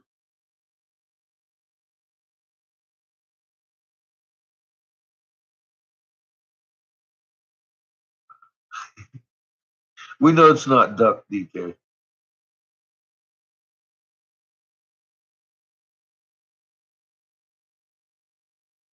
Yeah, well, they do that. They change the molecular structure of everything so your body doesn't actually recognize the nutrients in there.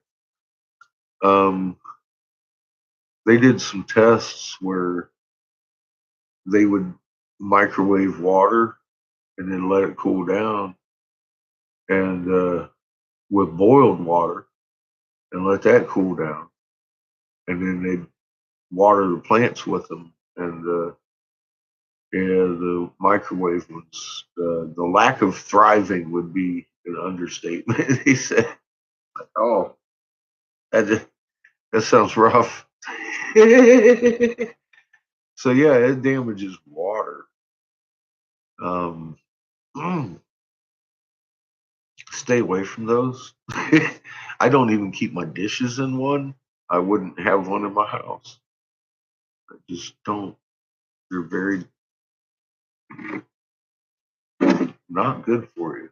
I don't care if you're eating the food or not, man. You stand around that damn thing while you're cooking, you're getting cooked. They put that little metal mesh in there and say, "Hey, here's what I'll protect you." I'm like, good luck with that.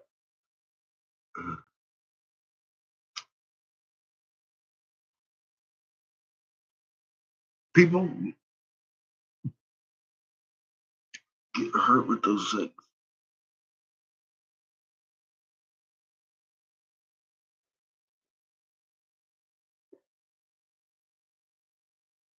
Make Faraday cage out of one. Hi, Jacqueline. How are you?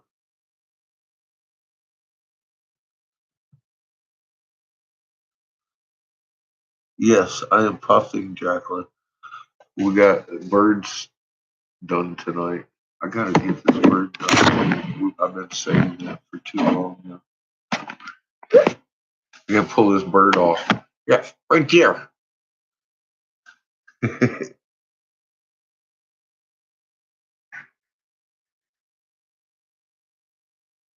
Oh yeah, I don't do baby bottle. Yeah, good. Yep, good man. Boil that shit. I boiled all Seamus' bottles. Always boil them.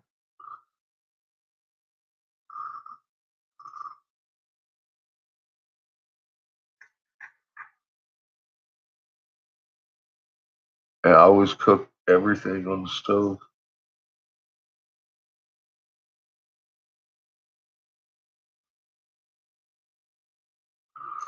Yeah, it fucks the water up. I was like, well, that seals it for me. I'm not gonna have one. I already decided that a long time ago. I was an ET in the Navy.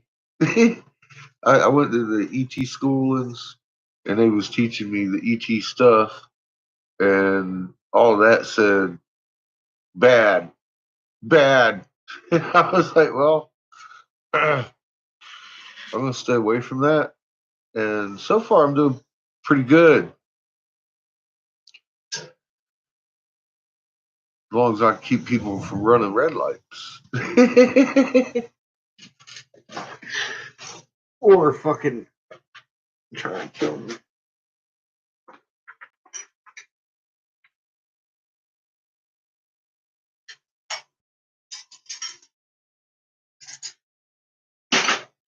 Oh yeah, we were gonna do a Gilgamesh thing, weren't we?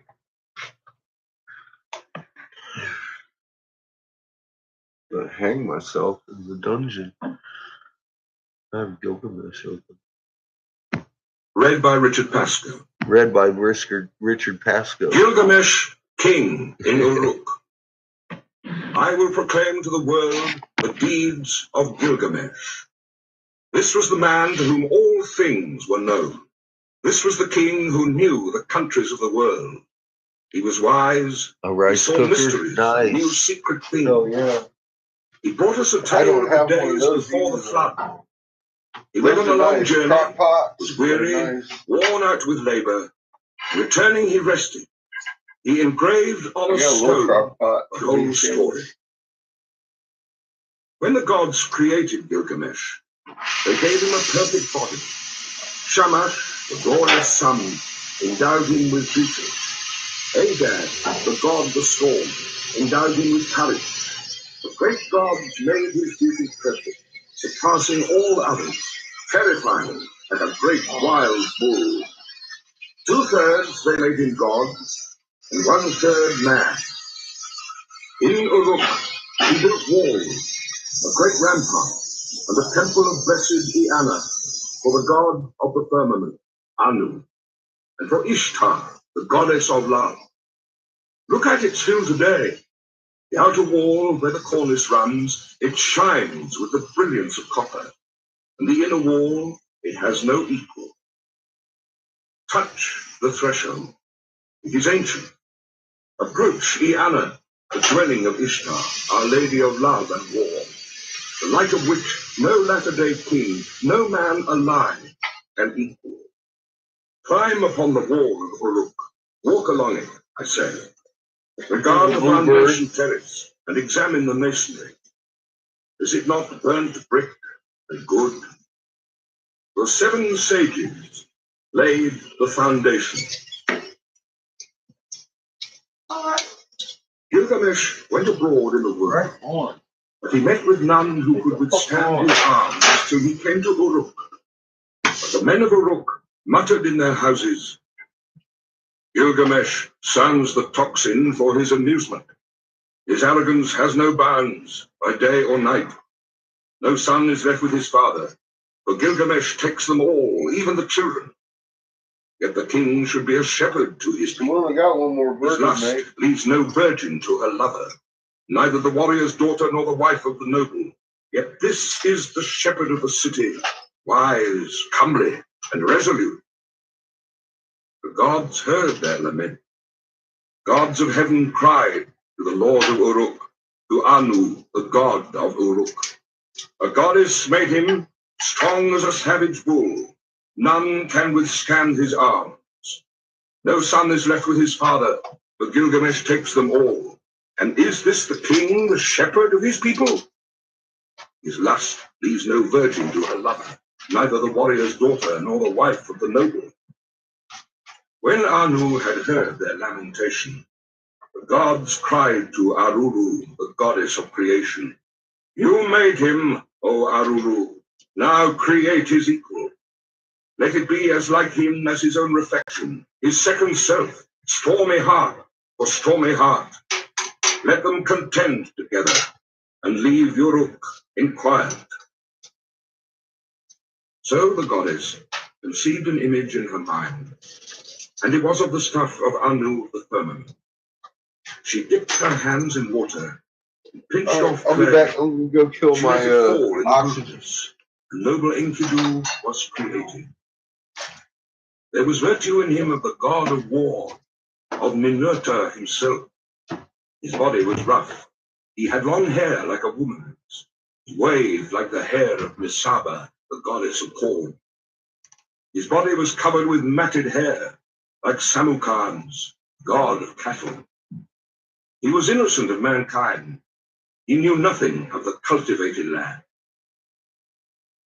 Enkidu ate grass in the hills with the gazelle, and lurked with wild beasts of the water holes. He had joy of the water with the herds of wild game. But there was a trapper who met him one day face to face at the drinking hole. The wild game had entered his territory. On 3 days he met him face to face, and the trapper was frozen with fear. He went back to his house with the game that he had caught, and he was dumb, benumbed with terror.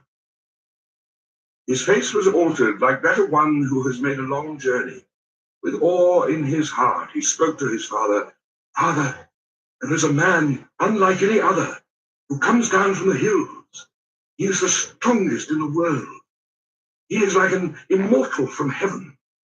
He ranges over the hills with wild beasts and eats grass.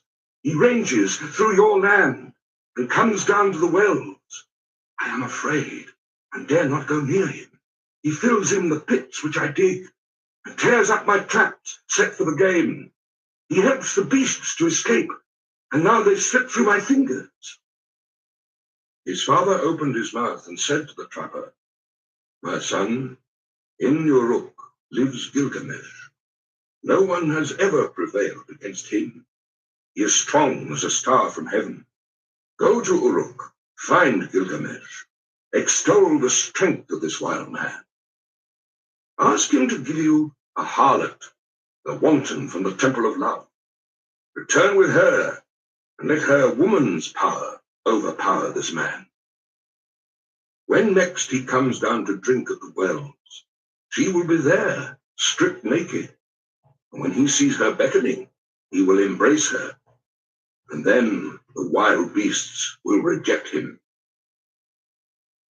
So the trapper set out on his journey to Uruk and addressed himself to Gilgamesh, saying, "A man unlike any other is roaming now in the pastures. He is as strong as a star from heaven, and I am afraid to approach him. He helps the wild game to escape. He fills in my pits and pulls up my traps." Gilgamesh said, "Trapper, go back. Take with you a harlot, a child of pleasure. At the drinking hole she will strip. And when he sees her beckoning, he will embrace her. Shit. And the game of the wilderness will surely reject him." Now the trapper returned, taking the harlot with him. After a 3 days' journey, they came to the drinking hole. There they sat down. Oh my The god. harlot and the trapper sat facing one another and waited for the game to come. For the first day and for the second day, Fucking wet. the two sat waiting. My sprinklers was On wrong, the man. third day, the herds, they came down to drink. And Enkidu was Now my butt's all wet. the small wild creatures of the plains were glad of the water. And Oh, Enkidu with them, shit. who ate grass with the gazelle, Ah, and was born in the blue. fucking sprinklers are on. And she saw him, Fucking the cold savage now. man, come from far off in the hills. The trapper spoke to her. "There he is. Now, woman, make your breasts Let bare. that soak in. Have no shame. Do not delay, but welcome his love. Let him see you naked. Let him possess your body. When he comes near, uncover yourself Who's this and Enkidu? lie with him. Teach him the savage man, Yeah, your woman's art. that's But when he Enkidu. murmurs love to you, the wild beasts that shared his life in the hills will reject him." She was not ashamed to take him. She made herself naked and welcomed his eagerness. As he lay on her, murmuring love, she taught him the woman's art. For 6 days and 7 nights they lay together, for Enkidu had forgotten his home in the hills. Yep, Enkidu. But when he was satisfied, he went back to the wild beasts. Then, when the gazelles saw him, they bolted away. When the wild creatures saw him, they fled. Enkidu would have followed, but his body was bound as though with a cord. His knees gave way when he started to run. His swiftness was gone.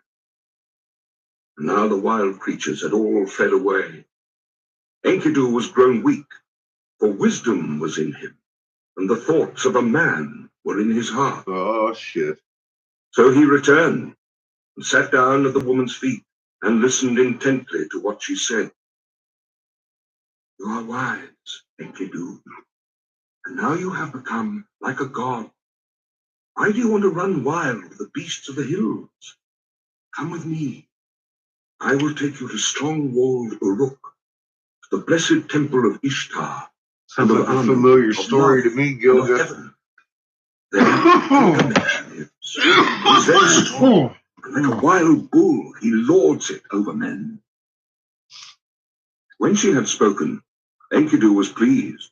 He longed for a comrade, for one who would understand his heart. "Come, woman, and take me to that holy temple, to the house of Anu and of Ishtar, and to the place where Gilgamesh lords it over the people. I will challenge him boldly. I will cry out aloud in Uruk. I am the strongest here. I have come to change the old order. I am he who was born in the hills. I am he who is strongest of all." She said, "Let us go, and let him see your face. I know very well where Gilgamesh is in great Uruk. Oh, Enkidu, there all the people are dressed in their Smart gorgeous move, robes. Kevin. Every day is holiday. The young men and the girls are wonderful to see. How sweet they smell. All Not the a great bone in the ones catfish. There's a aroused good, from their beds. Oh, a little bit of Enkidu, hash in that bowl, you though. who love life, I will show you Gilgamesh, a man of many moods. You shall look at him well in his radiant manhood. His body is perfect in strength and maturity. He never rests by night or day. He is stronger than you, so leave your boasting. Shamash, the glorious sun, has given favors to Gilgamesh, and Anu of the heavens, and Enlil, and Ea, the wise, has given him deep understanding, I tell you. Even before you have left the wilderness, Gilgamesh will know in his dreams that you are coming. Now Gilgamesh got up to tell his dream to his mother. You feel that intent? One of the wise gods. Mother, last night I had a dream. You'd be like a dog. I was full of joy. The young heroes were waiting around at the door. I walked through the night under the stars of the firmament, and one, a meteor of the stuff of Anu, fell down from heaven. I tried to lift it, but it proved too heavy. All the people of Uruk came round to see it. The common people jostled, and the nobles thronged to kiss its feet. And to me, its attraction was like a love of woman. It helped me. I braced my forehead, and I raised it with thongs, and brought it to Tastes you. like a fruit You salad. yourself pronounced it my brother. Then Ninsun, who is well beloved and wise, said to Gilgamesh, Star of heaven, which descended like a meteor from the sky, which you tried to lift but found too heavy. When you tried to move it, it would not budge. You So know, I brought it to my feet. I made it people acting crazy. and stir, and you were drawn as though It's you gonna were get moving. worse, Kevin. This is the Careful. strong comrade, Out there. the one who brings help to his friend in his need. He is the strongest of wild creatures, the stuff of Anu, born in the grasslands. Well, they had a 4-1 in Peru again. When you see him, This is the last you time will I love think him we as a looked. woman. He will never forsake you. No. This is the meaning. We had a dream. Gilgamesh said, Mother, I dreamt a second dream. In the streets of strong-walled Uruk, there lay an axe. I see The what I shape of thought. it was strange, and the people thronged round. I saw it and was glad. I bent down, deeply drawn towards it. I loved it That's interesting. and wore it at my side. Ninsun answered, That axe which you saw, which drew you Took so another powerfully, wave of density in the front, that is the and the comrade back whom I is, give you, and he will come in his strength like one of the host of heaven. He is the brave companion who rescues his friend in necessity. much like it has the Gilgamesh said to his mother, Friend, the 1044. counselor has come to me from Enlil, and now I shall befriend and counsel him. So Gilgamesh told his dream.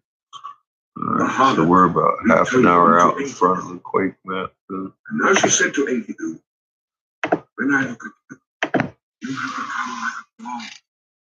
Why do you yearn to run wild again with the beasts of the hills? Get up from the ground, the bed of a shepherd. He listened to her words with care. It was good advice she gave. She divided her clothing in two, and with the one half she clothed him, with the other herself. Holding his hand, she led him like a child. Lucky you didn't get shot. Into the shepherd's tent. He obviously There, didn't all want the to shoot shepherds nobody. crowded round to see him. He put down bread in front of him. But Enkidu Oh my only God. sucked the milk of wild animals. He fumbled and gaped, at a loss what to do, or how he should eat the bread and drink the strong wine. Then the That's woman funny. said, Enkidu, eat bread. It is the staff of life. Drink the wine. It is the Oh my custom of the God. land. So he ate till he was full. Balloons! 7 goblets. He I've became blown merry. up so many His balloons heart I get exulted dizzy and his face before. He It looks like a pile. and anointed himself with oil. Oh, Enkidu had I become lost my man, ball. but when he had put on man's clothing, he appeared like a bridegroom. He took arms to hunt the lion, so that the shepherds could rest at night. He caught wolves and lions, and the herdsmen lay down in peace. For Enkidu was their watchman, that strong man who had no rival. He was merry, living with the shepherds, till one day, lifting his eyes, saw a man approaching. He said to the harlot, "Woman, fetch that man here. Why has he come? I wish to know his name." She went and called the man, saying, "Sir, where are you going this very day?" The man answered, saying to Enkidu, "Gilgamesh has gone into the marriage house, shut out the people.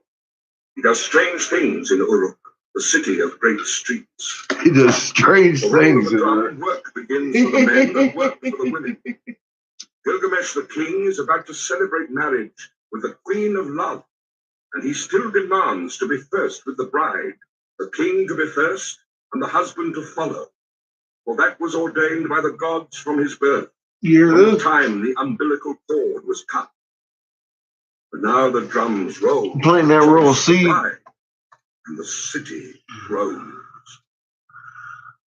At these words, Enkidu turned white in the face. "I will go to the place where Gilgamesh lords it over the people. I will challenge him boldly, and I will cry aloud in Uruk, 'I have come to change the old order, for I am the strongest here.'" Now on Enkidu Crystal strode Mouse, in some front, stupid shit, and the huh? woman followed behind.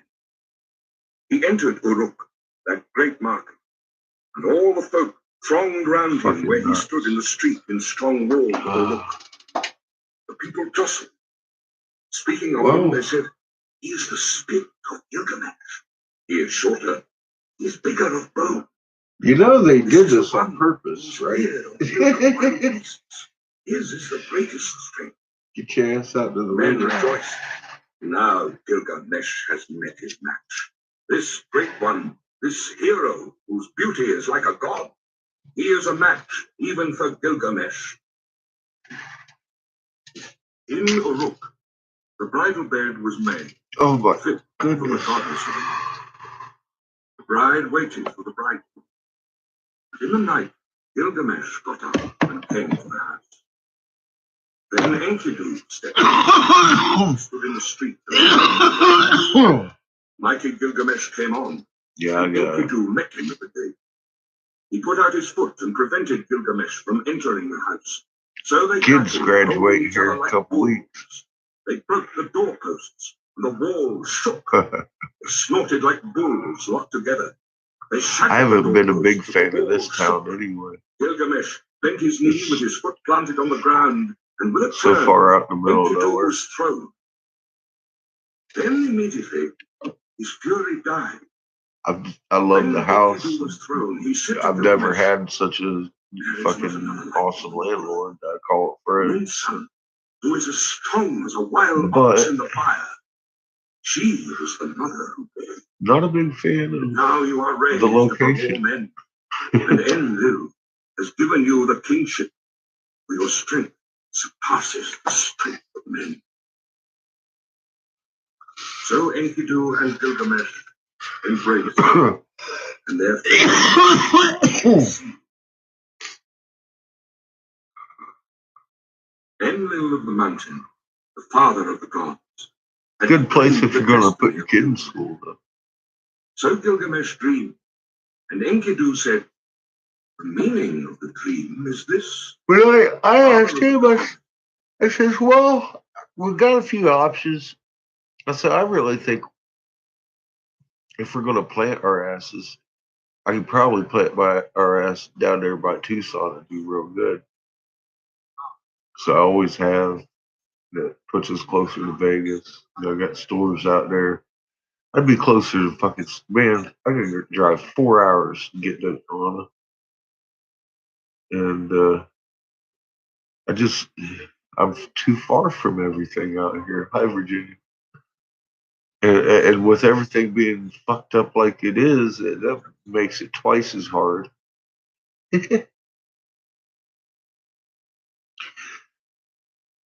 And then all this, well, like I said, all this shit happened with Dick Face over here.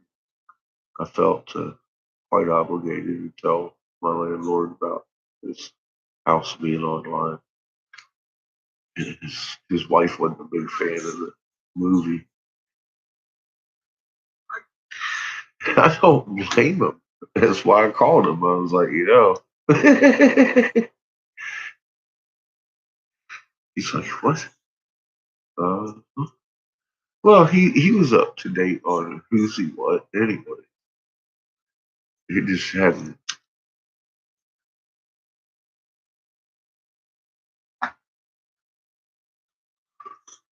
heard the latest. So I figured I'd tell him. I will raise a monument. So I'm gonna get us an RV. Who will go to the forest and destroy it. For in the forest, Because he says, why don't we just get an RV, Dad? Because I'd asked him a couple months ago. I've been asking him for a while. He's like, why don't we just get an RV? And I'm all like, well, okay. We can do that. Hell, we can go see his mom. She in Philly. We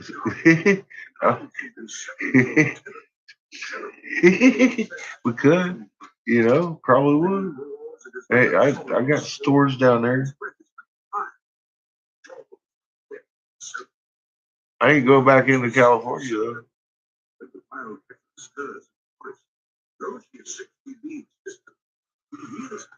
Anywhere west like that.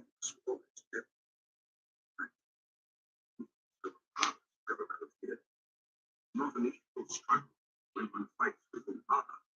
He is a great warrior, a factory man. I had planned on sticking around here though, taking some fucking. Oh my goodness, I have water tanks and everything. So I almost forgot what it's like to have an RV. So nice. You're already at home everywhere you go. Fucking great. His mom and I lived in one for 4.5 years, for fuck's sake. I will go first, though I am your lord. You may safely fall out. Forward, there is nothing to fear. Then, if I fall, I leave behind me a name that endures. Men will say of me, Gilgamesh has fallen in fight with ferocious humanity. I guess I better drive fast through the area.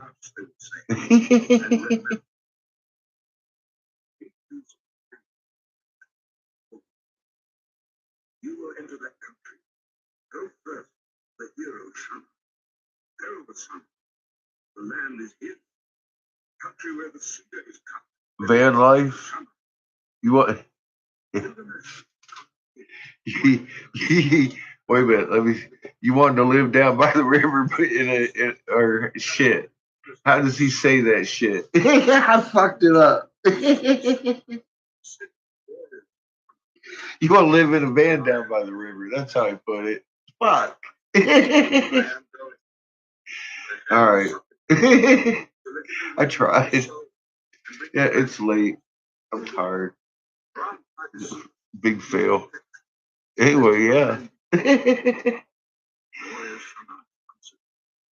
We had a blast, man. Just cruise around the country, all over the place. I mean, like a lot of times. We just cruise. It'd be like 6 months. We'd come back around one way or not another. It's fucking awesome. That's why I was so upset with myself when I sold my RV because I was doing the responsible thing, getting us a house, and then we ended up moving to North Carolina and then to Texas and now Colorado. Now we're moving around again. I'm getting us an RV.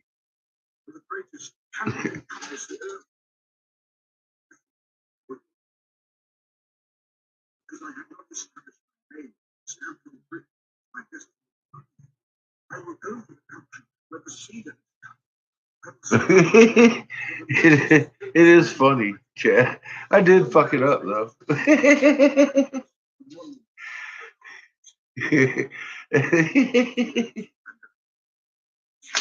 Fuck.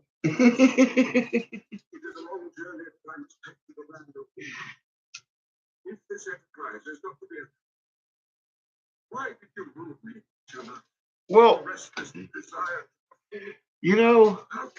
we did it right. We had generator with a fucking satellite dish. We was watching TV back then. Or, well, she was. I was blowing glass all the time.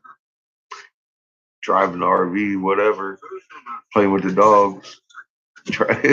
Walking around out in the desert sometimes. And where we are, man.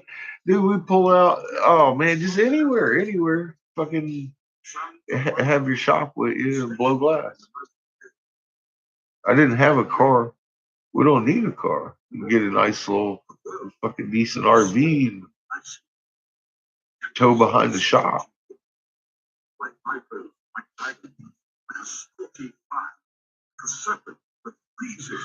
You drop that shop, drive the RV off. Fucking, they got locks. You ain't gonna get some of them locks off of there, man. Especially as many as I put on mine. I had the motherfucker locked up. But I wouldn't leave it long. I'd just drive go looking at stores. I'd drive off into a Walmart parking lot, drop that fucking shop off. We'd go drive off in the RV. It was a Honey. It was 23 foot. But you drive that around Philly, like, fucking just go. And hunt for a fucking shop. Sell glass, go pick up my little shop, lug it back down on the RV, and I didn't even have to go anywhere in Philly. I just go to the shop in the back here, plug in my kiln, and get busy. Because it was in a Hallmark trailer. I just go in there and work all night in the parking lot. Walmart. Fill an order. If I found a store, they bought all my shit usually, and said, "Could I get another dozen of these?" Yep. I need another dozen in gas money. Fucking RVs ain't cheap to drive. I'll tell you that right now.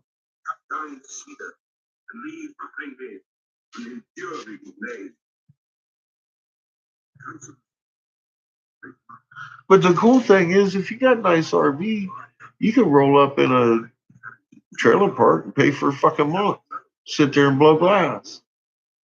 We did quite often.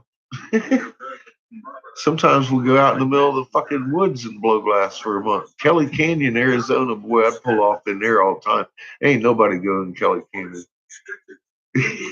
It's in the middle of nowhere. It'd be blowing glass in the RV one winter. It had just snowed up that way.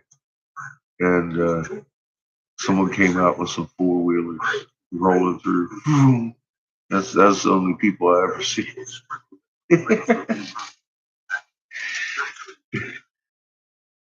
It was beautiful out there, all pine trees and shit. It's up by Flagstaff.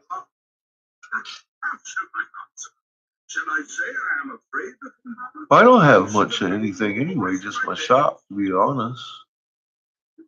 You know, I computers, stuff. My kid's the one with stuff. But he's grown up. He's kept every damn toy he's had since we've been here. So we're going to be taking a few trips to the Goodwill, you bet. But fuck, most of the stuff in the house is my landlord's anyway. we moved in, it had furniture everywhere. So couch and all that shit. I never got a couch while I was here. That's the landlady. They just I ain't even sat on the couch. Be honest. Or either one of those chairs in there. I don't hang out in the living room much.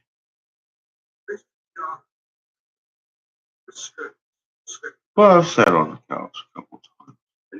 It's feathers. I'm allergic to down. It's a really nice couch, but I'm allergic to it. So I just don't. I don't fucking hang out on it. So, yeah, I've never. I just sit at my desk and sew or fucking whatever. I still sew.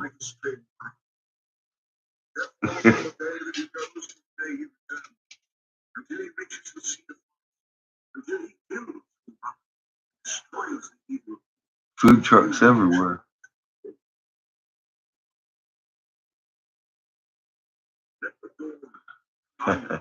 Well, that was a cool thing, Chad. We could, if I was in an area like Columbus or something, and I heard about Hookahville, I was there. I open up the back, blow glass, have a little table.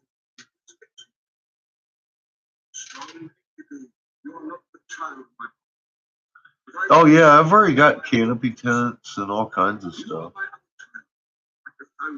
I do have. I consider that shop stuff. We got everything we need. I just don't have spinning wheels and big screen TVs. I've never been. Uh, I never have. Yeah, I've never tried to keep up with the Joneses. I just usually. Most of my stuff is going to be the rice and beans and shit that I've been saving. To be honest, for the bulk of my shit, food, storable dry goods. That's going to be most of my storage. It would be like a food truck. Just like fuck.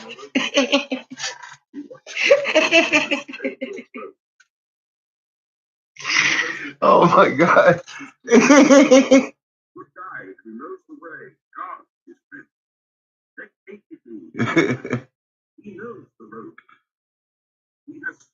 Bonnaroo, see? That'd be some fun shit. I mean, Seamus is 16, man. He's been cooped up for the last 4 years out here with me fucking going through this school shit. He's ready to stretch his legs a little bit too. Just graduating high school, man. And I can't imagine a better geography class after high school than fucking going off in the RV, checking out the country, shaking hands with new people.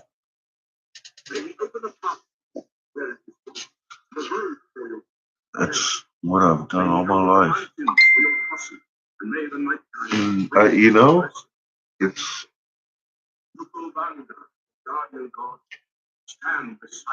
it's not a bad way to live.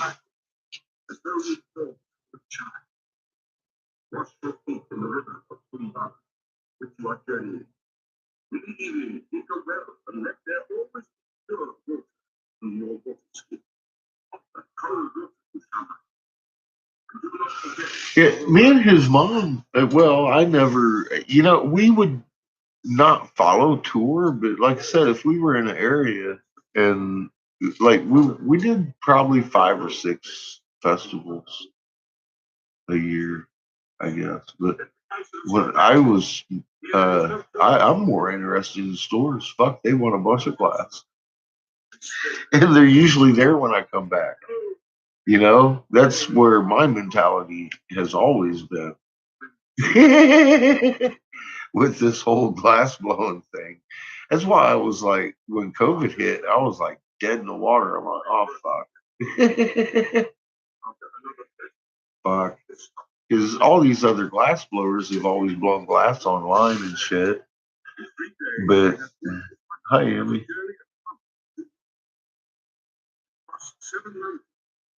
Good. Well, it's easier to get them to look at the moon now that NASA said we tilted. That kind of helped, huh? Because they know one thing for damn sure. It wasn't global warming that caused it. Oh my God. I don't know what they. I suspect what they were doing. I've said that, but I mean seriously,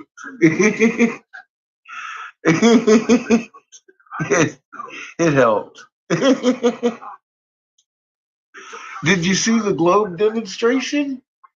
Mr. B, I made a video. I said, "Yeah, man, globe demonstration." And Mr. B was like, "Bink." I was like, "Holy fuck!" So I had to make another one in less than an hour with the globe demonstration. It was fucking beautiful. This guy's been out there debunking the flat tires. Oh my God, man. I was like, holy shit, this is good stuff. We have to make a video. I told him to. I went in there, I looked for him. I followed that. The wolf dude, he had a link to the original. I went in there and thanked him for it. I was like, God, dude, your field rotation video is right on. Thank you. And his camera didn't have a neck or a field rotator. I mean, if you had a flat faced one, that would even be more. But I mean, he had one that boop like that, and I'm all like, yeah, it's actually pretty fucking close, man. It ain't doing no damn cartwheel though, is it? Oh shit, that was good stuff. Oh yeah, I made a blue bird and I made the other red bird. So we got two full birds done. Two full bird kernels.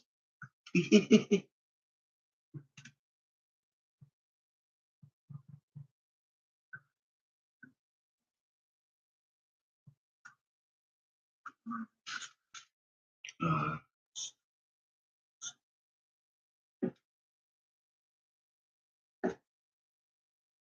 yeah, I hope that kind of buries the whole moon flip thing.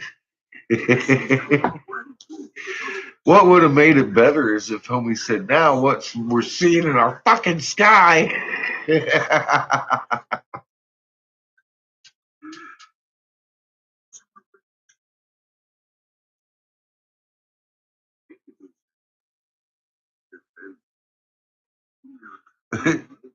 Nice, Jelly. How you doing? I guess living on the edge. That's all we do, huh? Edge of discovery, the edge of our seats.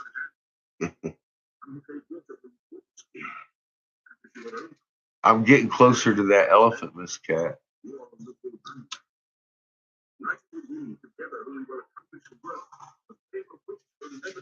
We'll probably be pulling his body out here pretty soon, even if I get the color or not yet. But that way I've set the glass aside.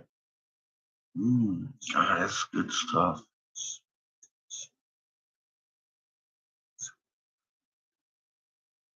I got a Thunderbird to do too, or a Phoenix, rather. I got the colors for that. I got to make Seamus a Pokemon shielded sword for his gown. We'll be doing that here this next week.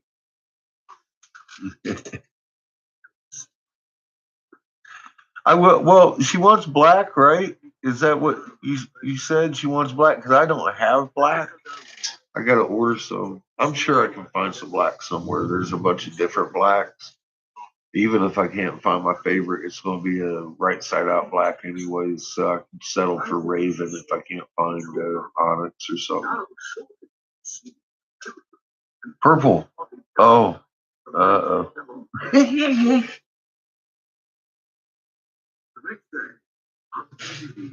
Okay, I'll try. I might be able to get a couple different kinds of purple.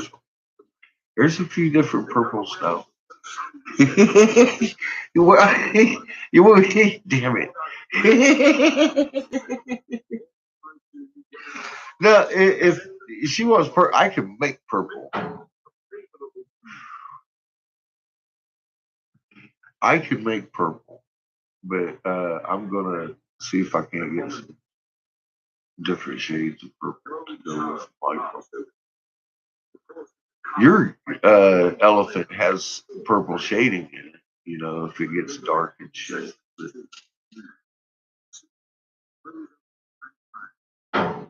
You know, I'm not sure right at the moment, Cat. All these rare earth elements, like some of these colors are just kind of hard to get a hold of. I'll see. I'm gonna try and get some copper. I'm gonna try and get I think it's gold flake they call it, but it looks like copper. It's this shit in my pipe. That's I love that stuff.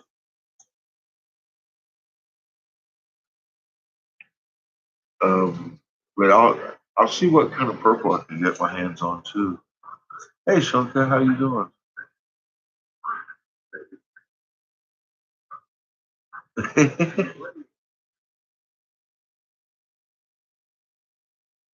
It's 4:41. Yeah, my beeper went off again, didn't it? Or my dinger. It's been doing that all night. There's a bloom party going on.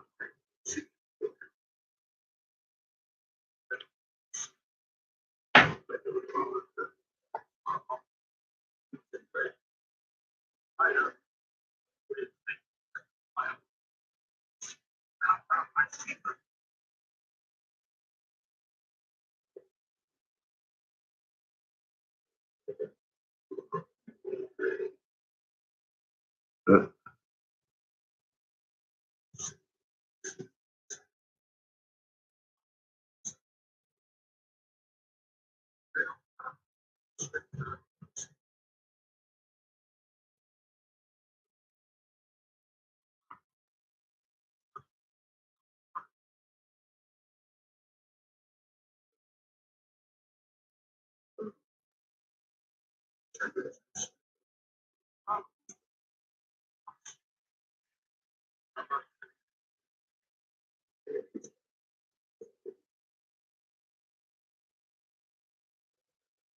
I'm not going to click that link.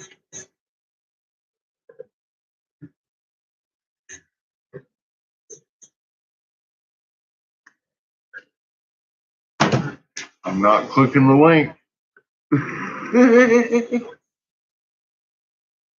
It said YouTube in the front of it, and I was like,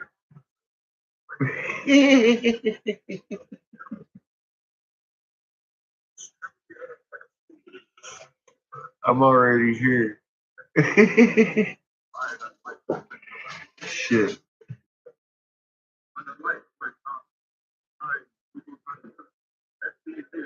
Set fire to my beard. You know what? I'm about to shave it, young lady. Don't you better get off my beard.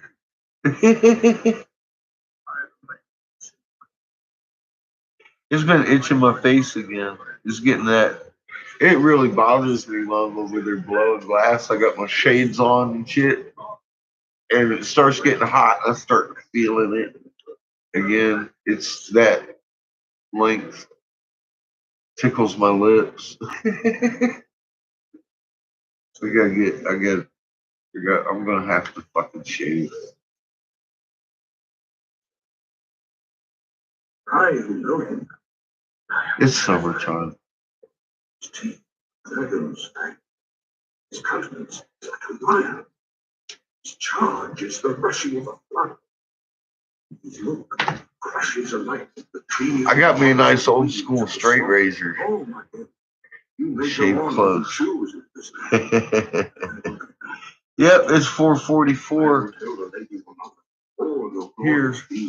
If she shouts for joy, then I will tell the dead. If I want it to look pretty, it takes a little while. Immolation and It's about time to pull it up, though. Both of the dead. I'm waiting on the heat over here to cook these collars in proper. That way I can just go on up to bed, not worry about my kiln that's plugged in.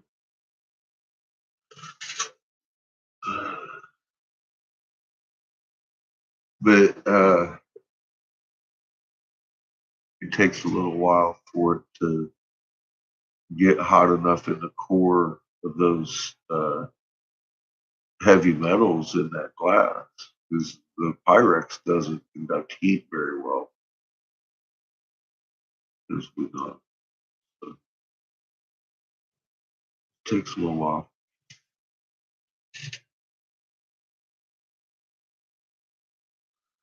Hi, Cosmic.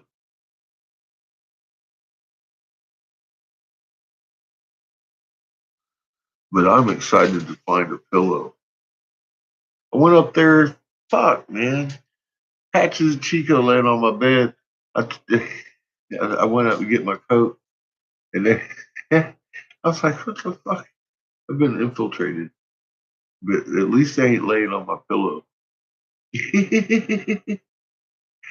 Chica pops his head up. Patches laying there like, she pops her head up. Like, oh, well, look at this.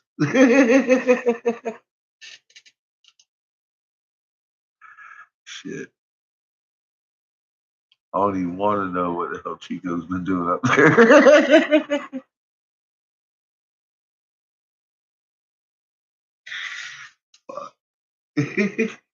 And on him he fastened his eye, the eye of death.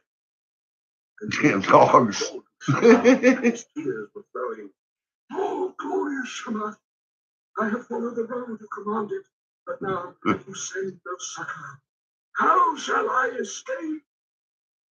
Glorious Shamath heard his prayer, and he summoned the great wind, the north wind, the whirlwind, the storm and the icy wind, the tempest and the scorching wind. They came like dragons. Just got some fucking wind. Sounds like a fucking planet. Freezes the heart, a destroying flood and a lightning stroke. The eight winds rose up against Humbaba. They beat against his eyes. He was gripped, unable to go forward or back. Gilgamesh shouted, by the life of Ninsum, my mother, and divine Lugamara, I'm gonna have to listen to this tale in the again. country of the living, in this land I have discovered your dwelling. I've heard some. I've never really listened to it too much. A little bit, but I will enter your house. I listened to it once all the way through. It was just a long time ago. And I've listened to parts of it out of one of these colleges. I want to hear this one again. Are you fucking kidding me? I just talked through too much of this. 7 times Humbaba loosed his glory on. Because there's something else going on here I'm not catching. But every time I listen, I catch it. Something weird. It doesn't sound like what they say. Tears started to his eyes, and he was pale. Never known another, no, nor a father who reared me. I was born of the mountain. He reared me. Enlil made me the keeper of this quest. And because we Gilgamesh, I will be your servant. You shall be my lord. All the trees of the forest that pretended on the mountain shall be yours. I need to find more Q&A text. He said he got 20,000 out at one time. We can't find no fucking 20,000. So that the heart of Gilgamesh was moved with compassion. He swore by the heavenly light, by the earthly light, by the underworld itself. Oh, Enkidu should not snare bird return to its nest, captive man return to his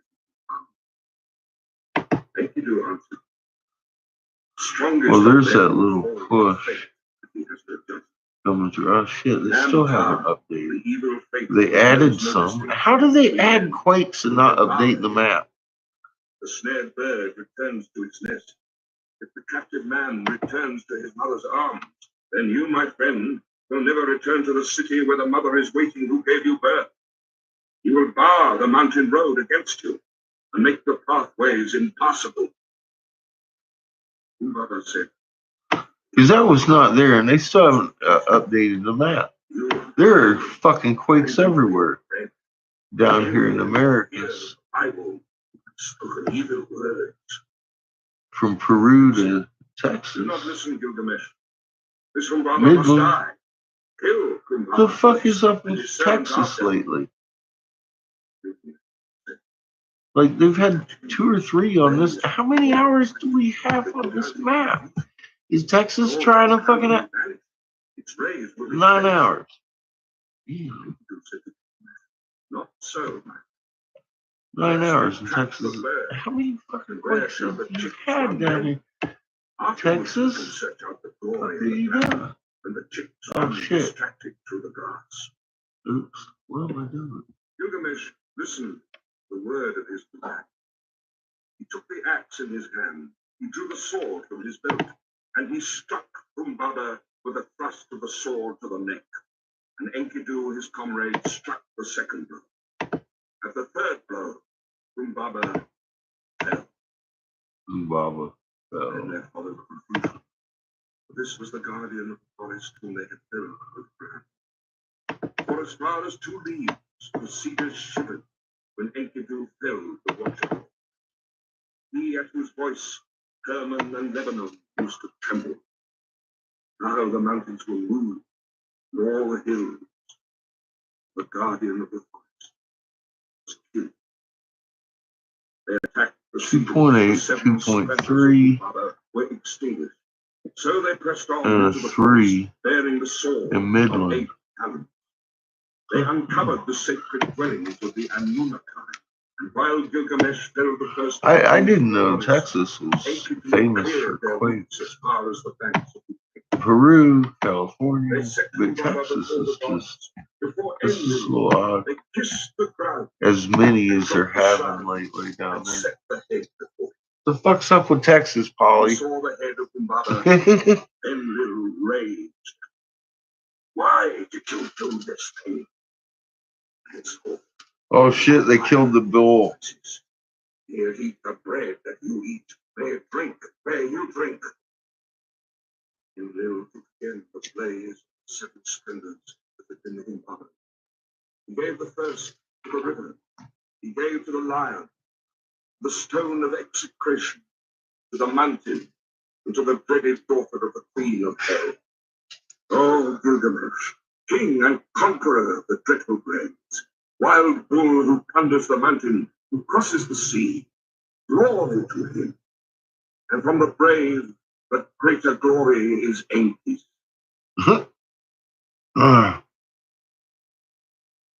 Gilgamesh washed out his long rock and cleaned his weapon. He flung back his hair from his shoulders. We're gonna have to listen to this tomorrow. And changed into new. For sure. What was that shit? I'm gonna take the shield off.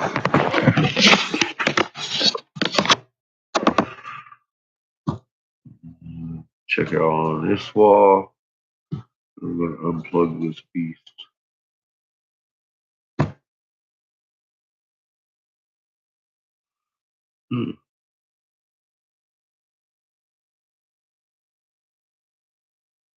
Did we just tilt again?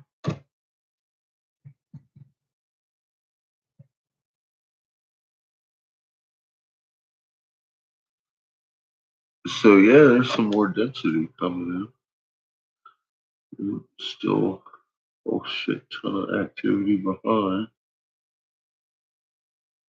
Maybe I should pull out a polarity map. Look at this.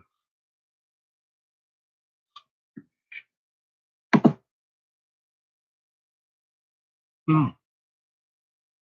Hmm.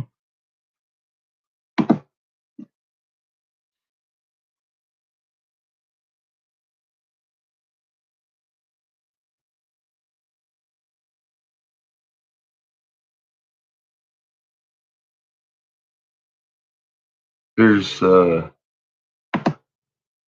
tornadic activity.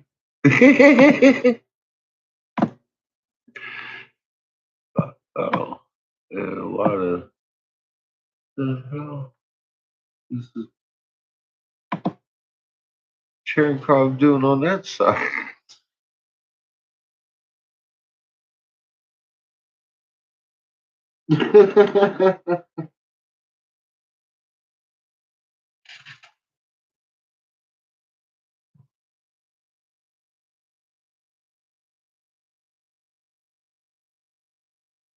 Interesting.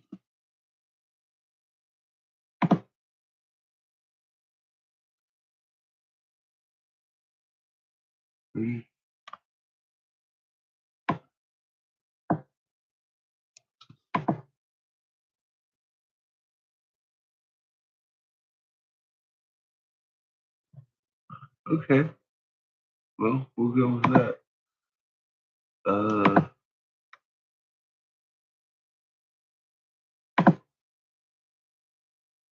Interesting. Cherekov's building on both sides. There we had an update. No biggies yet. She's inducing. And we got a little bit of charge on both sides. That's pretty interesting.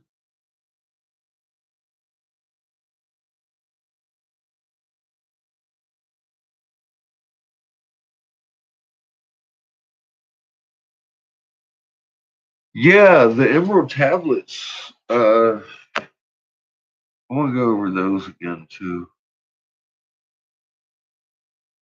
And again and again. There's more out here that I want to hear. I've already heard the lamentations of her. And nah. Oh. So much to look at. It's crazy. I want to go look at some rocks. I want to go check out Raw.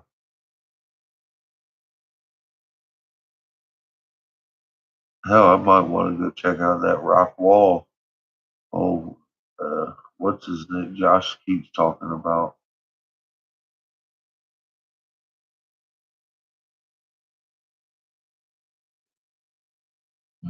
Interesting. A lot of stuff to look at. So I'm gonna head up to bed, unplug my phone. Wish y'all a good evening. We'll do this tomorrow again.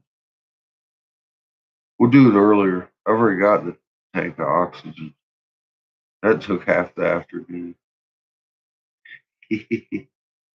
Seamus went with me just in case we got to see some planets in the sky.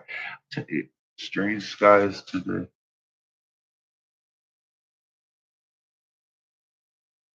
Yeah, like I said, it's nothing really new. Hi, Kevin. Nothing new. It's just a little more than yesterday. Expect the same today. It's a little more than yesterday. Have a good day. I'm gonna go get some sleep. Right on time. Have a good day.